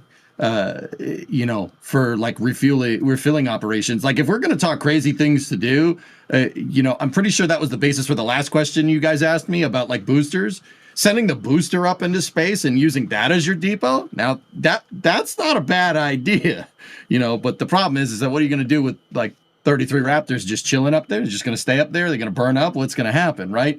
Like, and more important to the point, like, do we want an expendable version of Starship? Do we want that? I would want to bring my depot ship back down, right? Like, do we want to expend it? I suppose if time was a constraint here, yeah, maybe expend the depot. You could even make the argument that, expend Starships, not super heavies, but expend Starships to get the refilling stuff done quick, right? No thermal protection system, send it. Maybe you need 8 refueling flights instead of 10, maybe, right? But once again, tiles don't take up that much extra dry mass relative to the vehicle. Like that is the lowest mass way to get those things back. But, I just don't understand the use case for wanting to do something like that. That doesn't really jive with what SpaceX is trying to do. However, I mean, once again, you know, we were talking, so Max and Sawyer, we were talking, me, Ryan, and Gene were talking about like what, and Alex too, to an extent, we were talking about like, we don't even know what the future entails for Starship. I mean, could it do this? Yeah, sure, man. This is totally doable. Like that's not that far-fetched of an idea comparatively to some of the ideas that I've seen people put out there on the internet, right? Like, but will they do it? I don't know. My only kind of consensus for this is like what SpaceX wants to do with it. Like, what are they trying to do? They're trying to make an airplane that goes into space. Would you expend an airplane during flight operations? Not really. Could you? Sure. Has it been done? Yeah, probably. But yeah, I don't know. Good question. I think it's too early in the program yet, and Starship is too, I guess, it's still too much in its prototype phase to really tell what specific tasks can be done with different variants of Starship. I think that's where V3 is going to become so valuable, because that is what a lot of other future Starship commitments are based on, like HLS. HLS is based on V3 hardware. So it's too experimental at this point to really tell. But I think if we ask that same question 1 year from today, I think we will have a much better idea, and of course, hopefully, version 3 is well in flying at that point. So we'll have to wait and see. Exactly, and if I recall, Elon at one point on X was talking about the amount of mass that they'd be able to take into space with an expendable Starship. So it's not like it hasn't been thought of or hasn't been discussed or hasn't even been calculated in terms of benefit of mass to space. Right. Let's see here. Continuing to take your questions, tagging us at NASA Spaceflight or at NSF. Rex is asking, why did they originally plan ship landings near Hawaii, but now have only landed near Australia? EJ, do we know any reason why they've kind of shifted from the first flight or so to then just going with the Indian Ocean and going with the current off the coast of Australia location? We never got an official thing from SpaceX as far as I know, Sawyer. I don't think so. However, we can theorize. I'm getting the napkins out that I don't have. We can theorize. My big thing is that flying something over Southeast Asia, you know, if Starship was going to continue all the way to Hawaii, I mean, that's not that much more fuel. It's maybe like 1 to 2 seconds more of burn time, right? It's not that much. Once you get really going up there, you know, it's not that much more acceleration to really perturb your orbit, to change your orbital characteristics. However, that means Starship would be flying over one of the busiest shipping lanes in the world by a long shot. Do you want to risk that? I don't know. I wouldn't want to risk that. Now, once again, that's just my personal theory. I don't know if that's right, but I wouldn't do that. The other thing is that I think it was last year, the last president actually put an executive order out about allowing Australia to be ITAR compliant. So you can Australia, you can export laws with rockets going to Australia are a little more lax than they were. So that includes landing spacecraft near it. So let's rewind 5 years from now. If they landed Starship off the coast of Australia, if they were trying to recover it, they wouldn't be able to do anything with it. Nowadays, you could land it and you could conceivably tow it to Australia. Now, I don't know if they're going to do that. I have seen some pretty big vessels out in Australia and off the coast that are big enough to pull a Starship, but I'm not, that's just speculation. We don't know for sure. But yeah, though I think those two things are the primary thing driving that, Sawyer. Yeah, I could see that. I can definitely see that. The other thing we can see here, of course, is the beautiful Ship 38 out at the pad. So we wait to see those chopsticks open, hopefully very soon. And also, it seems like that roadblock is getting more blocked up with all those vehicles there. Mac, isn't that the... go ahead. I was going to say, well, yeah, isn't that the point? Well, in the wrong direction. Max, where exactly is that, and where do those transport stands go for launch? So I think at the moment those transport stands are on the way back to the Sanchez lot, where they're going to be stored in either modified or scrapped, because of course the new version 3 ships and boosters will need different transport stands. So not quite sure what the future holds for those. Maybe they're going to be museum pieces or on display somewhere, or SpaceX is going to scrap them. We don't know. But that's where they're likely back off to now, and hopefully they won't need them again. Cough, cough. Of course, assuming everything goes right today.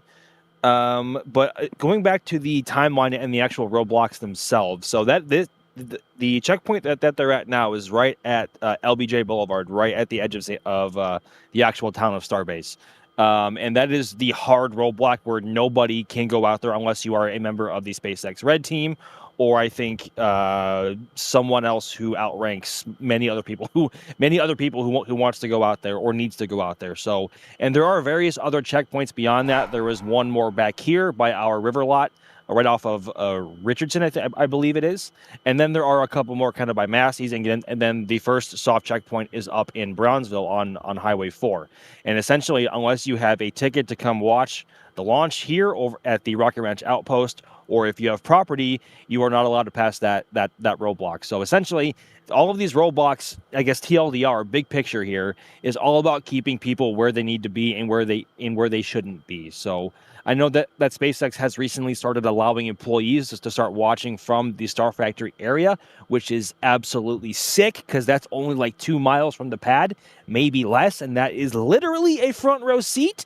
And I'm still kind of shocked how more windows over there aren't damaged after every flight. Maybe there is more internally and we just haven't seen it. But even here at the outpost, where we are 3.5 miles away, the sound is really, really, really intense. Not only is it really loud, but it is physically shaking you. Very long-winded answer to that question. But yeah, so there you can see the first 2 checkpoints, enclosure points there on your screen. The one on the bottom is at Richardson, which is near our river lot, and of course the X up near the site up there. Up on the screen is the hard checkpoint where not a singular soul can pass after a certain point, out of safety and precaution for everyone involved. Which, along those lines, Max, there was a question from Starship Spaceflight with a super chat saying, how do I get into Starbase? There's a sheriff saying we can't turn down Highway 4 and it's only for SpaceX employees. Please help. Yeah, I mean, at this point, you have to be either a SpaceX employee or you have to have a proof of attendance to either the Rocket Ranch outpost here or wherever else you may be able to watch from. But we of course thank them.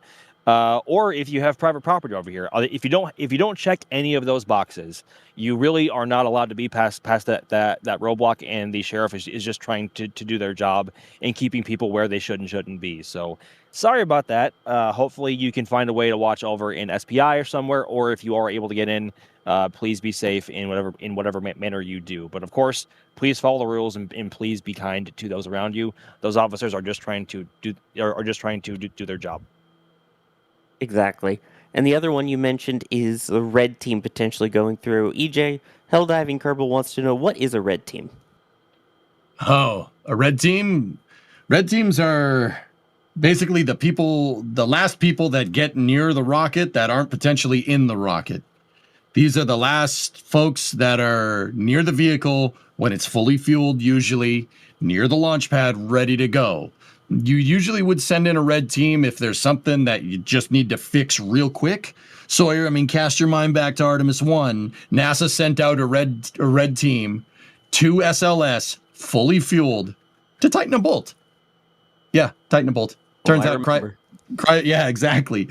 Turns out cryogenics can detorque bolts because they get so cold, they actually unscrew. So they sent out 3 dudes with a torque wrench and had them, hop up on next to this fully fueled rocket with enough power to get to the moon, well, close to the moon, and actually just tighten down a bolt. Yep, just tighten down a bolt. Yeah, that's all it was, right? Yeah, but that's it. It's easy peasy. It's kind of the crud team of, if they need to fix something super quick, they're the ones that are going to go out there and risk it for the biscuit. And also, fun fact. I like biscuits. Yeah. Also, fun fact. That's where, if you look at the membership levels that we have here, that's where one of the names came from. And by the way, it looks like the chopstick arms are opening. There definitely That's a very is good movement, sign. especially if you look at the left stick there. And Makes me that kind of is- sad, not gonna lie, because this may be the last time we see this for a while, especially on Pad 1. Yeah. I mean, I guess it would still look similar, though, over at Pad 2. It's just going to be the shorter chopsticks, right? Yeah, much shorter chopsticks. The stub sticks, as we call them, too. Well, arms open wide, one final hug for version 2. Now, I was mentioning, by the way, real quickly, that Red Team, that's one of our membership levels. Now you know why we call it the Red Team. Is because they're the people that go out to the pad and all of that. And like the jelly, by the way, gifting 5 Red Team memberships. Thank you very much for that. If you got one of them, definitely thank them. And of course, one of the perks of membership, especially today, is the fact that you get access to the member multi-view as well. So you'll get to see all of the different cameras and everything that's happening.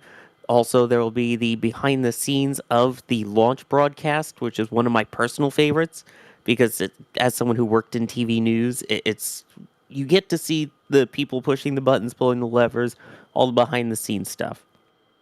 And of course, you can see all the different levels there that went through on the screen and all of the different perks you get for each of them. And again, there is that 4K multi-view for everyone that's Pad Rat and above. And then there will be the behind-the-scenes stream as well.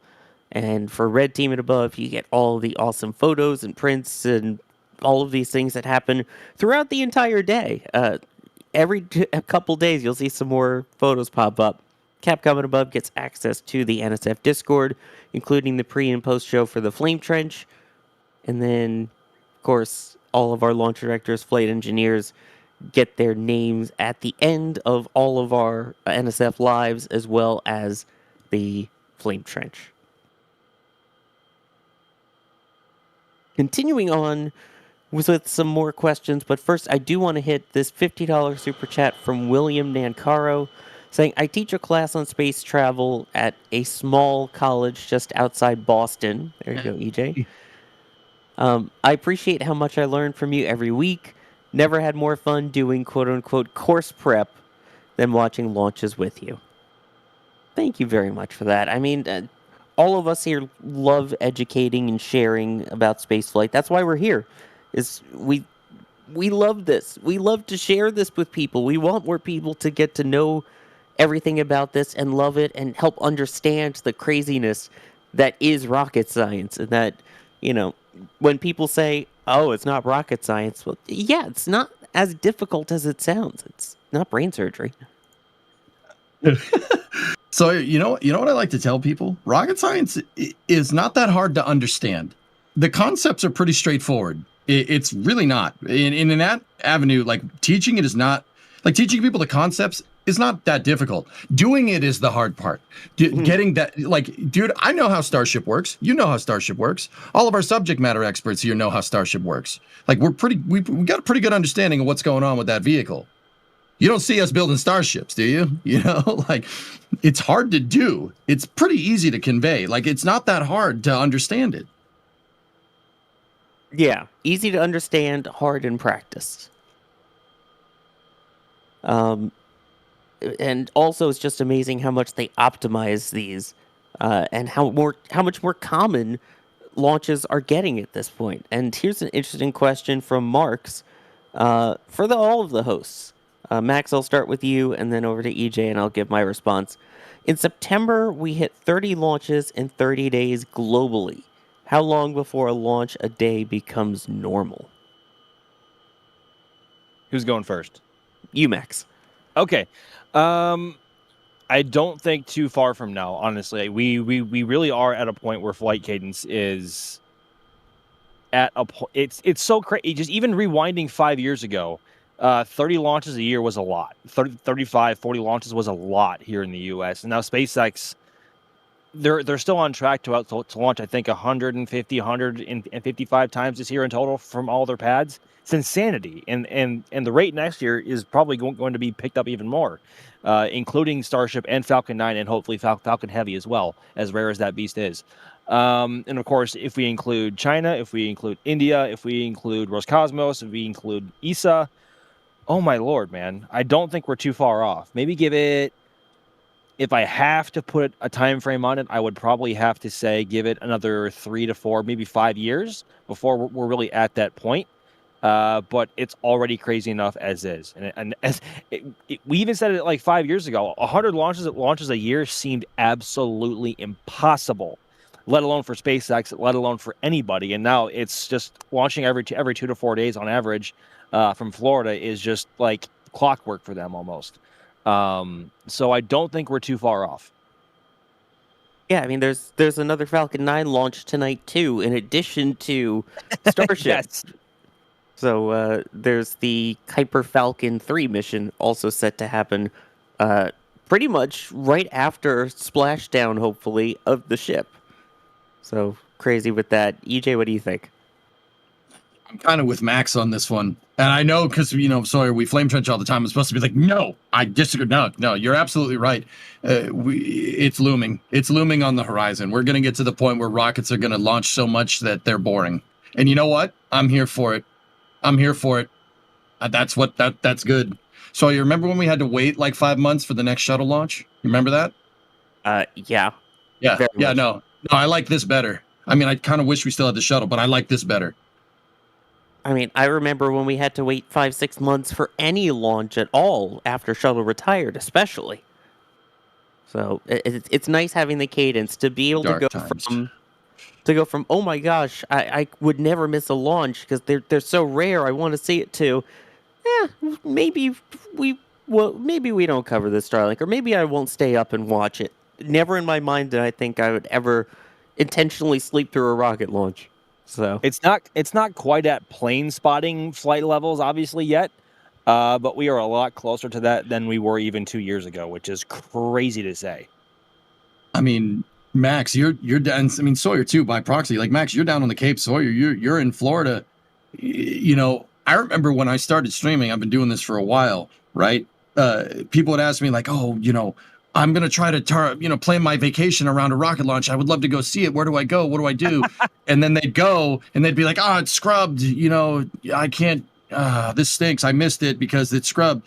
Nowadays, people ask me the same question. I'm like, just show up. Just show up to Kennedy Space Center visitors. You'll see a rocket launch. Just all you got to do is just drive over there. You'll get one. Literally. If you're down there for a week, you will get one. I've heard a handful of people say in the last couple of weeks that they are planning on coming down for Artemis 2, whenever that ends up being, whether it be February, March, April. And they say, "Oh, I want that to be my first launch," and I'm like, I don't want to be the bearer of bad news. Yep. But depending on when you get there, you're probably going to see a Starlink or two, maybe before or definitely after that, depending on what the range wants to do. But that's where we're at. Like you can pick a week. As long as you try to avoid like hurricanes or super bad weather systems, if you have any notice of that, if you go just during most weeks of the year, just pick 5, 6, 7, 8 days, you are likely going to see one, if not maybe 2 launches easily. They might not be at the most welcoming time of the day or night, but you are still more than likely going to see one than not nowadays, which is awesome. Mm-hmm. Now, Max, last time I was down the Cape, I saw 3. I wasn't even down there for space flight. I saw 3 launches. Just casual as you do. Yep. Yeah, no big deal. Yeah, actually reminds me of Lindsay from our store team. I was with her and a bunch of people. Jerry was there as well for our first launch down at the port. And then that was before the launch the next day, which I believe was a crew launch. So she had just a regular Starlink and then an RTLS, and now she's out at Starbase for this particular launch as well. So it's kind of that just, oh, you come for a crew mission? Yeah, we'll throw Starlink in there too. Why not, right? But yeah, a couple of years that will become the norm. I'm ready. I'm ready for it. I want it to be boring. I want us to turn into plane watchers. I'm sorry. Bring it. Is that bad? No, inject this into my veins. Yeah, no, that's not bad at all to be able to, just be like, oh yeah, let's go sit around and watch some rockets, which, by the way, our team is getting ready to do as well. They kind of have their own little sort of rocket spotting action going on. Let's take a quick look at something going on behind the scenes at our river site. There, it's not that bad. Oh, wow. There. Looks like we got the Roger Kitchen Cafe here. Roger, what did you make here, dude? We got burgers, we got hot dogs, we got chips, we got... I told them to wait for me. Oh, no. Drinks, all kinds. And special dispensation today only. You're allowed to put ketchup on your hot dog. I will not cast you out of river. Thank God. The burger's probably close. The hot dog's probably more close. Roger keeping good care of us here at Flight 11. Also, what's wrong with ketchup on a hot dog? Come on, I put ketchup on my hot dog. Depends on where you are. Because where I'm from, you do not put ketchup on a hot dog. But if you're anywhere else, I think it's fine. Now, Max, what do you put on your hot dog? My go-to is probably ketchup when no one's looking, mustard, onions, and probably relish. We don't put ketchup. What's your favorite? Well, ketchup.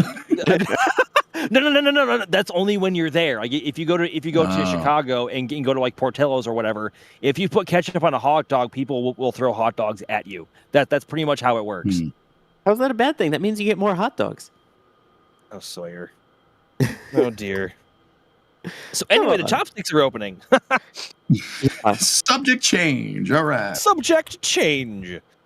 And also worth noting here, there's one thing that we will not actually be seeing after the chopsticks open, because normally they would then raise the landing rails, but they can't do that because they kind of removed the actuators that actually do that, right, EJ? Yep, they removed the landing components for now from those arms. I was very sad to see that when that happened. But yeah, that's the last time we're going to see what you see on the screen, guys, if everything goes well today. Sag? Yeah. It's a Twitch thing. It's a Twitch thing for saying I'm sad. Now Long March 5. Now Long March 5. Now Long March 5, yes.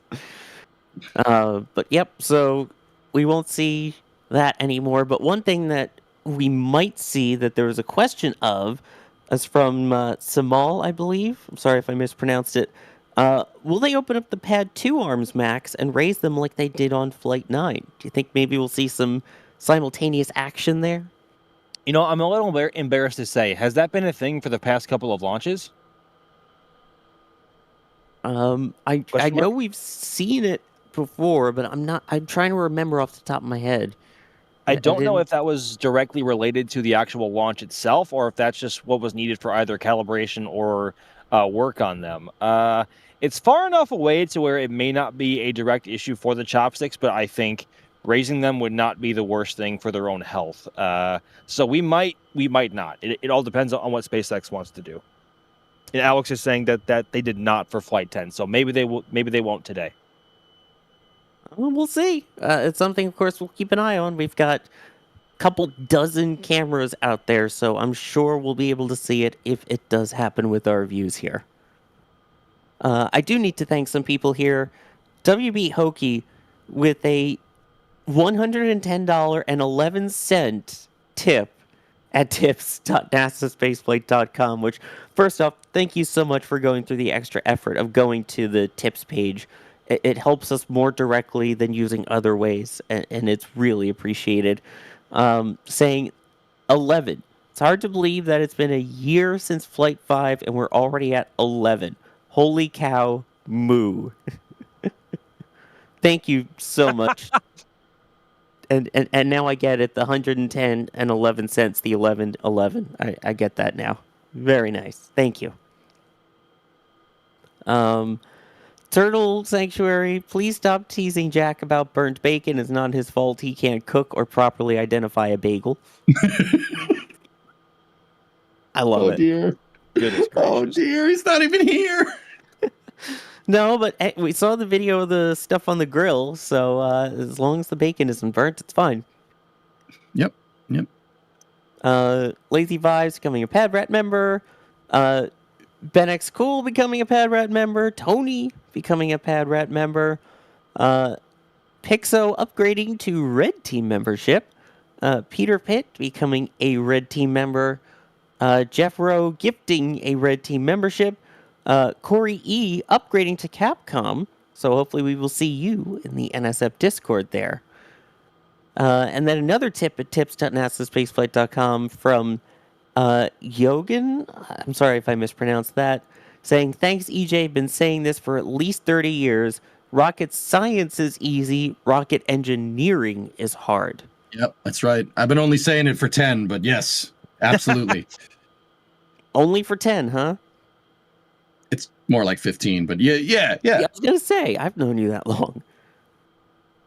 But anyway, yeah, it really is true. It's amazing the engineering that they're able to do with this vehicle, to have 33 engines be able to light up in sync with the proper ignition, with that slightly staggered sequencing, and then to lift off. It's absolutely amazing. And one of my favorite views is just that view from the OLM looking up at those engines. It's like, how is this real? How is it you can stick a camera under there that doesn't get totally wrecked and then have 33 engines just lifting away? I love it. And I think the rest of our team loved it so much that it's also in the design for our Flight 11 patch, which is available at shop.nasaspaceflight.com. See it? Oh, I love that. Look at that. That's the shot I was talking about. It's such a classic. And it is the end of an era, unfortunately. The last time we'll see it from this original launch mount, as I heard you guys referring to it earlier in the Stakeout, instead of orbital launch mount. But, it's so cool. Of course, it is available as a patch. It is not a pre-order this time. It is actually available to ship. In fact, you can see one right there out at Starbase. Max, I believe you have one out there too, right? I do have one with me actually right now. It is one of the two that we currently have roaming around the site, and we are taking a whole bunch of pictures with them, soaking it all in, showing the team, showing people just what they are getting. And honestly, it may be one of our best looking patches yet so far. I absolutely love it. I was getting some photos with the patch before we went live here today, and of course before I was on this morning when I was still out putting cameras up. But yes, it looks absolutely marvelous. Yes, a shout out to Jacques who designed it.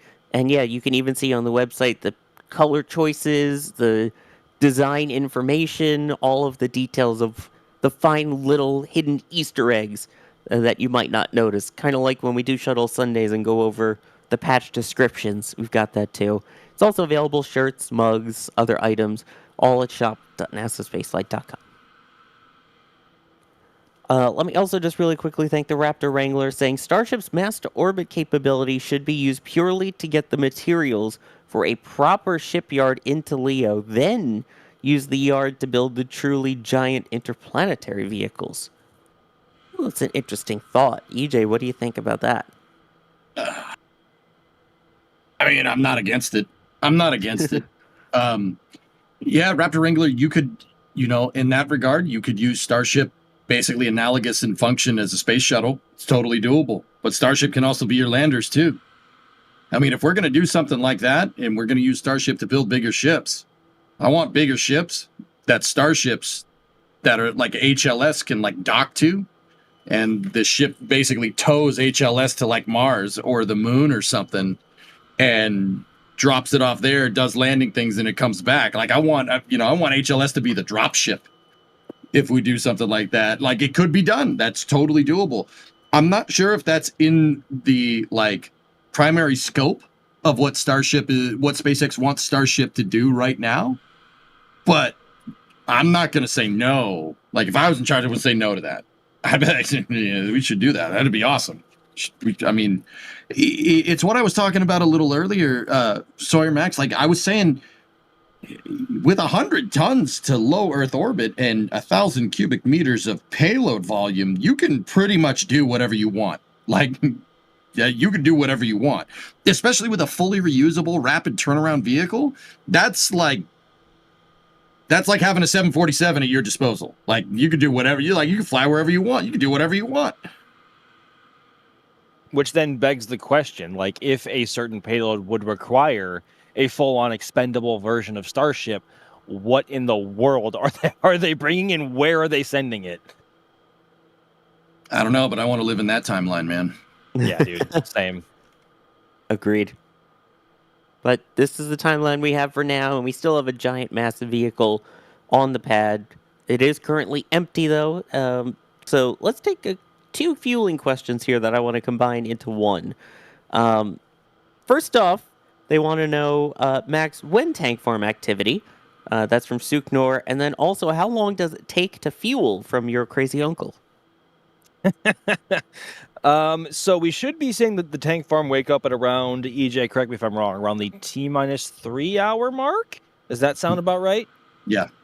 Okay, yeah, and so obviously the first time that everything's waking up and active is that pulp vent, which is a little bit to the left of the center of screen there, left of the condensers. That is the first sign that SpaceX is waking up the tank farm, chilling everything down, getting propellants ready to flow wherever they need to.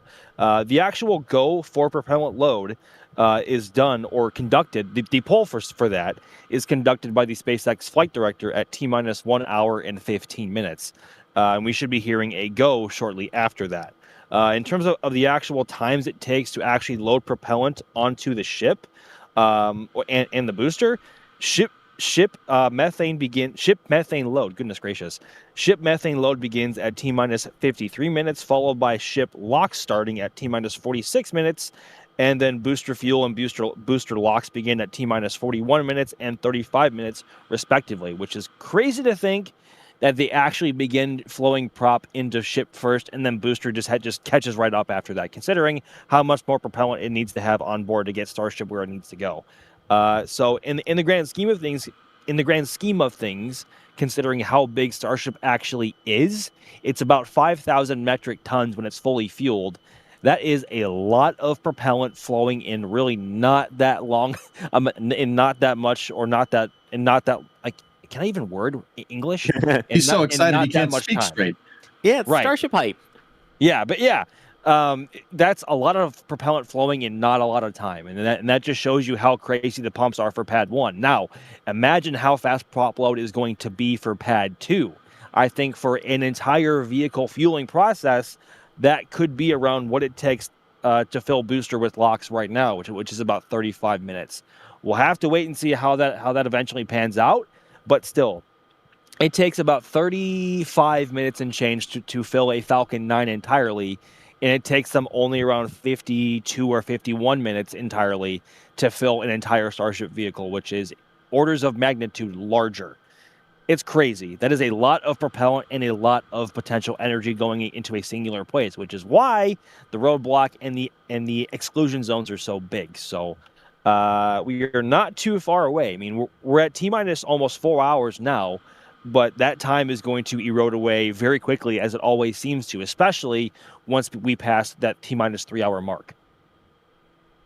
The fact that there's even the talk of Starship, the largest vehicle ever launched, being able to be loaded with propellant almost as fast, if not as fast as Falcon 9. Still blows my mind to this day.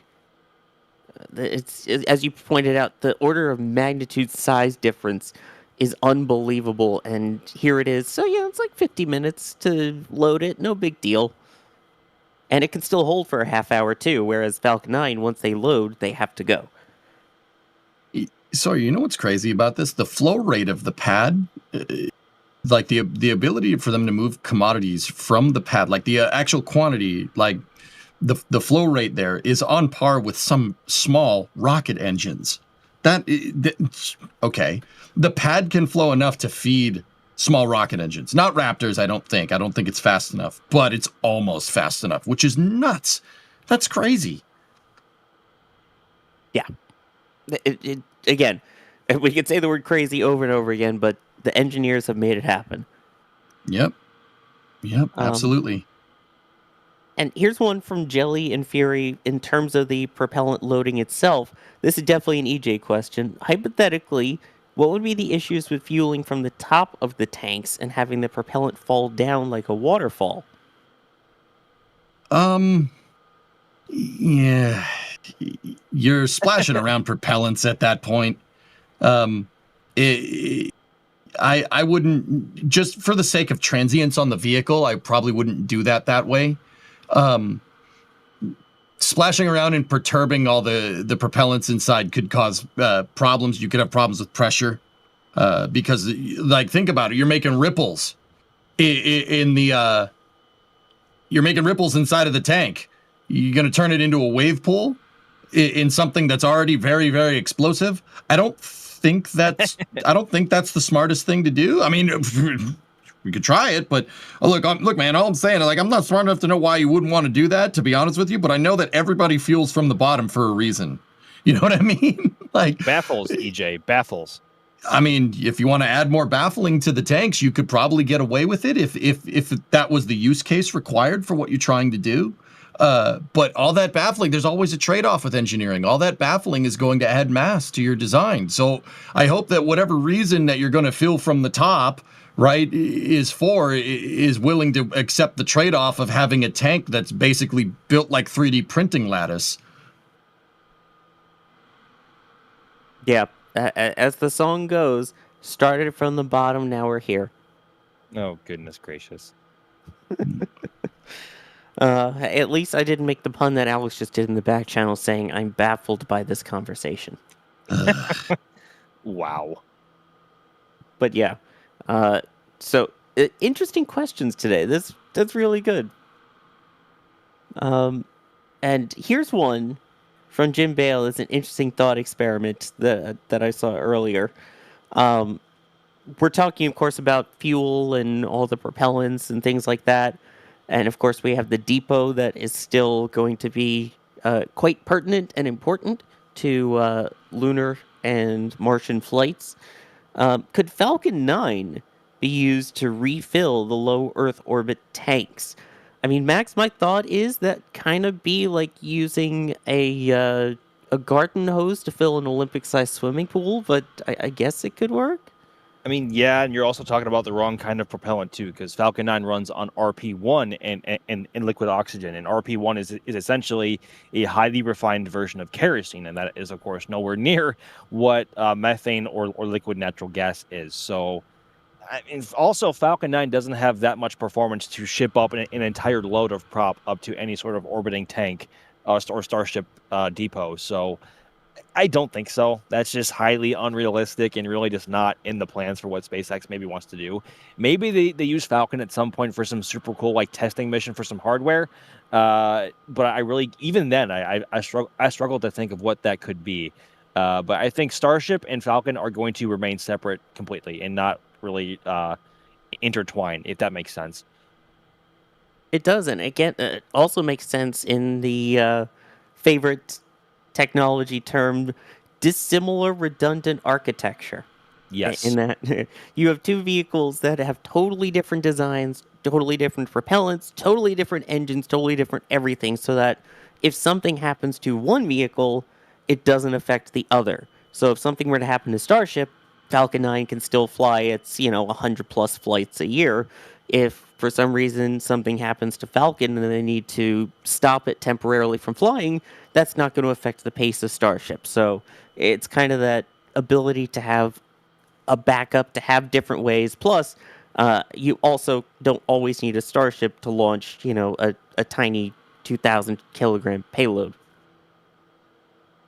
I say tiny in air quotes. Yeah, I mean, tiny, right? I have a question, fellas. This is just for Sawyer and Max. Like, do you, we're talking about like redundant dissimilar architecture, like I don't think Falcon's ever going to interface with Starship. Now, from the hardware wise, Sawyer, I think you're right. Like, you're never going to see like Starship with like a Falcon 9 tank sitting inside of it or something, right? Like, you're not going to see something like that. But do you think like in low Earth orbit operations that, pending like human rating for Starship, that you could see a Dragon rendezvous with a Starship on orbit? Think we'd ever see anything like that? I mean, if SpaceX is able to turn a Starship variant into like a low Earth orbit station, nonetheless, I mean, we've kind of seen that before, right? Cough, Skylab, cough, because Skylab was essentially a converted Saturn V third stage into a space station because it is this cavernous area, and it is a piece of hardware with this huge amount of area inside of which, of course, they were able to utilize for low Earth orbit, long duration spaceflight for that time. So maybe at some point we see Dragon and a Starship station, I guess, quote unquote, come together. It would kind of make sense for some applications, but we may or may not also have Gateway at that time. We may or may not have some kind of ISS successor in the form of Axiom or Vast or whoever, at least here from the States. A lot in the air, no pun intended, obviously, with that question or that point. I do not think that is outside the realm of possibility. I'll say that much. I mean, yeah. In fact, Vast has said that while, of course, they are going to be relying on Crew Dragon for the early part of it, they haven't ruled out being able to use Starship to launch portions and then dock to it. So, it's still an option. But I don't know if I would think that we would ever see a Dragon docking to a Starship. I feel like those are two totally separate things. Maybe, it would be cool to have an in-space flyby, kind of like the end of the shuttle program when they use the orbiters to do the 360 fly around to take pictures of the entire space station. Oh, to see that around Starship. Oh, I need this in my life, Sawyer. I forgot about that. Oh, yeah. As they departed the station, they did not the rendezvous pitch maneuver, which was the flip to check the tiles. This is the shuttle went all the way around the ISS, and that's how we have the photos of it. In fact, 95% of the photos that you see of the ISS are ones from shuttle 15 years ago. And it looks like at 4 hours to go until the opening of the window, we have another roadblock in the works here. Max, which roadblock is this that's getting set up? So this is one of the first hard roadblocks for anyone who is not of SpaceX personnel at the intersection of Highway 4 and Richardson Avenue, which is near our river site, which is where this camera is currently located. So essentially to even get to this point at all, you have to have either a ticket for the Rocket Ranch Outpost to watch from here, or you have to have private property over here to have access to. Or you are also a SpaceX employee, which, of course, if you are not, this is the absolute farthest you can go. However, if you are a SpaceX employee, I think, of course, given why you're there, you can obviously keep going. But obviously, we are not them, so we are currently here both at our river lot and also at the Rocket Ranch Outpost, which is where I am currently stationed and will be for launch as well, with some hopefully really good tracking footage. But yeah, that is going into effect now since we are past the T-minus 4 hour mark. I believe the T-minus 3 hour is when I want to say there's some kind of super hard down roadblock happening at T-minus 3, but that might be up kind of by LBJ Boulevard, which is where the village is. So, but either way, things are trending in the right direction, and people who are not supposed to be here or over there are certainly making their way out right now. Yep, and so far, people are behaving, and it looks like the clouds and weather are behaving as well, with that 80% favorable weather. I mean, look at the skies there. That is absolutely gorgeous. Now, the other thing in regards to the clear skies is this is scheduled for 6:15 p.m. opening of the window. Max, are we getting towards the potential of jellyfish time? Because we saw during the stacking the other day, right around launch time, the lighting was absolutely gorgeous. Yeah, so we won't really. So, assuming a scenario where a jellyfish visual appearance is possible, that won't be really a thing until really after the sun is down, and we have a much darker sky to contrast the exhaust light against. So at 6:15, really not really, because methane produces a lot less, dirtiness in its combustion to have light reflect off of compared to a solid rocket motor or an RP1 powered engine. So at the current T0 of 6:15 or the window opening, I don't believe so.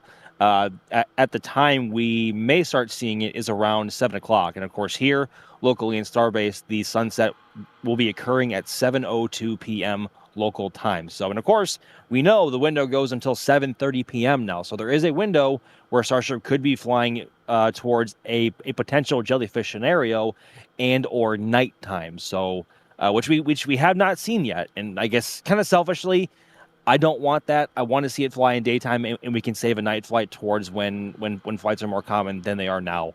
That's just me. Feel free to have your own conversation or not agree with me at all. That's fine. But I'm rather hoping that they target the opening of the window and stick to it and lift off at 6:15.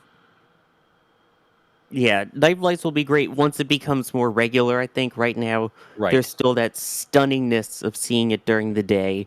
And again, given the lighting that we saw during the lift stream, the colors should be absolutely spectacular regardless. And what's also spectacular is still the amount of support that we've been getting here.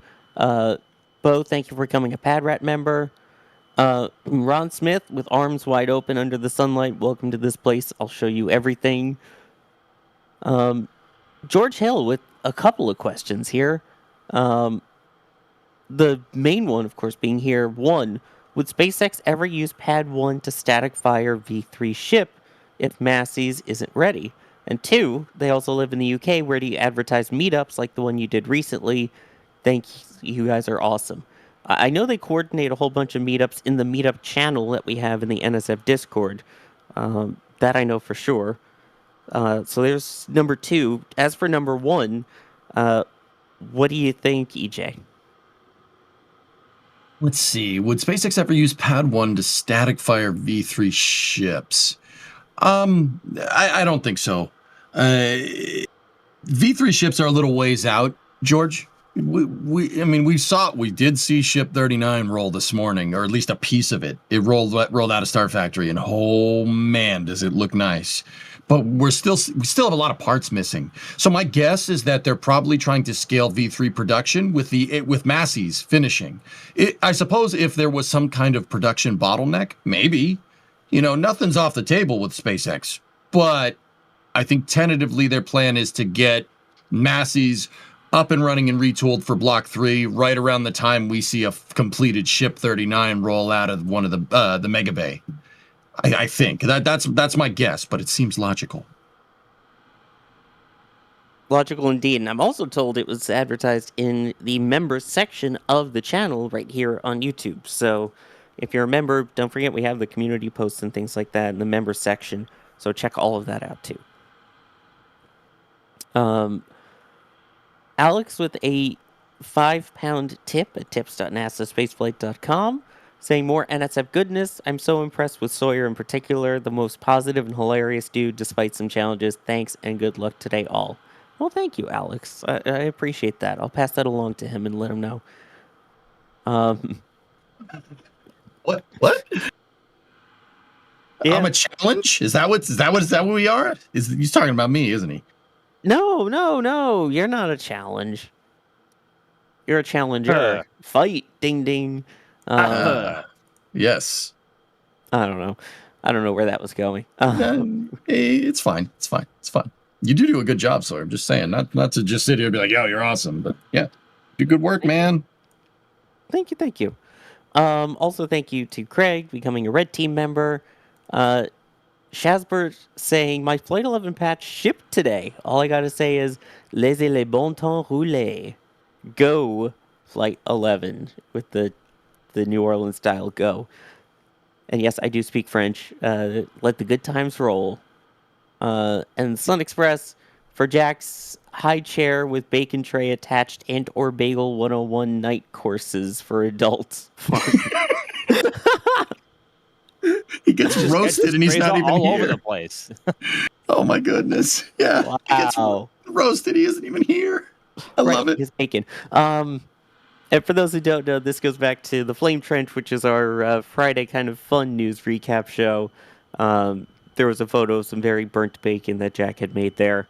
If you don't check it out, check that show out. Of course, if you want the serious news, every Friday we have This Week in Space Flight with Alicia. And then Parle anglais, s'il vous plaît. No. Oh, sorry. Let me say that in English. No. Oh, yeah, okay. There, I understood the second one. Okay.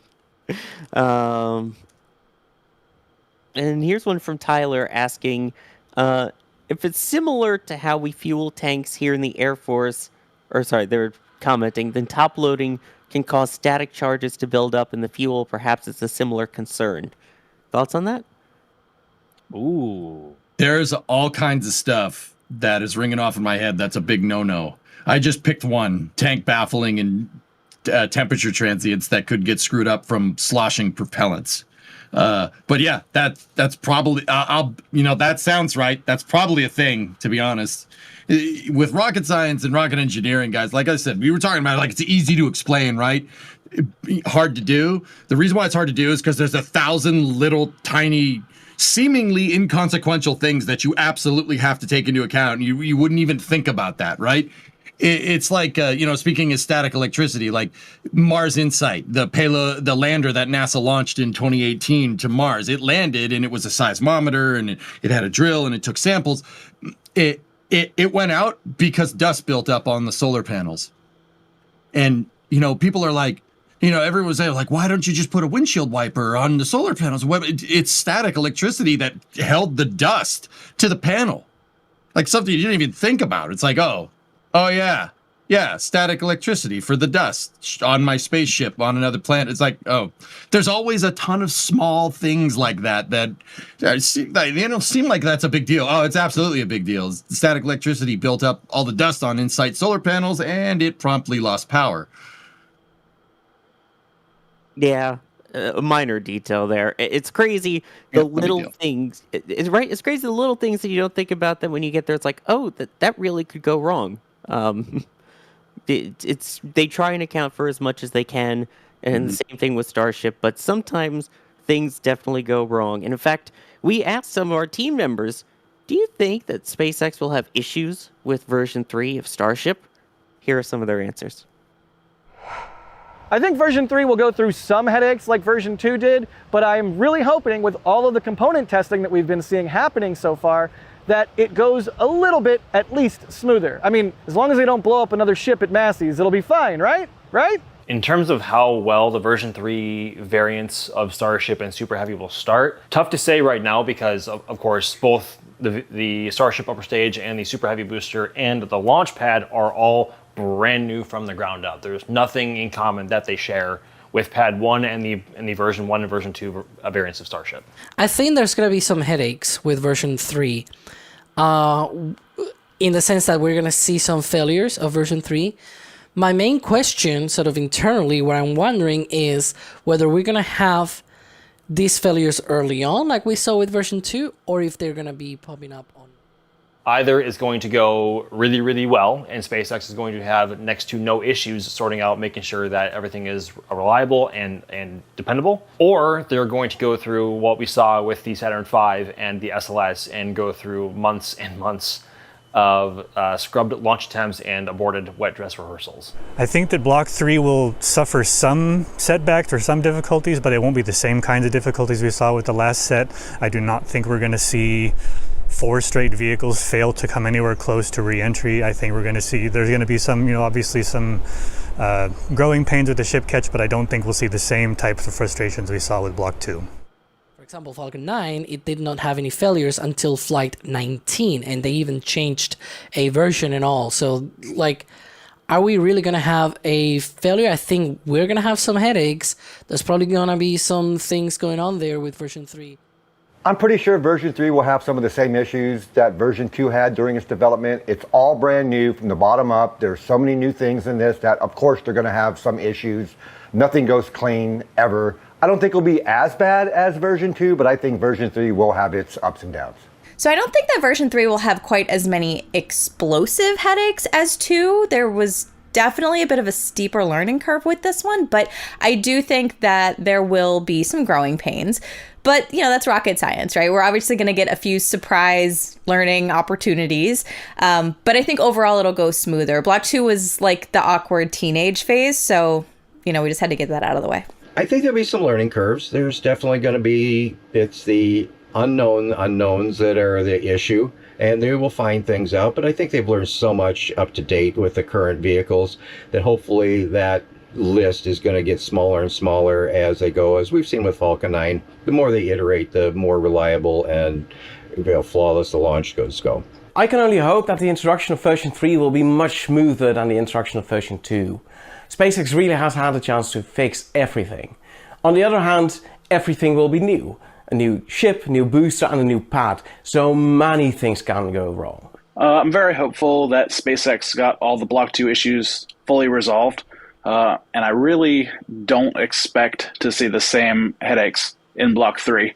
It should be significantly smoother. I would like to see it go smoother, but I can't see the first couple launches going perfectly at a plan. Hopefully we don't have any mass destruction on the pad, or when it breaks up over unpopulated areas. But I think we'll see a couple of failures.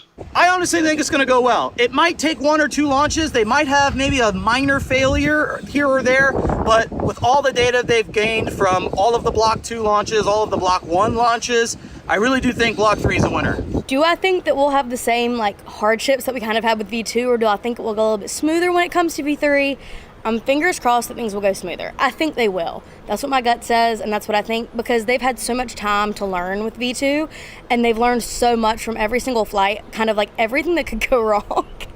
And so I think with V3, we'll see a lot of improvements in those places that we've had some issues so far, re-entry especially. I'm just wondering whether that's going to be at the beginning of the version 3 flights or later down the line. And I really hope it's towards the beginning, because then, we can get away from all of that and get into really successful flights.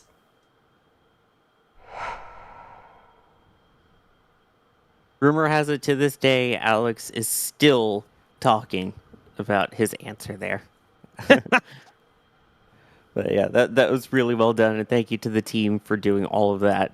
Also, thank you to Carson, who was producing, and during that break, we had a little bit of a switch, and it is now Jay Keegan in control of what you see on the screen at the moment, and what we see appears to be some Cybertrucks rolling out and into the tank farm. Is that kind of what's been going on? Any reason, EJ, why they might be doing that? It could be a red team like we were talking about, Sawyer. They could be just doing some final checks, securing the area, making sure everything is good. I mean, there's a big concrete wall in the way. It's kind of hard to see what they're doing, Oh, yeah, that. How dare they put walls up and things? I know. It's ridiculous.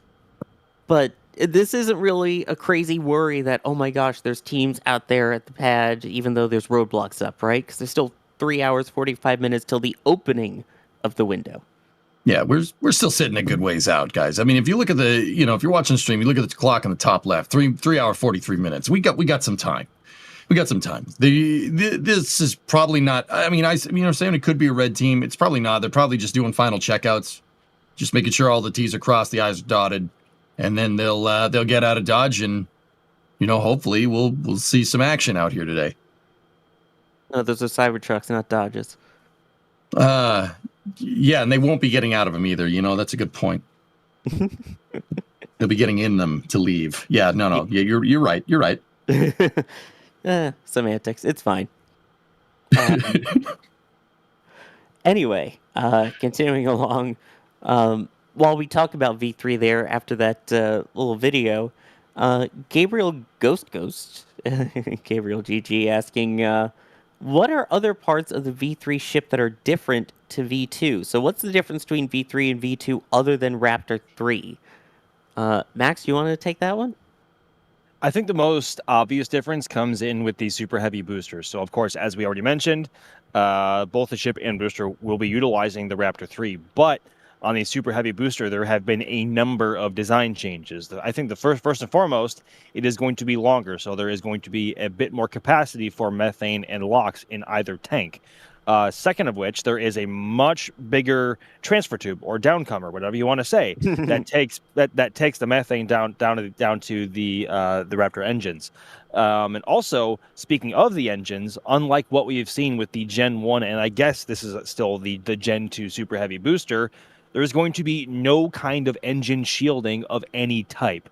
So meaning that all of the pumps and all of the plumbing that we have seen with Raptor 3 are going to be completely exposed to the elements, which is going to be one of the most wild visual spectacles I think has ever been seen in rocketry. It's going to be bonkers. But the engine heat shielding and skirt is gone around the base. There's only going to be 3 grid fins instead of 4, and they are of much different shape and size compared to what is on the current generation of Super Heavy booster. And they are also a bit farther down from the hot staging ring. And speaking of the hot staging ring, unlike the Gen 1 and Gen 2 boosters, which currently use a disposable hot stage ring, the hot stage ring on the version 3 booster is already built into the design. So it is essentially a truss structure looking design from what we have seen similar to the N1 and the Soyuz rockets of old, and of course current with Soyuz. But very weird looking design, but honestly it kind of slaps. I'm not gonna lie. And instead of the additional shielding we've seen or have come used to with the current hot staging ring, the dome that we see in between the hot stage ring and of course what will be in between it and the ship itself is just the tank structure. That's not just additional shielding for components underneath. So a myriad of changes. Essentially, it is a clean sheet design on version 3 when it comes to the booster. The ship will be roughly the same size, but of course the internal plumbing is going to be a little bit different. I think the faux ceiling that is currently on the Gen 2 ships is going to be changed, and of course, obviously, the being able to utilize the Raptor 3 engines as a whole. The flap design is going to be the same. I believe the header tanks are going to be the same. Maybe those have changed. And I believe the PEZ dispenser is also going to be of a much is going to be a very similar design, maybe optimized for its own purposes.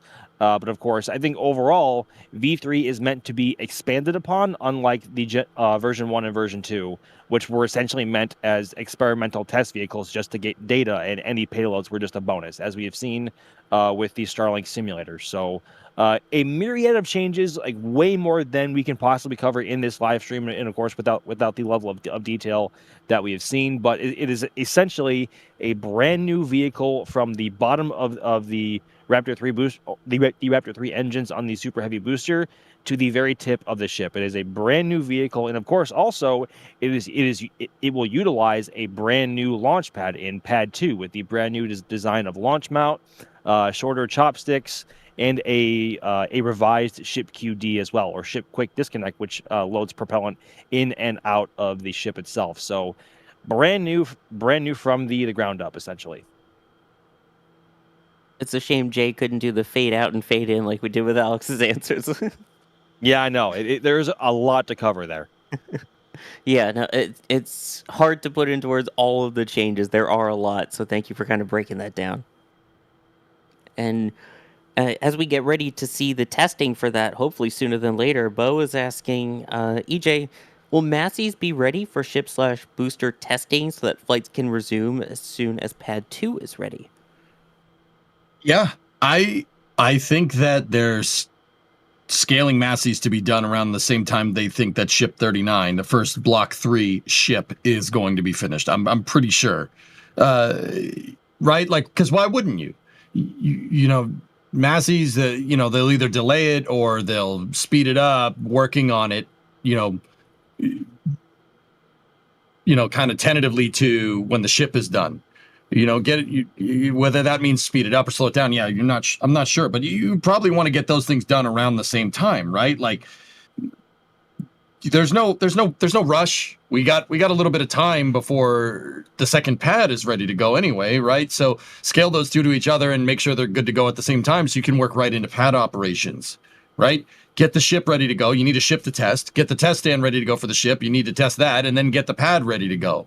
That's kind of what I'm thinking the quote unquote internal schedule is right now. But yeah, I think the test stand will pretty much be ready to go when a Block 3 ship rolls out.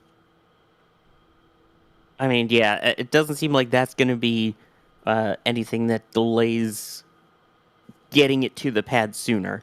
as we see one of the helicopters flying around that we're used to seeing, doing security checks and sweeps and flying around. So while that is up, currently the beach is now officially closed.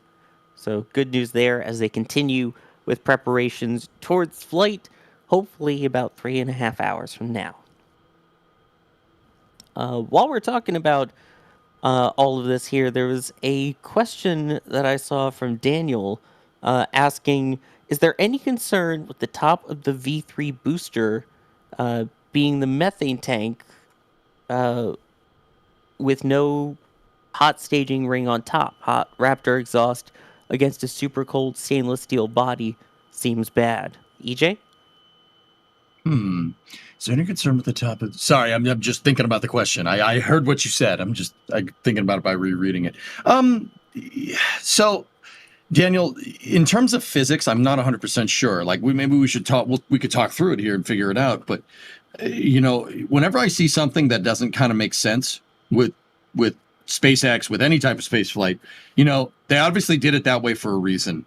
And whatever that reason is usually involves some kind of trade-off.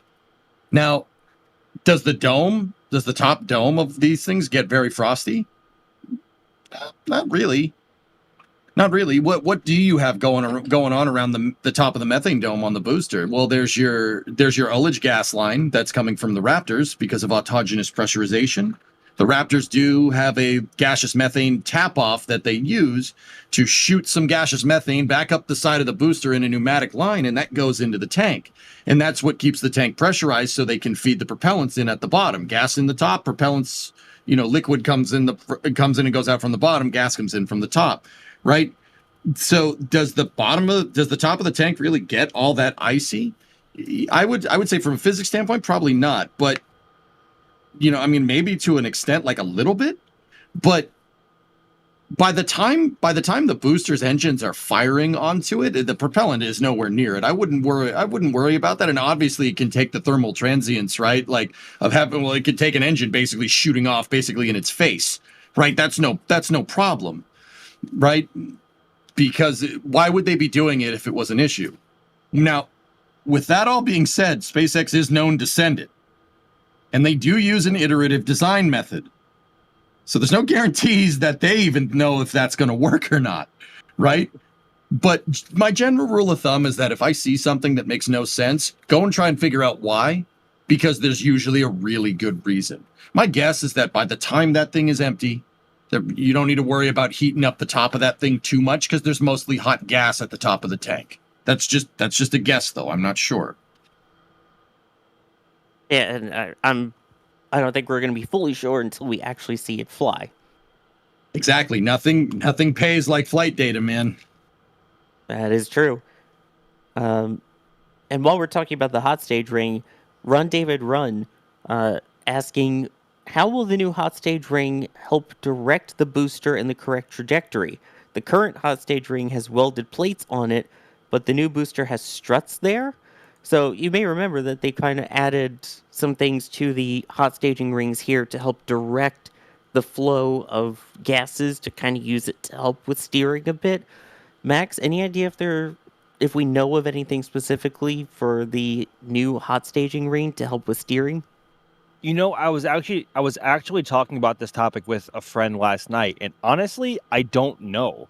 I was going to say that they could, I guess, make some of the gaps between the trusses smaller, but that might have the opposite effect of the gases at that point being shot out that gap faster and then turning the booster in the opposite direction that you think it might. But I honestly don't know. And the grid fins, as we've seen on previous flights, they used to turn the grid fins a little bit to try and help the hot gases from the ship engines try and divert the booster in a certain direction.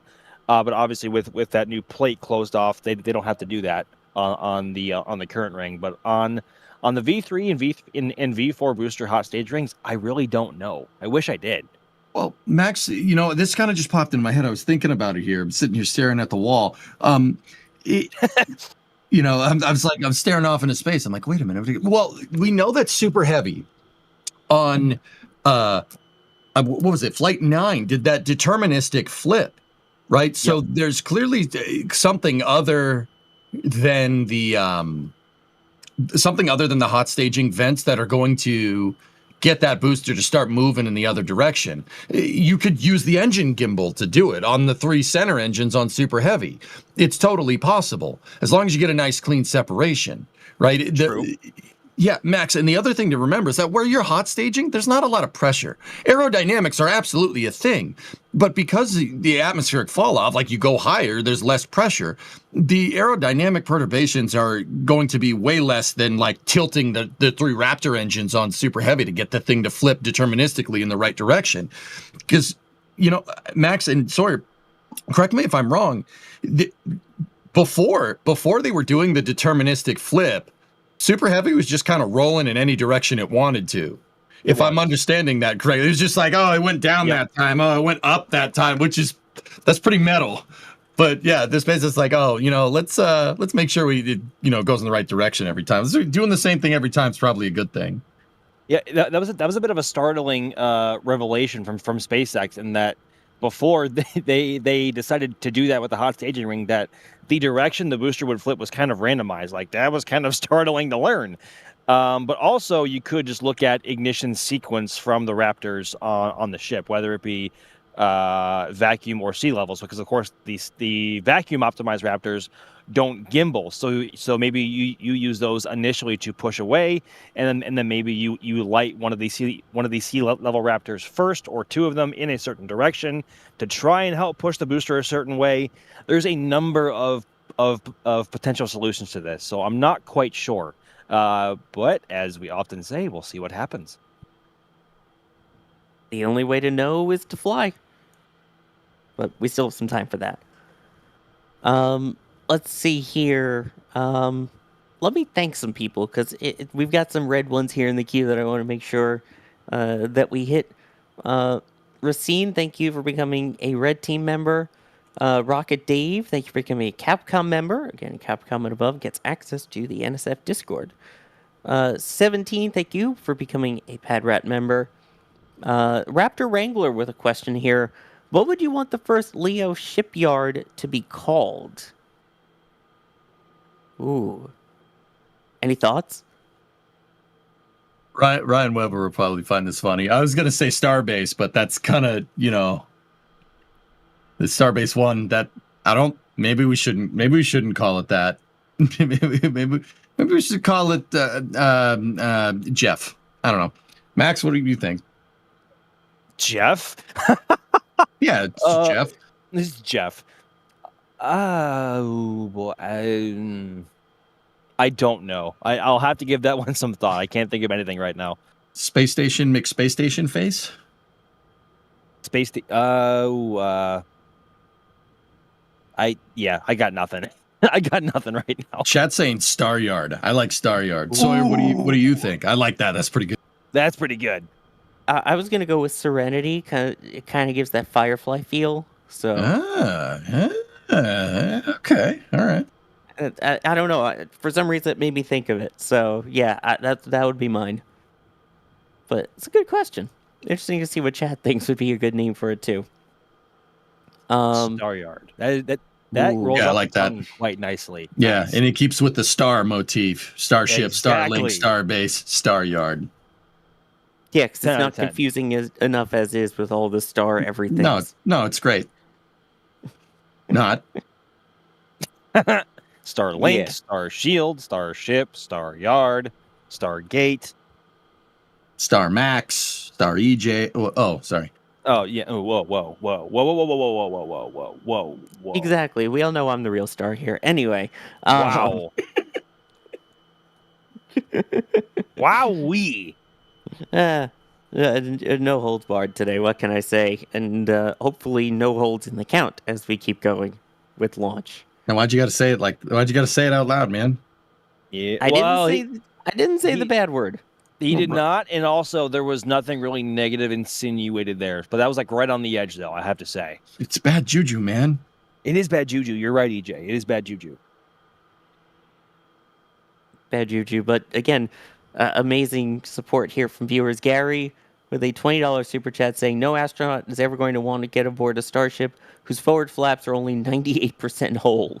If SpaceX determines it will need to replace flaps every flight, how much will this disrupt their plans? I mean, I think the main goal is to not keep having flap issues, and that's something that I know that they've been focusing on with all their testing to hopefully fix for version 3. Am I wrong? No, I think it's like having to replace aircraft engines after every single flight. That's just not feasible. And if they're having to replace ship flaps after every single flight, obviously the design is not optimized. Therefore, likely not able to receive human certification. So I don't think that will be a thing. If they are having the issue of having to constantly swap out flaps, maybe they can find a way to have that commercially certified, but at least not for humans.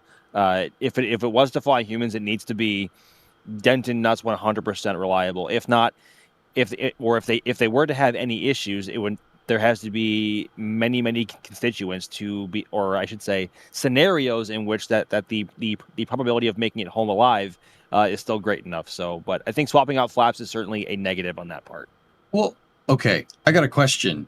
Gary, talk to me, Goose. Why are we thinking that SpaceX would be okay with having bad flaps? Exactly. I mean, Raptor 2 wasn't reusable enough for them, so they just redesigned it. Raptor 3, one of the most complicated fluid management and rocket engines ever devised, right? With the way that SpaceX iterates on their design, they're not going to accept. That flap gets burned through. It's fine. I'm not trying to denigrate the shuttle program, but this is not the shuttle program, dude. They'll fix it. They'll figure out something that works. That's very clearly. I mean, look at that tin can that's on your screen right now. They'll figure out something. They've quite actually had this thing blow up in their face, and they figured out something. They figured out a way to do it. I don't think SpaceX will take. If physics comes back and they fly a Starship, and physics is like, no, I'm gonna burn through this flap. I hate you. SpaceX is gonna be like, no, we're not taking no for an answer. We'll figure out a way to get around that. You know what I mean? Yeah, physics schmizzics. It's not important. Yeah, it's all Greek to me. I mean, they do use some Greek letterings, I guess, with delta V and that kind. Anyway, I made a pun and you didn't get it. That's like the one time I'm going to do that. EJ skill level unlocked? ? I'm sorry, I was still punned out from the lift stream when I had to do 3 minutes and 45 seconds straight of puns. If you missed that, I don't know if you would want to replay it, but it was there. No, Did you really? I will not. I wasn't partake. aware of this. Yes, legitimately. There was a goal in chat to have me do puns for 5 straight minutes, and we hit 3/4 of it. So 3/4 of 5 minutes was 3 minutes 45 seconds. And literally, I had a timer running and everything, and just nonstop puns. And yes, Jay Keegan, I did enjoy every second of it. Mark in chat, most painful 3 minutes of my life. I appreciate it. Walter with the €10 tip at tips.nasaspaceflight.com. Been following you guys from Hoppy's first flight. I appreciate you calling it Hoppy.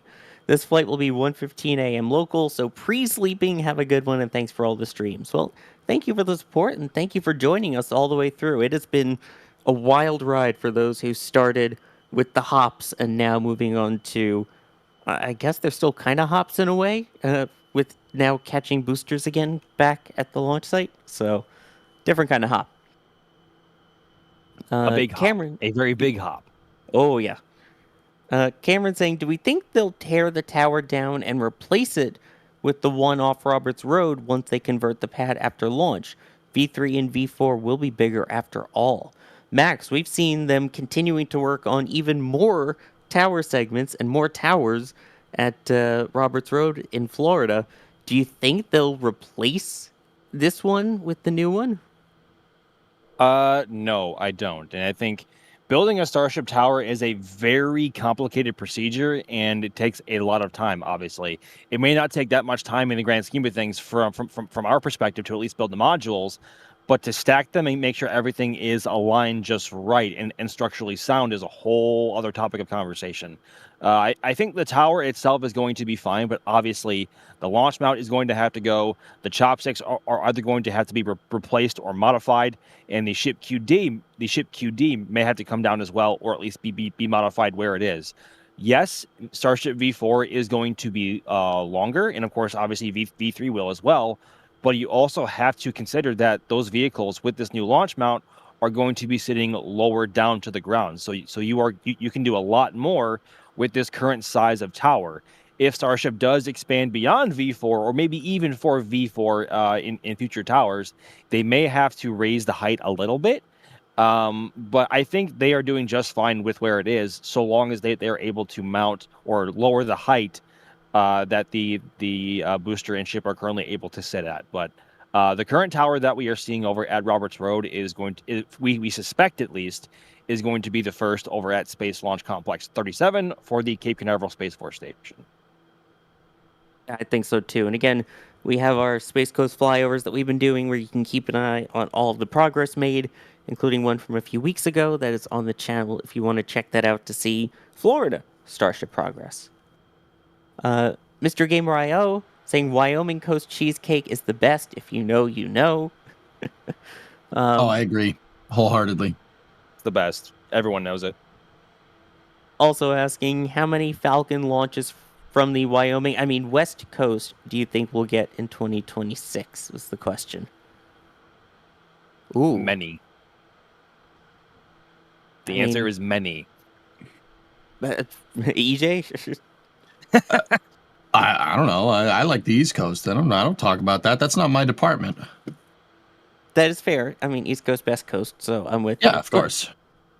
I mean, Vandenberg already has a pretty impressive launch cadence. It's like, I think, on average every 4 to 5 days, if that sounds right. So they already have a pretty good cadence, but I'm not sure. I can't really put a number on it right now.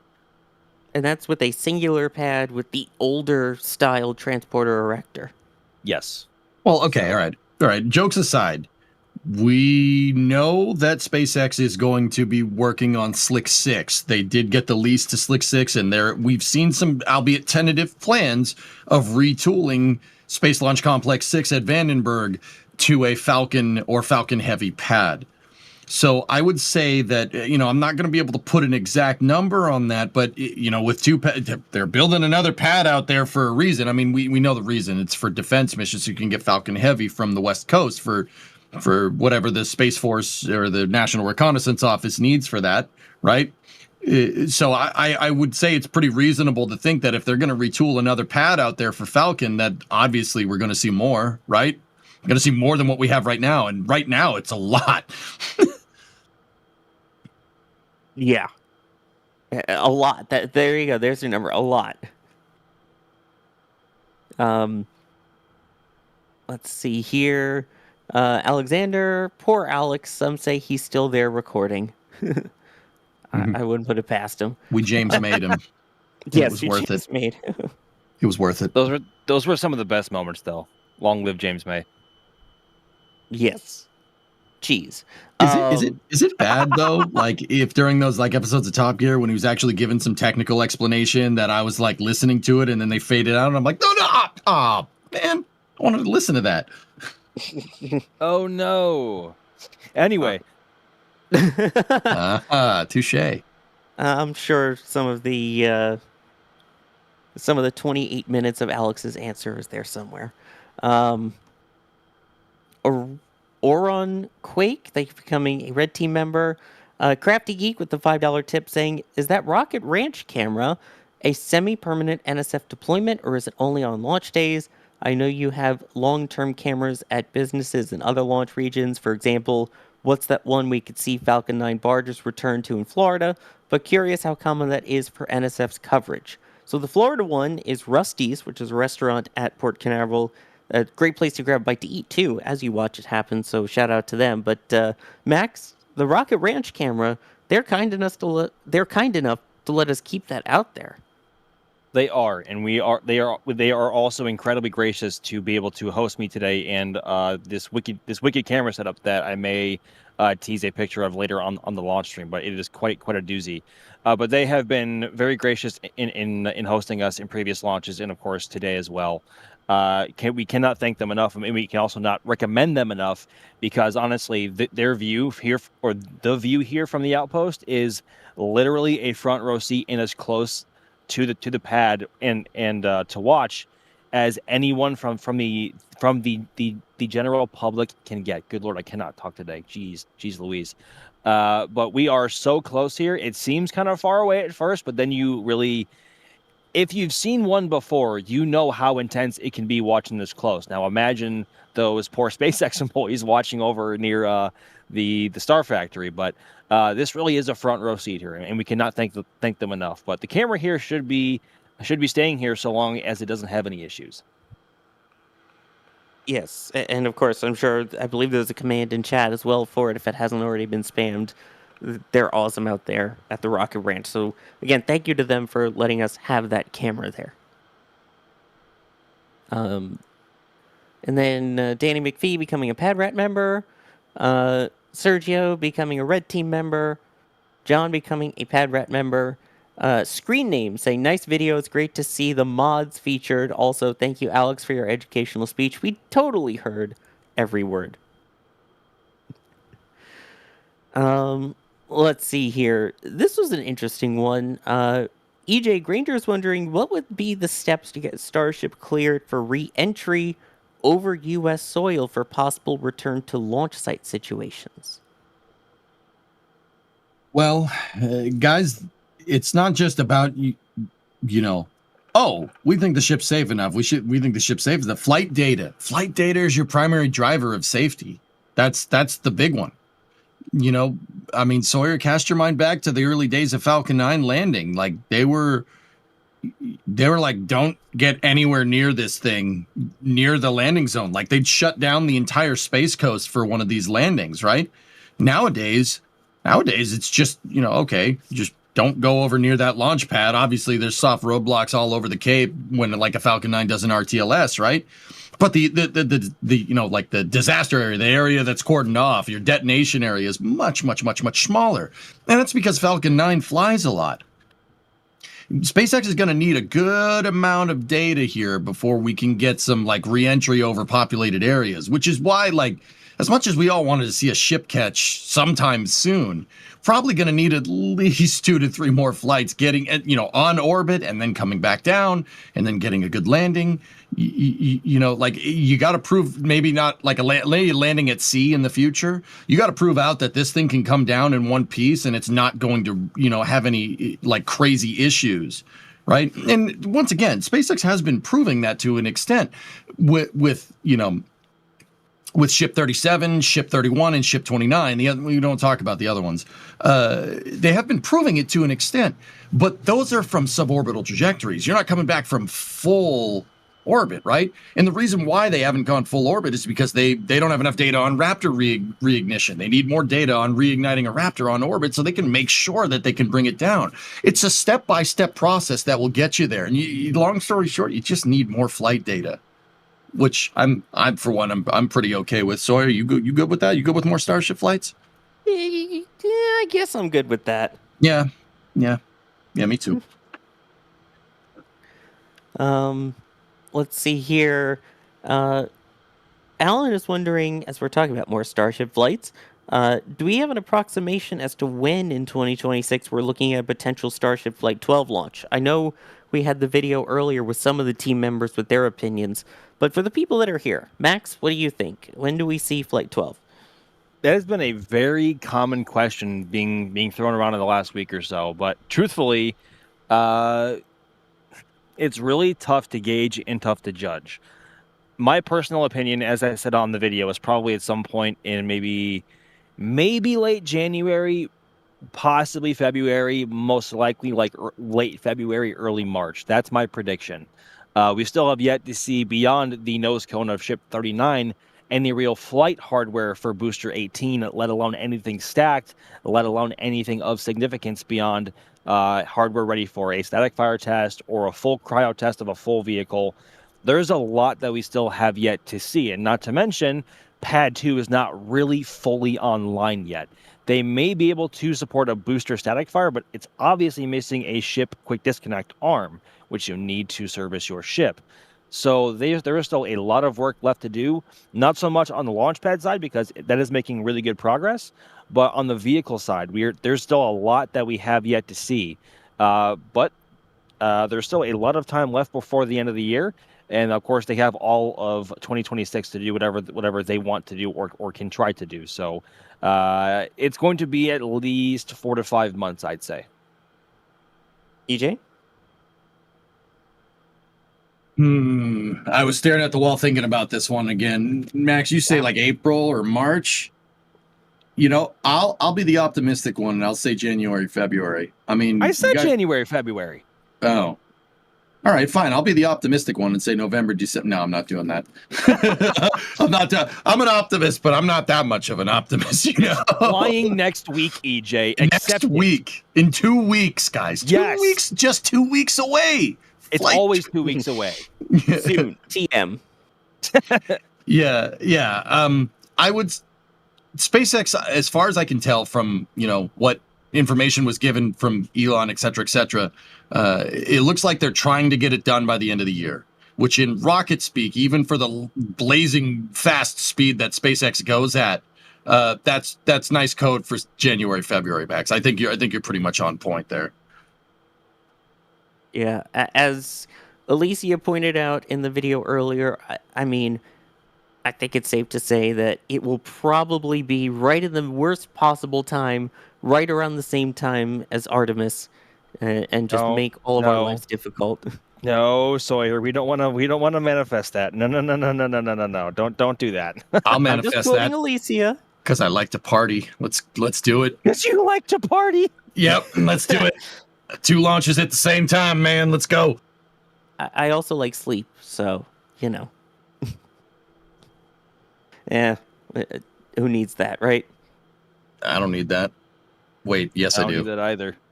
I changed my mind because you said that. I do. Okay, well, I do too. Okay, I don't need it anymore. We're good. Sawyer? I was just going to let you guys go on that one. Here's an interesting question from Ari. This is, I think, an EJ question. How many starships do you think SpaceX can handle in space at once, logistics-wise? Do they have the people to do that? How would you handle having, you know, all of the different starships and the tanker ones and everything tracked and monitored and whatnot? That is a super good question. Ari, I like that question a lot. How many starships do you think they can handle at once, logistics-wise? Eventually, it's gonna need to be a lot eventually, huh? Right? Like, you're gonna need to have multiple mission control rooms. But then again, the last Starship launch that we saw SpaceX roll out a new mission control center in Star Factory. What's to say that there isn't 3 or 4 of those built into Star Factory on the floors above or below or to the left or to the right? You know, they're clearly building out for high bandwidth missions here with Star Factory, gigabays, you know, multiple pads at multiple space centers for Starship. They're clearly building out for scale, and there's no way they were like, oh yeah, we built out all this stuff, we only have 1 mission control. Oh no. Oh boy. If I had to guess, Star Factory at Boca Chica is, you know, where they called the last cast from.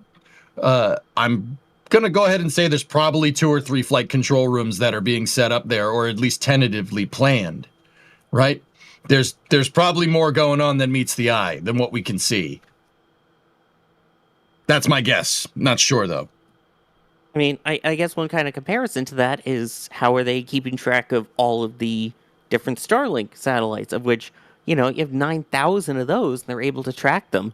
Is it different that you have a larger vehicle, basically? Well, the Starlink satellites are... You guys ever see Twister? Dorothy? Of course. That's I mean, I'm not saying that Starlinks are some kind of passive communication system, right? But the monitoring, you know, Dorothy's kind of more passive, you know, swarm of stuff to you know, get telemetry on a tornado. It's also from a movie that doesn't exist. I understand that. The Starlink thing, it's not like they need one person to monitor every satellite, Sawyer. They really lean heavy into automation with Starlinks. From what I understand, Starlinks do collision avoidance maneuvers automatically. It's much more of a swarm. So in that regard, you need like minimal amounts of humans in the loop there. It's all designed to be automated from the ground up with humans out of the loop. So, you know, SpaceX has like, I mean, geez, how big is Starlink at this point? Like 6,000 satellites? I think they've launched over 9,000. Yeah. Yeah, it is. I mean, I lost count, guys. I was keeping track for a little while, and then I'm just like, oh, there it goes, 20 more. All right. The Starlink is designed to be highly optimized. I mean, maybe like highly optimized for automation. Maybe Starships will be the same way. I mean, I don't see why not, but I don't think we'd ever get away from like a mission control, you know, style, like, all right, you go, we're go, everybody's go. Like, I don't think we'd ever get away from that with Starships. Not necessarily Starlink. Like, sat operations are different than, you know, conducting launches into space, right? Chad, what do you guys think? This is a good topic. I like this. Can we keep this discussion going? This is good. I mean, so SpaceX wants to approach airline-like operations, right? Like aircraft. So obviously for that, we have the FAA and ATC, or air traffic control. So what we're going to eventually need is STC, or space traffic control, eh? Huh? No, I like it. I want it. I want it. I need it. Please, I need it. Want some more of it? Not that there's issues with our air traffic control system as is, but, you know, minor details. Pessimist, bro. Pessimist. Yeah. You're not Ryan. I was gonna say, do I get a photo in the Ryan calendar then? Oh God! You saw that. My apologies. Sorry about that. Also, by the way, Max, for people who I'm sure are seeing it and wondering, the little floating fish in the top left there, the dirigible, for people who don't know, what is that? Floating fish. Yeah, so that is a big old observation balloon stationed over at the edge of South Padre Island, right near the port. Right at the mouth of the port, I should say. And that is used mostly, I believe, for immigration observations, I believe, or preventative illegal immigration. I don't know. We have seen footage from it only once, and that was when I think it was us who FOIA'd whoever is in charge of that. And we got footage from Starship Flight 5, both with the launch and the catch. So that is what that is. There are cameras on it. We have seen footage from it, and I'm sure there is more footage to come from it at some point. Yeah, sure, guys. But that's what that is, for those wondering. Yeah, it's basically a big listening post. Like there's just a bunch of cameras pointed a bunch of different directions up there.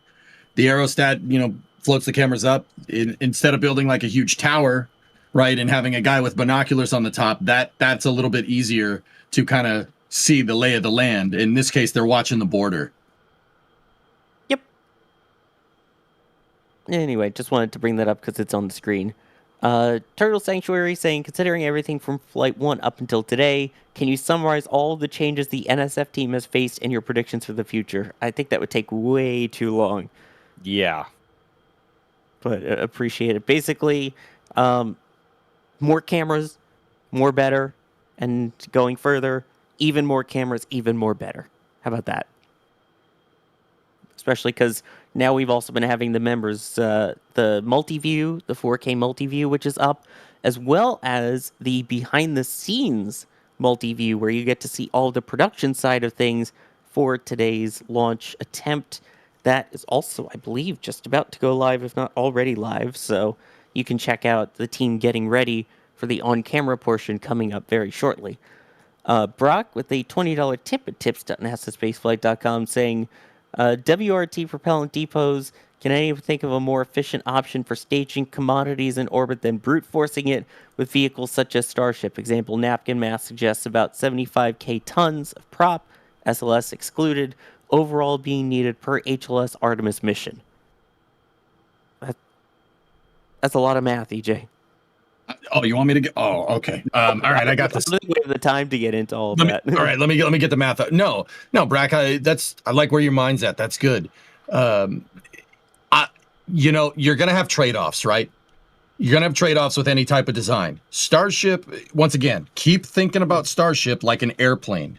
As far as I understand, that's how it's going to work. So I don't like, once again, this is per like what SpaceX has said. This is what we wanted to do. This is what we want to. Okay, you want it to be like an airplane. Do we see a magical propellant aerostat depot blimp hanging around to refuel fighter jets or refuel airliners floating around somewhere over the Atlantic Ocean? No, we don't see anything like that.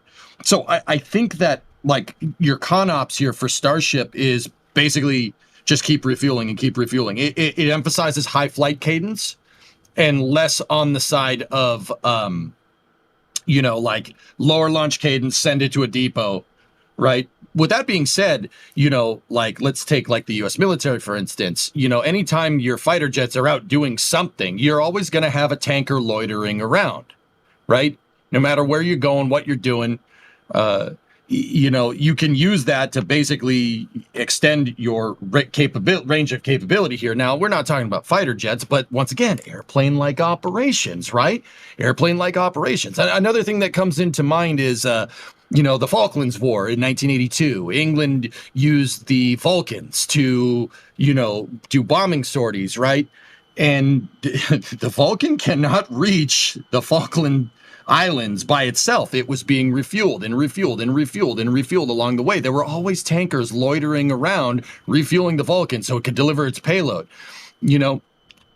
That's what I think they're going to go with Starship. I don't think we're going to see some type of like crazy big depot space station. I think we're going to see something much more analogous to like a KC-135 or a KC-10 or a KC-46. KC-40. Let's say KC-135, and we'll go from there. If you know, you know. So I don't think we're going to see a station like that. I think the high launch cadence, we're always going to see something loitering up there. Yeah, I think that's a good observation. Dodger, thank you for the super chat. Thomas Smith becoming a PadRet member. Nibbles coming up to just 8,000 seconds to the launch window. Dale Morton, what do you think of ASTS competitor? I'm not entirely sure. Rebel Dorman saying, saw Falcon 9 launch this summer from Cocoa Beach, Florida. Been hooked ever since. Can't wait for Starship to launch from the Cape. You and me both. LGP Michael, why has nobody thought of Space Coast, Ace Coast? Because East Coast, Best Coast anyway? It doesn't need anything more special than that, right? And then Minecraft Insanity, what collaboration would you want to work with SpaceX? Cameras. Let us place cameras everywhere on all the rockets, on all of the places. Please. More cameras that we can place. I mean, they do a great job of allowing us to have cameras in a lot of different spots anyway. So appreciation for that. And speaking of collaborations, we have some amazing guests that we will be collaborating with once we begin our launch stream, which is just about to start. You don't have to go anywhere. We will redirect you to it automatically, so you don't even have to go anywhere. But that's where we're going to join the team with all the cameras and everything. That's where we're going to have some of our amazing guests, including Eric Berger, Christian Davenport, Ashley Vance, and then during the flight portion, Scott Manley. But thank you, EJ, for joining everything here on the Stakeout. Yeah, no problem. Thank you for having me. It was fun. Why'd you say Scott Manley like that? Hello. I don't know. Why? I don't know, man. Maybe that you're so excited about Scott Manley coming on the stream that you'll be able to do a good imitation someday. Hey, you saying that wasn't good? No, it's fine. You're good. You're good. No, seriously, thank you for having me. I appreciate it, guys. I stream over on Twitch. Do that from time to time. If you want to follow me, listen to my crazy space rants, I'm over there. But yeah, Sawyer, thank you for having me. I appreciate it. Yeah, Max, thank you for joining on the Stakeout stream. I know we'll be hearing you again on the launch stream as well, because you are out there at Starbase. Indeed, y'all. It has been an absolute pleasure covering the Stakeout stream with y'all. But of course, obviously, our launch coverage is about to begin, which is, of course, where the real fun actually begins. So thank you very much to everyone who has followed along to this point, and we will see you again in just a few minutes. Absolutely. We had Ryan on, we had Gene on, we've had a whole bunch of the team on earlier. I know I'm missing people. Alex. Yep. We had Alex, of course, Chris, and yeah, we've had Ryan, Carson, and Jay all helping out with the producing. I think it's time for us to head on over to the launch stream and yes, have Alex fade out and fade back in with his answers over there. I'm Sawyer Rosenstein. I've been your host for this last portion here of the Stakeout stream. Get ready, folks. It's time to launch Flight 11. And here we go.